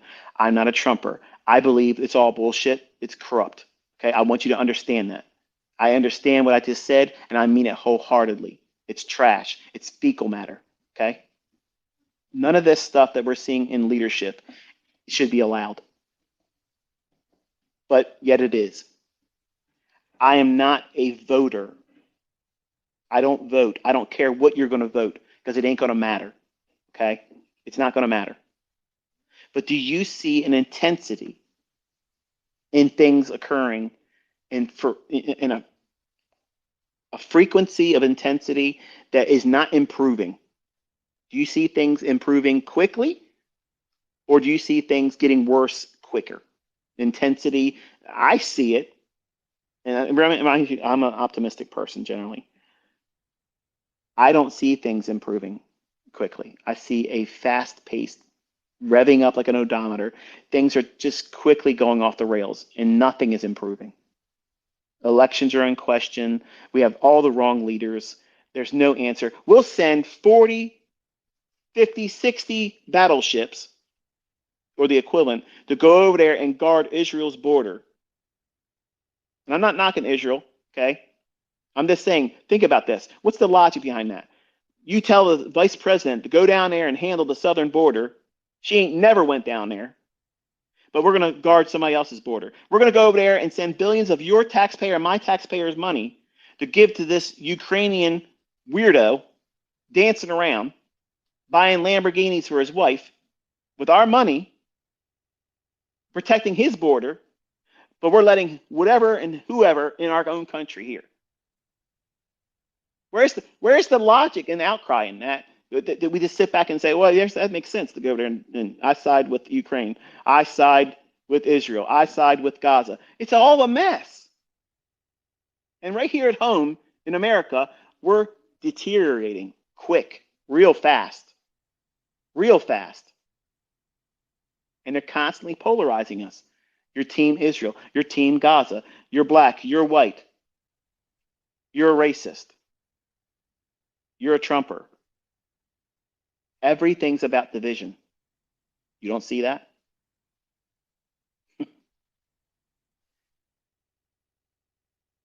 God is not the author of confusion,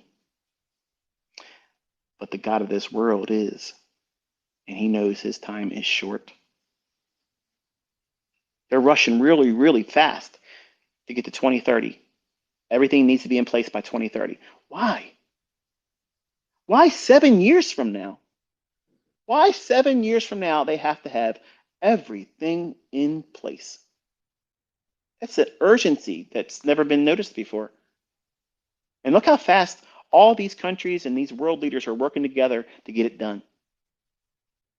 They can send billions of dollars over there to make sure businesses in Ukraine stay running, but they shut our businesses down in America. So those companies that they shut down to all that coronavirus crap, are they going to get restitution? No.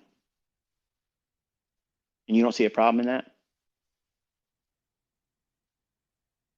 Folks, you watch that box on your television and you believe everything that comes out of it, and it tells you what to think and how to think, who to believe and what not to believe. And they give you the WWE version of elections where you have the face and the heel. And they're both on the payroll of Vince McMahon. They're doing what he says they're going to do. The outcome is predetermined. And the whole time, they're getting to see who believes what. Did you recently move to Texas or to Florida? Because I was contemplating it. And I changed my mind. Because I honestly believe when they let bombs drop in America, those are the two states that's going to hit heaviest. Why? Because they let everybody show their cards. Who is going to be on board with what we're doing? Well, you know Texas, right? They do things differently in Texas, right? Well, Florida is something of a different breed as well, but they both have the same view. They're not going to try to subscribe to what they want to do, but they're moving people from California and New York down there too. And the whole idea is they want to turn those states blue. Because they're red states right now. But they also learned in 2020, they can color them whatever they color, and nobody's going to do anything about it because they do what they want to do. They make the numbers up as they go. 80 million people voted for a guy that couldn't get anybody to show up to any one of his rallies. Really? Obama's been running this whole show, and you guys have no idea. They've literally caught several people mentioning how they were conferring with Biden, after he won the election, if you want to believe that. Who were they rallying around in the reception? Obama. Biden's walking around in the corner, had no idea. Nobody was talking to him. He's a puppet. Other world nations, they know it too. And you think, oh, they're just jerks. They're being mean to our president. No, they see it for what it is. But you've been lied to for so long. You believe it. You drank the Kool-Aid. You see it. And you think this is the way it is. It's got to be true because it was on TV. Obama himself said he wouldn't mind running the presidency if somebody else is up there and he had a microphone in their ear and, okay, do this, do that. And it just recently been revealed that he, for the last 5 or 6 months, have been what? Counseling Biden on what to do with this and that. They're slowly leaking it out there. That's the way God works. He has to, all things done in secret must be revealed. That's the way it works. That's why they have to tell you before they do it. Why? Because it's written, it's foretold. That way you know he's running the show. Who's he? The Lord. Remember, he sets up kings and puts down kings. He makes nations rise and he puts down kingdoms. He's in control. He's in control of everything until the church is removed, which is that which hinders. See, the bride of Christ can't be in the tribulation because it's going to be abused. It's going to be beaten. If you were going to marry your spouse, okay, tell me the logic in this. Here we're told to make ourselves presentable, keep our garments clean, and always be ready. Okay, wonderful. I got that. Now, that's our obligation. The groom, Christ, his obligation is to protect and take us to be where he is. And where he is, no one can touch us. Okay. So what type of model does it meet for if Jesus is the bridegroom and then the church is the bride and God says, I love you, I want to marry you, but I'm going to let the devil beat the living daylights out of you for 7 years and then you're worthy to be married. Would you want that of your spouse? No, it doesn't fit the model. But there's teachers and preachers and churches that say the church is going to go through the tribulation. No, part, the backslidden, the ones that are lukewarm. I'm going to spew you out of my mouth, the Lord says in Revelation. Really? That's offensive. He wants somebody that's on fire for him. Doesn't care who looks down on, oh, you believe what about Jesus? You think he's the Son of God? You believe he's God in the flesh? You believe he died on the cross and he resurrected himself? Absolutely. And I believe he is the Father in the flesh. The Father didn't send someone else. He came himself. He did. He created a body, Hebrews says. The body, it was created, born of a woman, under the law. That body was created, just like he created what? Adam's body. And then what did he do? He breathed his own spirit into him through his nostrils, and he became a living soul. He's teaching you right there the incarnation of his own Godhead. And you never saw it, but it's right there. He fashioned and formed out of what? The dirt. The dirt. What are we made of? Every composition and element it's in dirt is in our flesh. And when we die, from dust to dust, we'll return. Well, he made a body. And Christ is referred to what? The second Adam.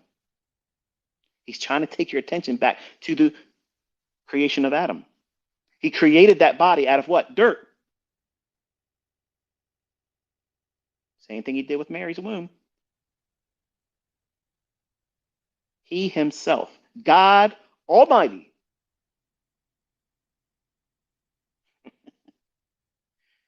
everlasting Father, Prince of Peace, placed himself in that body. He didn't send his little boy up in heaven. He himself came.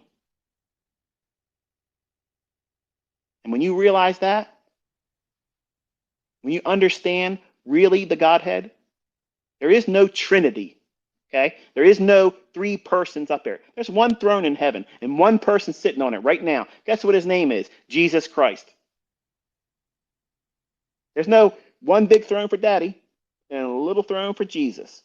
Nope. One throne. It's always been one throne. In Isaiah, I love it. He literally makes a waste of anybody that thinks of as a plurality in God. I'm looking around. I'm looking around for another God to swear by, and there ain't none of them up here. And there's none higher than me. So I guess I'll swear by my own name. That's God doing a wrestling shoot promo about himself, bragging on himself. The only one that has the right to brag on himself.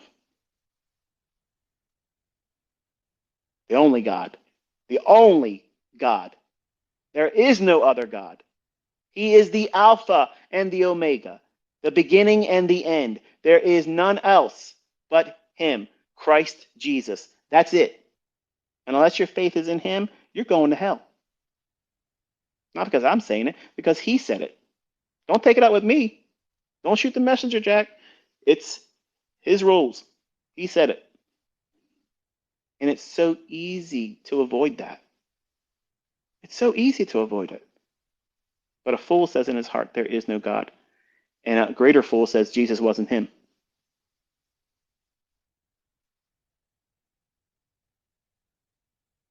What other book out there told you exactly to the day these events would happen?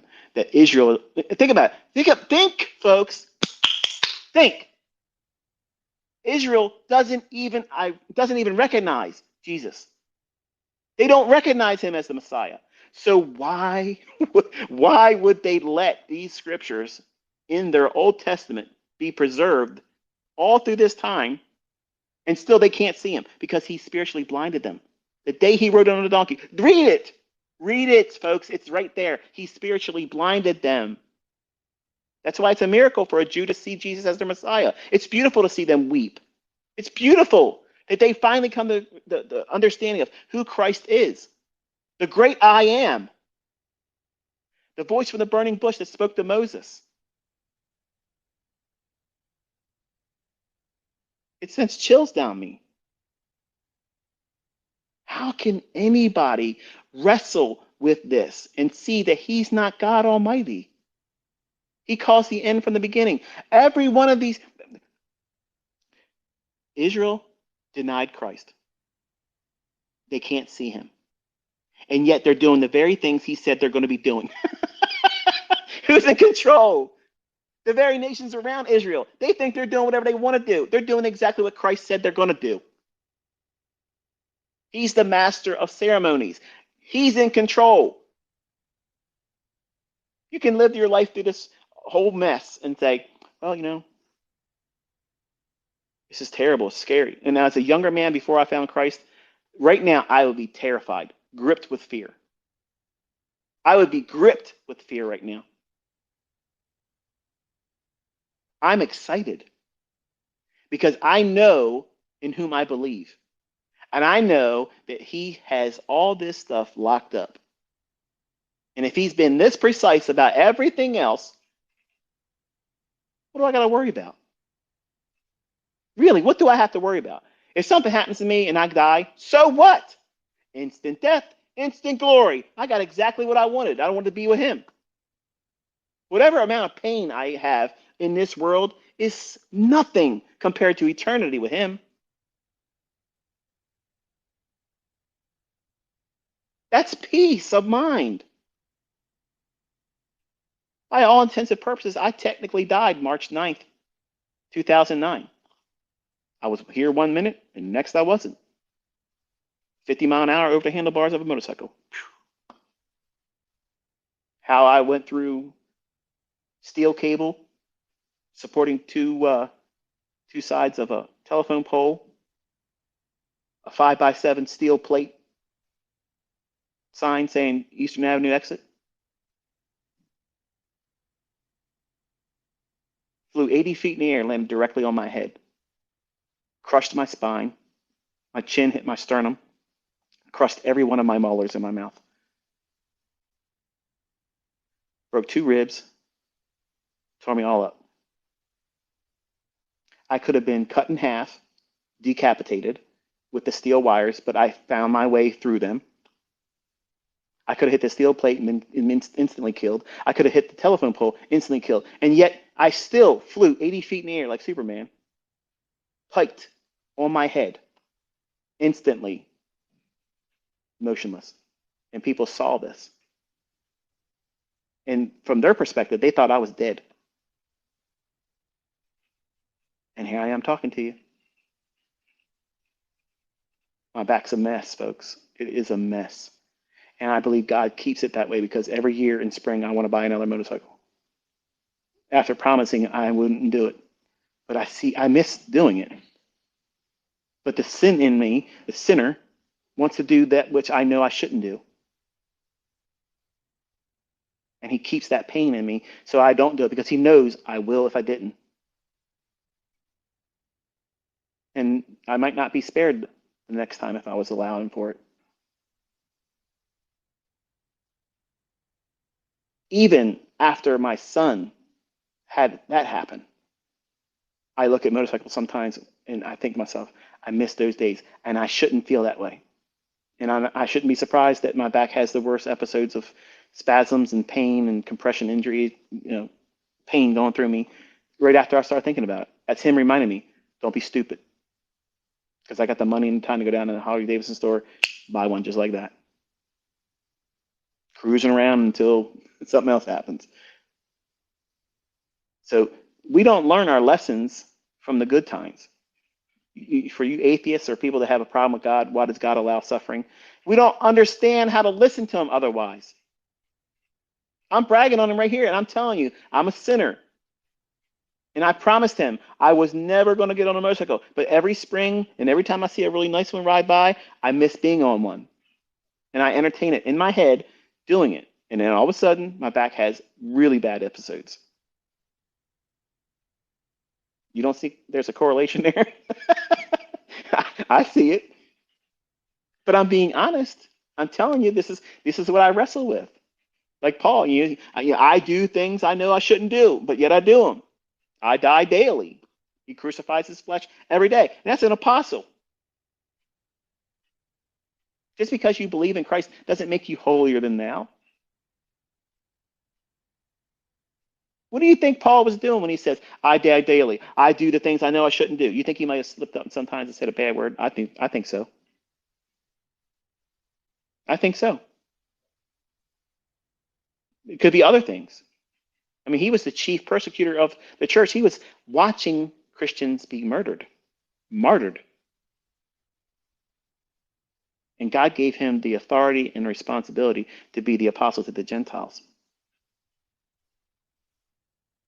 He wrote 2/3 of the New Testament. He had special revelation given to him about something that was in the Old Testament that you can see. There's a passage where it talks about, and I meant to say earlier, I got off topic. One of the ladies I like listening to, she's a Christian, but she believes that they're going to have to, we as Christians, she believes, I don't believe this, but she believes that we have to go through tribulation. And she goes, oh, you believe that you're just going to fly away. Well, the scripture talks about how, we will fly away. So, I mean, the very terms that they try to make a ridicule of the rapture, God uses those terms. It's almost like he knew they were going to talk about that kind of stuff. There'll be mockers in those days. What's the sign of his coming? Oh, even our father said that, the return of God was going to happen, blah, blah, blah, blah. Right. But until Israel becomes a nation, it doesn't matter. Because the stopwatch doesn't start until that happens. And that happens May 14th, 1948, which was given by Daniel to the very day, perfectly with a margin of error of 0, and it happened. And I showed you a very supernatural proof that the genealogy from the first man to Abram, the father of the nations, 1948. That's not random. Genesis chapter 5 tells you the gospel in the names of the first 10 human beings in existence. Come on. No other book does that. I'm sorry, folks. I'm sorry. But there ain't one book in the world that can call the future like that, to that degree of precision. And there's other subtle things where, these flat earthers out there, Listen, no. Okay. We are on a globe, a sphere, okay? And I know I'm going to get a lot of people mad right now, but I don't care. We are on a sphere, okay? And if you know anything about math, you know, when you learned higher math, what did you encounter? Measurements of curvatures, right? And when you really look at flat earthers and you really take a step back and say, okay, they must have missed math. They stopped at rudimentary math. We are on a sphere, okay? And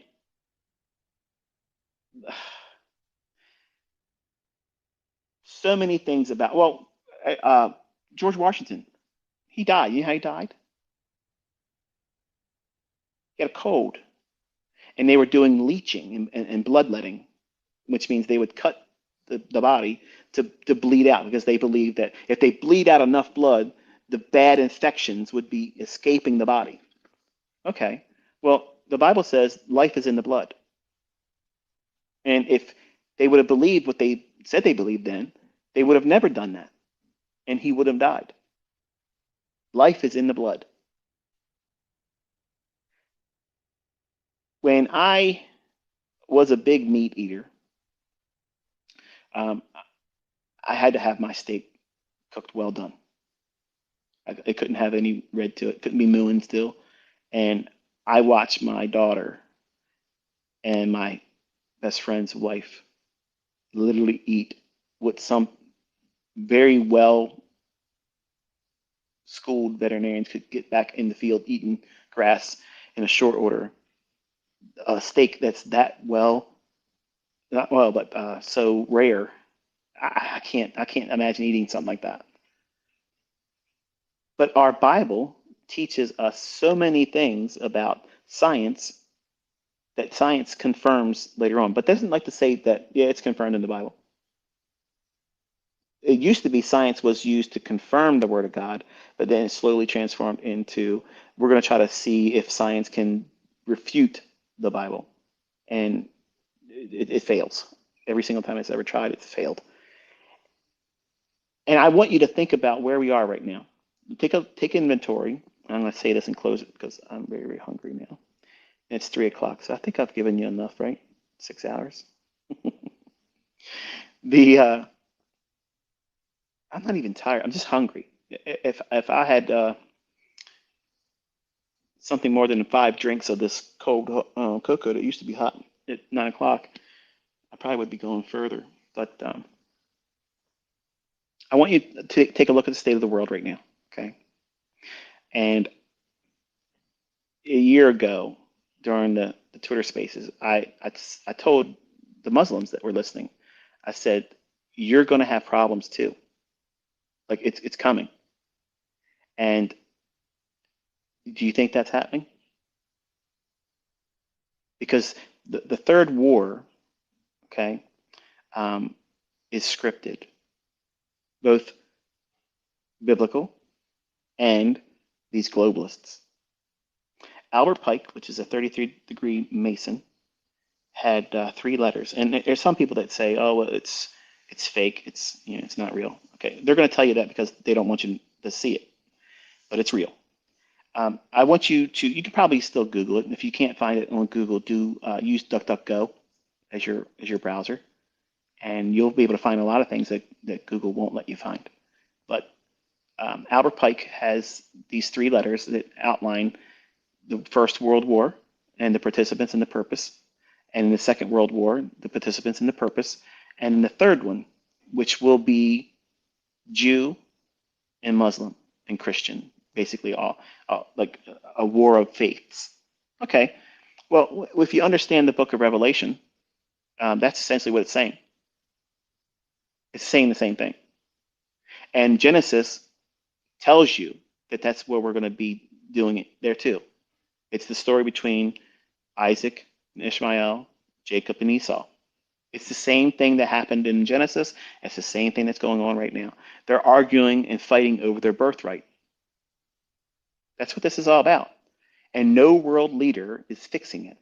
One will step up when this intensifies even more, and it's going to get worse. It's not going to smooth out. Israel's doing exactly what they're supposed to do, which is stay in Gaza, just like they did in the West Bank. And that's going to infuriate all the other surrounding Arab nations. Hezbollah is going to come in and start doing more. Iran's going to do what they said they're going to do in Ezekiel 38 and 39, that great earthquake, which clearly, what's a great earthquake, folks? Come on, you know what that means. They're going to send a bomb, right? Okay. Well, it's reasonable to expect that because Israel's sending in what? Bombs into Gaza. And Hamas is sending what? Bombs into Israel. So they're exchanging. So when Iran speaks up and says, unless Israel stops the occupation in Gaza, we are going to send Israel a great earthquake. Not just we're not going to shake the earth. We're going to send it a great earthquake. Well, that sounds like a really big bomb to me. And then when you read Ezekiel 38 and 39, that's what's being communicated there. And I'm not the only one that sees that. It's long been considered that that's what it's describing, the equivalent of a modern day tactical nuke. And I think that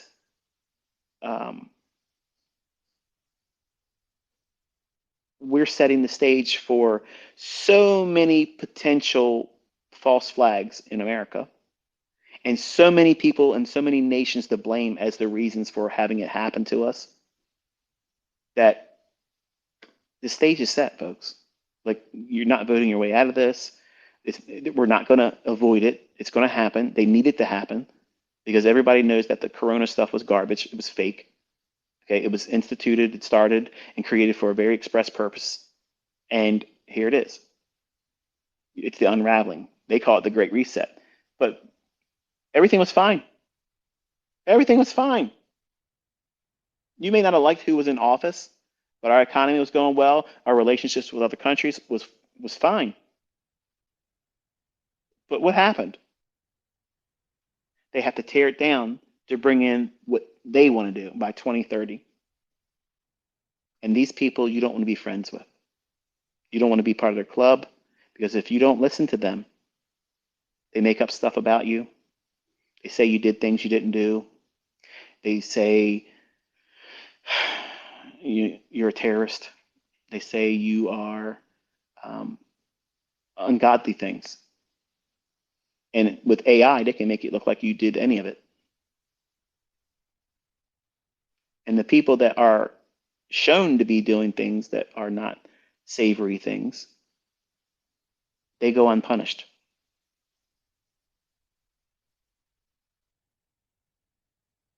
Wrong is called right, and right is called wrong. Everything is upside down. You can't see that? You can't see it? Take party out of it, okay? It's not Democrat, it's not Republican, it's not left, it's not right. Do you not see turmoil everywhere? Because that's exactly what I see. I see people rising up against each other. I see hate. I see division. No one cares about anybody else anymore. It's all about money. They love themselves. And it's ugly here now. Not just in America, on this planet, it's ugly. And it's going to get a whole lot worse. And when I told you last year to get your house ready, I meant it, and I mean it even more now.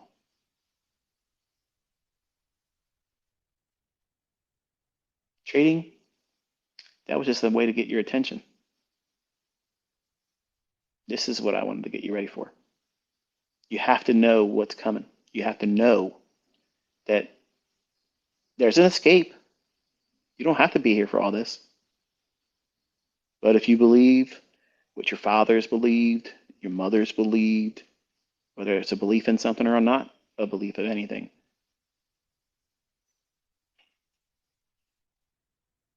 what do you have to lose if you do place your faith in him? You don't have to broadcast it to everyone. You ain't got to say, oh, yeah, I did this. You don't need to do that. Quietly, just like they did in the book of Acts. They believed in Jesus. They also knew that people didn't like them believing in them, and they hid themselves. Did you hear Jesus ever tell them, why are you hiding? You should be out there broadcasting me. He knew it was important for them to survive.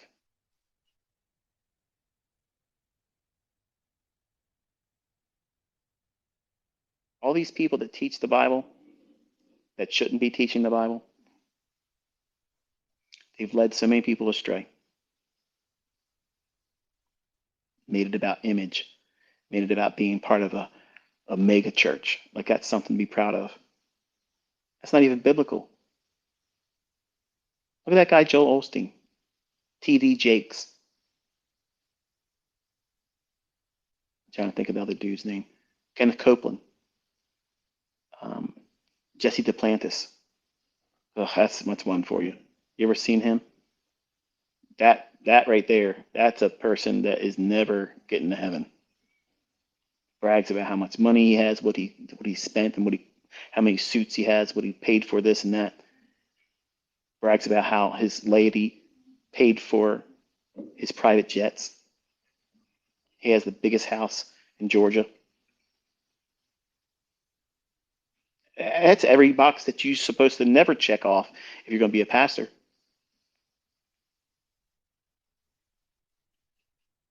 It's ungodly.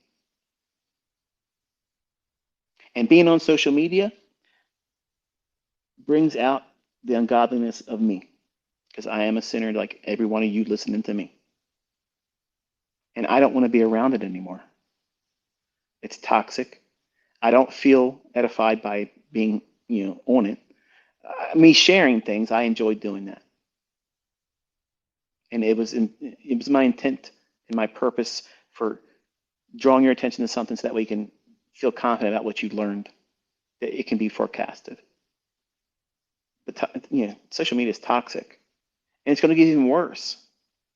No matter what side you're on, you're going to constantly be,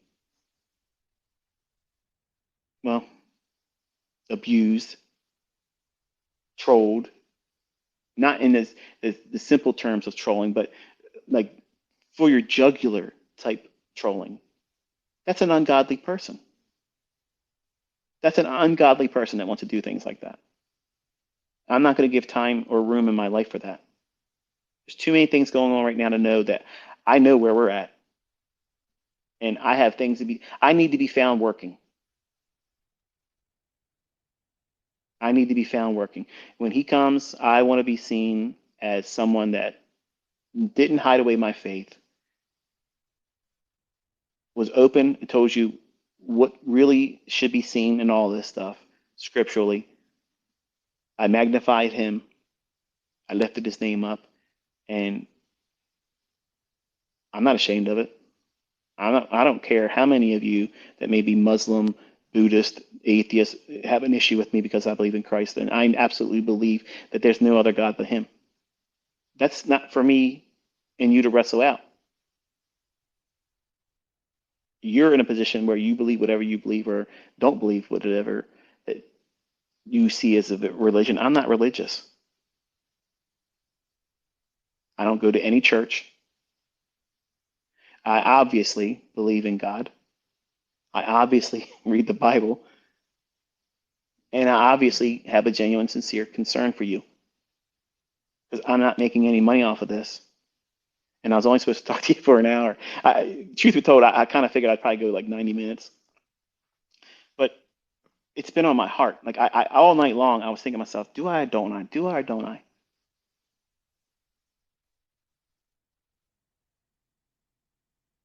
But everything that you see in this world is a lie. They lie to you constantly. You're being manipulated. You're you're taxed so heavily, and they want more taxes. Like, how can you fight the tax if you're on a central bank digital currency and they just take it from you? You can't. Canada, well, we're going to help other people transition to the other world because if they want to die, we're going to help them. What? it used to be if you wanted to commit suicide, we want to commit you and try to help you, nurse you through the situation that's caused your depression.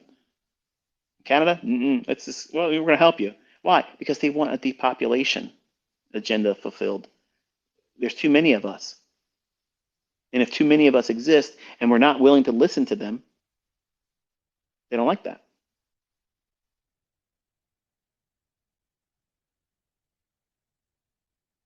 They don't like it when there are folks that say, no, I'm going to be a breaker. I'm going to be the person that says, not this far, not today. And they're doing things so openly, so brash, just unapologetically, just, whatever. What are you going to do about it? Literally, what are you going to do about it? They literally threaten United States citizens. Well, what are you going to do? How are you going to fight against, uh, military jets? Oh, I seem to remember over there in Afghanistan, um, the other side didn't have all that stuff, and you never beat them. But you left everything on the playing field for them. That was what Obama's doing, by the way. And that's the weapons that are being used right now against us, eventually, and Israel. But you don't see it because the TV didn't tell you that. When you see it for really what it is, it makes perfect sense. When you don't have a party affiliation, when you're not either a Democrat or a Republican, because they're both the same thing. They're both the same thing.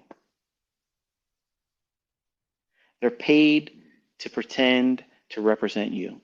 And what changes have any of them brought that made it better for you and I? Nothing. But they got rich doing it. And why is it no one else can win the elections? These same people for the last 25, 30 years. Really? This is all these smart people that come up, okay? When, for instance, you see these folks like Mark Zuckerberg and the folks that were part of the beginning and the inception of Facebook. I was marveling at them, years ago. And I told everybody when Facebook was at $20, I said, buy it. Don't let go of it. Why don't we ever see somebody like that?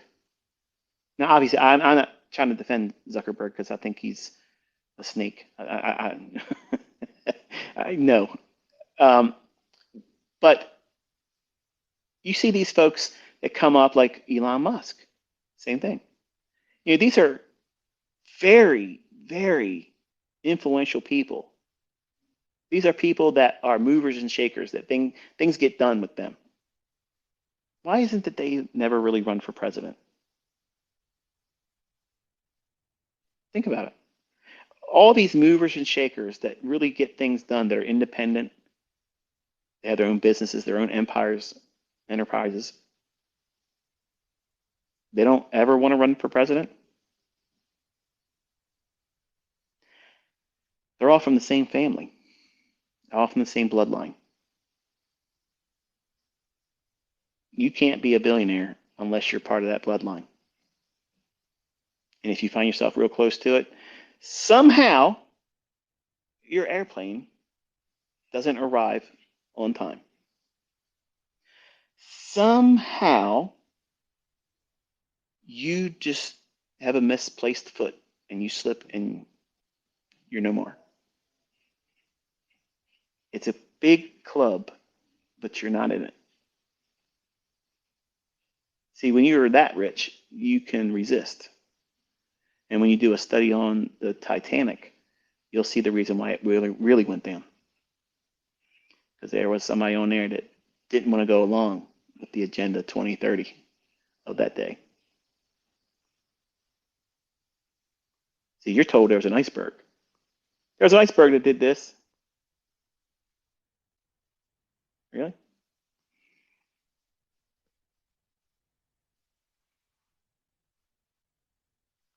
A whole lot more I could talk about. I don't want to bore you. But you got to take a step back and look at everything around you right now. Things are not improving. They're not going to be voted out. And they are telling you what they're going to do. These unelected globalists, I don't call them elitists because they're not elites. They're globalists, yes. They are absolutely Luciferian.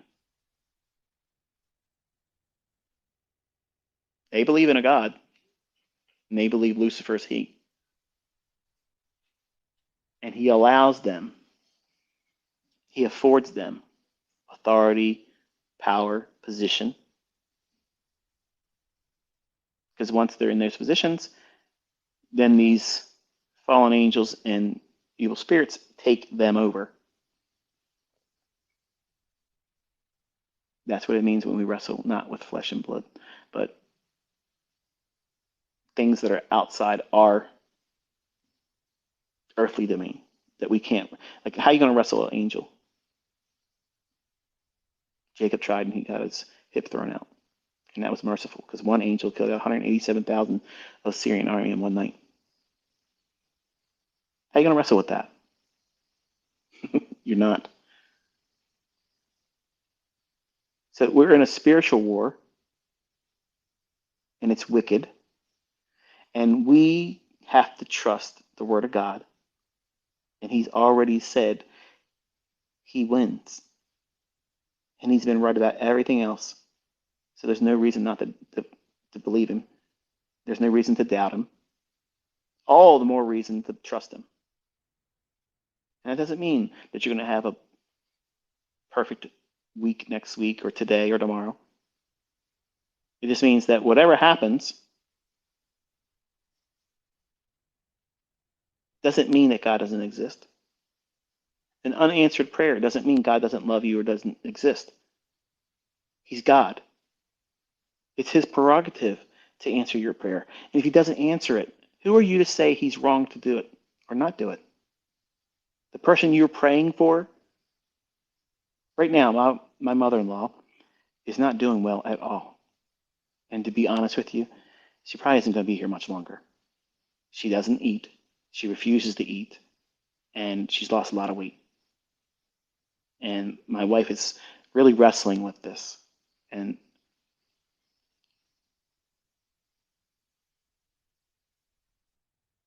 the pain that she's feeling is too much for her. And she's told my wife, that's it, I'm done. Basically meaning that she's going through the process of letting go. I mean, if you stop eating, like that's pretty much it. Your body can only do that so much before it just turns off. And she hasn't eaten for a while. She can't really put down any fluids. Everything she puts down, she throws up. And she's in constant pain. She refuses to go to the hospital. She refuses to go to the doctors. And there we are. Now, years ago, my wife would be angry at God right now. Why won't God heal her? Why won't God heal her? But she walked my life with me with my oldest son, Cody, where I prayed every single day that he would heal him. And there for a long time, it didn't look like God was healing him at all because he had to have surgeries multiple times a year because his throat would close up. And one night, if we wouldn't have had his first surgery done, he would have died in his sleep. And they would have attributed it to probably sudden infant death syndrome or something to that effect. But he had a birth defect where his throat it closes up. It grows closed. And they had to constantly keep going down there, shaving it and taking parts of his throat and esophagus away. And the carina, right at the opening of his lungs, eventually because of all the cuttings, it caused the growth to form there too. And that was the one that was troubling me. And I prayed all the time. And I went around asking other churches and people that believed in God to pray with me and pray for my son. And if I was honest, I was thinking to myself, maybe it's the fact that my son was born of an adulterous relationship. I kind of felt like David at that time where, the baby was sick and he prayed and prayed and prayed. And I was just like that. That was my moment of living that thing in the Bible. That's why I think God allowed all these things in the Bible. Why is there all these storylines? Why couldn't God just do one thing, say it, and this is the way it's going to be? Because in this life, we're going to have times where we're going to have moments like David, like I had, where I prayed for my child to be healed. And at one point, I came to the conclusion, I was like, you know what, Lord, if it's because he's of an adulterous relationship, whatever you do, it's your God.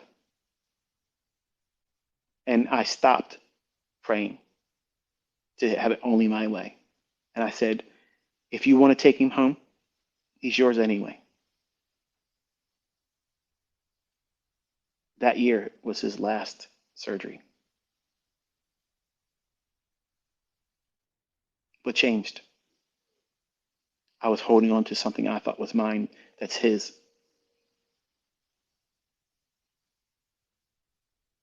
He's a lot stronger than me, but he was patient with me.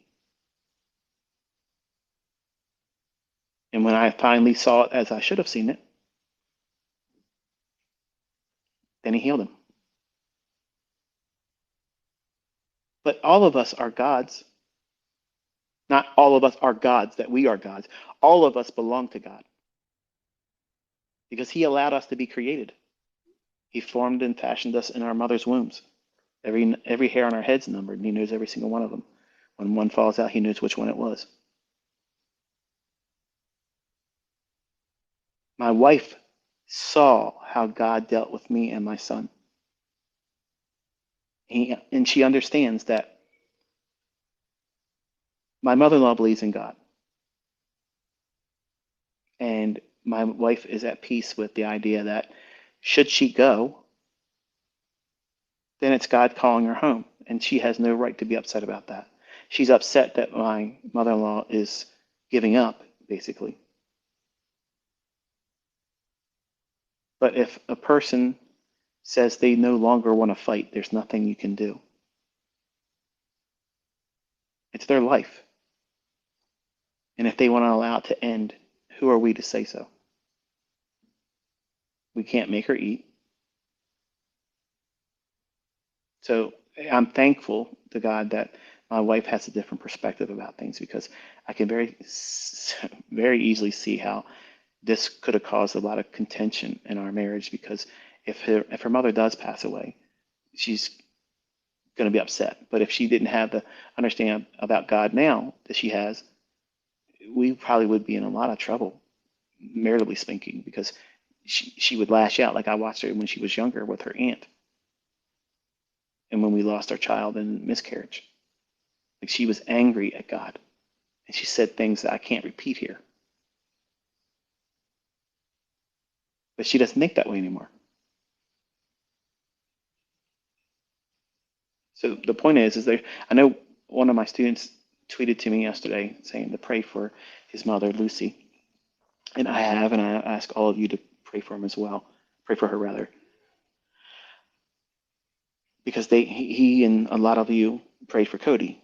And I believe that because all of you lifted up my son's name in prayer to God, he honored that. And he healed him. Is he 100%?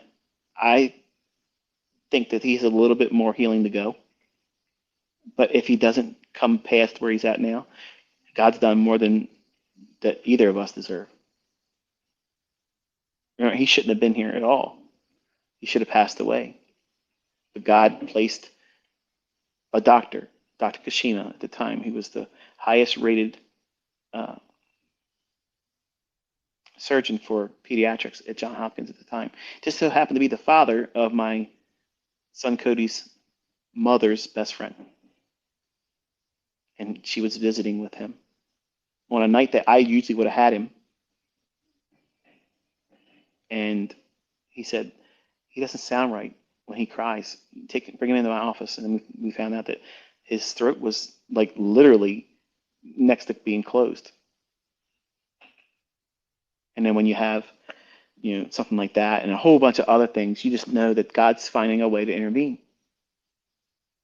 And for some of you listening that maybe you have a lot of bad things happening in your life, and you hear things like this that other people like myself here are saying, and maybe hear other people give testimony about how God graced and blessed them, and you can be, spiteful towards God and be hateful. What did you get to have all that for? And I got to go through this and have lack. How about you step out in faith in that moment? Because that's exactly what people like myself, when I thought I was going to lose my son, you think that that was pleasurable?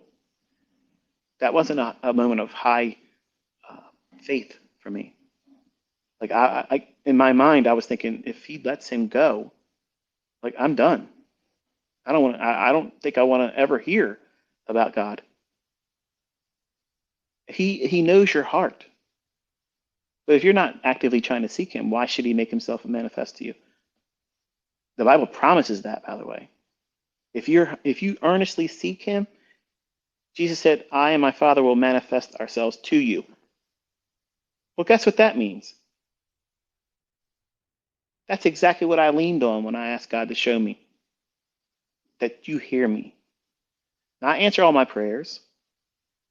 Just prove right now that you hear me. And you heard the story. That's supernatural. Whether you want to believe it or not, I don't care. If he never would have did anything else beyond that, and he has done many things, that would have been more than enough. For any of you, if it would have had that happen, nobody would be able to tell you that God isn't real and Christ is not him. He is absolutely God.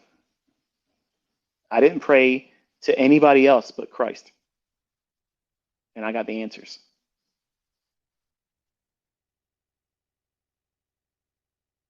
So I got a lot of things shared, in recent months with y'all that were very personal, and I wanted to bring them, towards the end of my time with all of you. Because I knew some of them would have been sensitive topics, and I saw it. That's why I put some time between this one and the last one.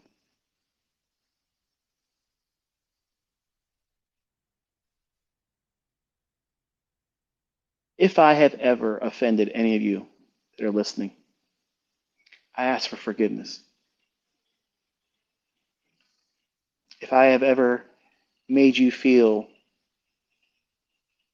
in any way, shape, or form not mm, appreciated, because I appreciate every single one of you, even the folks that come to me and don't believe me, that demand constantly do this, do this, do this. I appreciate your skepticism. You were many times the sounding boards for me to provide more content. And some of you got wise to it and said, well, if I act like this, he'll teach more. I thought, but I want you to know that there's a lot of things that I did that were all performance to garner the attention of a crowd. And once I had the crowd, you got to see what I could do. And now you get to see what God has blessed me with, He's blessing my students with. So you can wrestle with whether there's a God or not and who is God. I'm going to tell you right now, Jesus Christ is the one that blesses me, and He's the one that's behind your success. So if you want to run around and say there ain't no God and you're not going to find success in your trading, there's your answer why.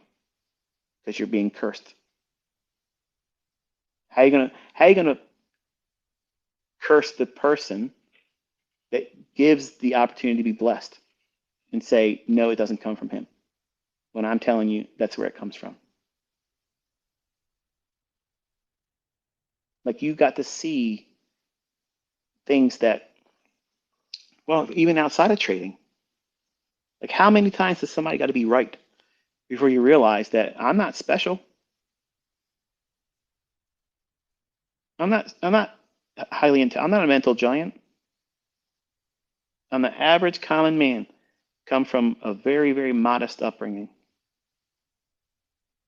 But God uses me in a manner that is undeserving. I didn't earn it, but I have to remind you who it is.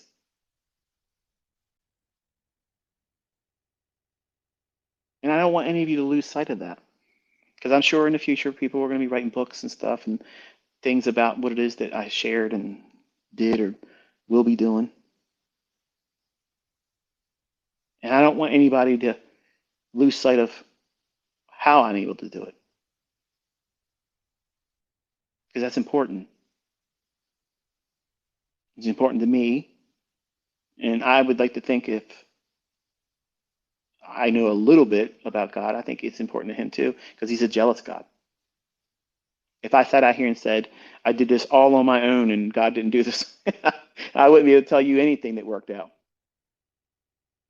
That's absolutely what would happen. I would fall on my face miserably. But you got to see something. And I prayed, I asked God, please let me be able to show this and have it transfer to other students. Not for my sake, because it's not for me. I'm reminding you as I close this is not about me. Because if it was about me, I would be right now maximizing all of your attention. All of the attention and the influence I have over all of you right now, I would be monetizing it to death. I want you to ask yourself, why am I not doing it right now? At the peak of my popularity, why am I not doing it? Because it's never been my motivation. It's never been my motivation.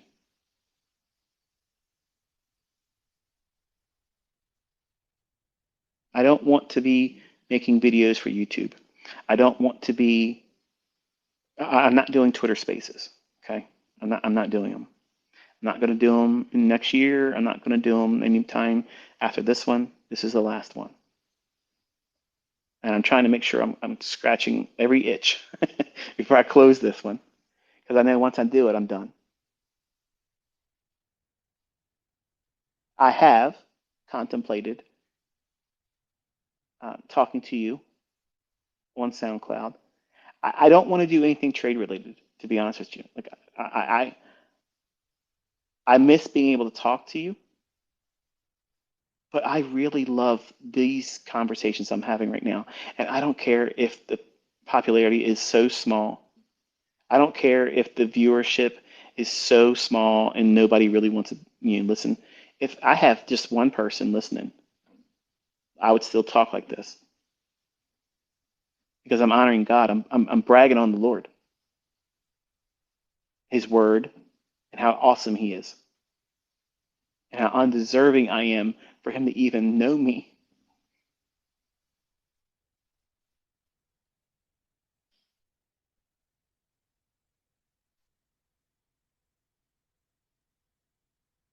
Trading has taken up all of my adult life, and I'm very thankful for God having used it not only as a means to bless my own personal life, my family members, friends, people that I don't know that I've helped, and all of you as students.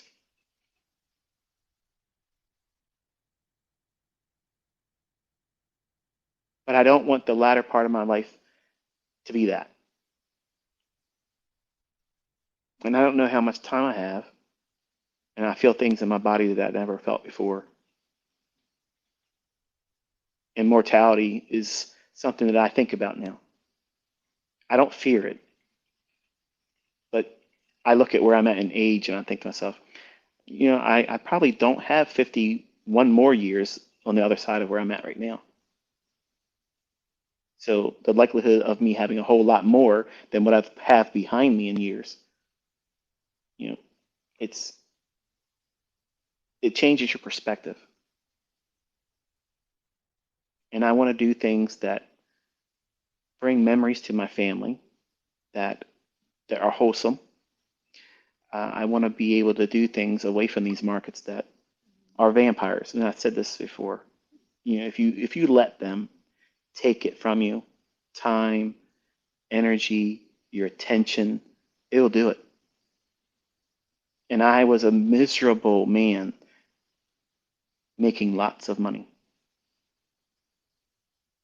I want you to know that. When am I happiest? When I'm teaching you. And I'm reminding you not to make the mistakes I made.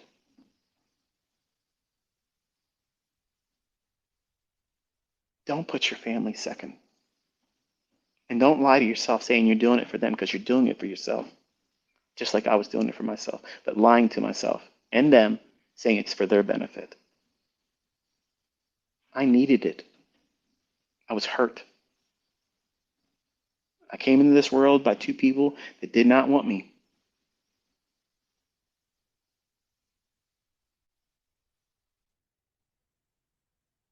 That leaves a big chip on your shoulder.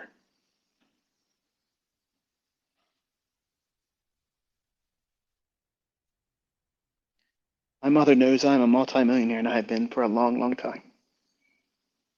And I've never heard her say, I'm proud of you. And I've never wept about my mother since I was 13.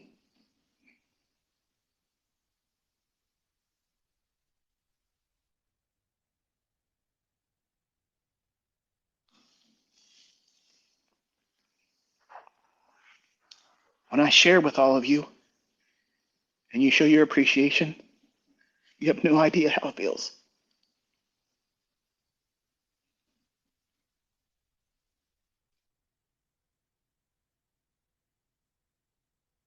And that's what I'm going to miss.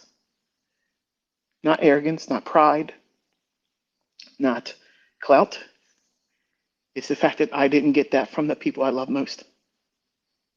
And you, by all intents and purposes, they were strangers to me, have given me more than my own parents did. And I want to thank you. I want to thank you for trusting me, to listen to me long enough to learn how to do this. In an industry that's full of fraud, liars that say they can but can't,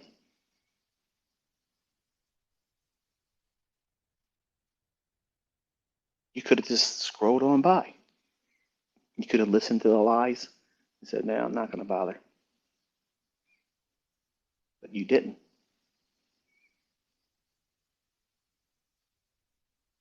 I appreciate that.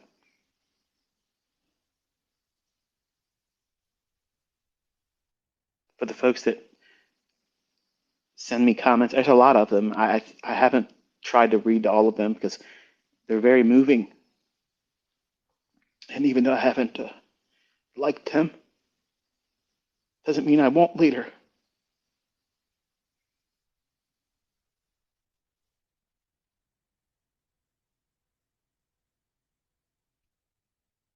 For some of you, you like to look at me as a father figure. I've tried to be your brother, your friend, your teacher.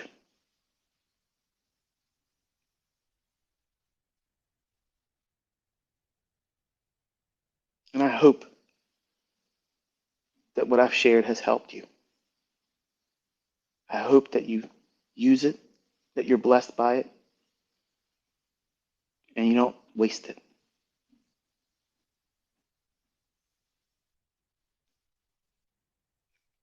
Don't make it about image, not about pomp.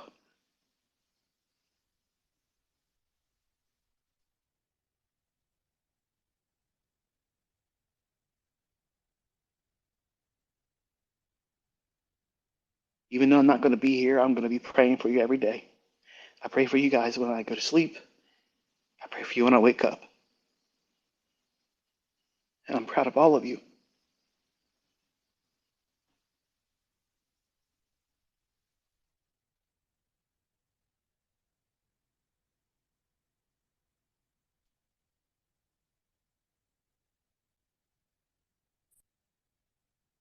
I think I've said everything I wanted to say.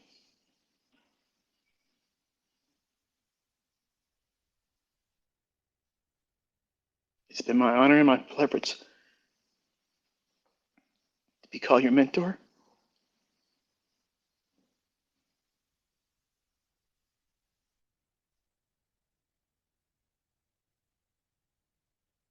So I'll talk to you next time. Be safe.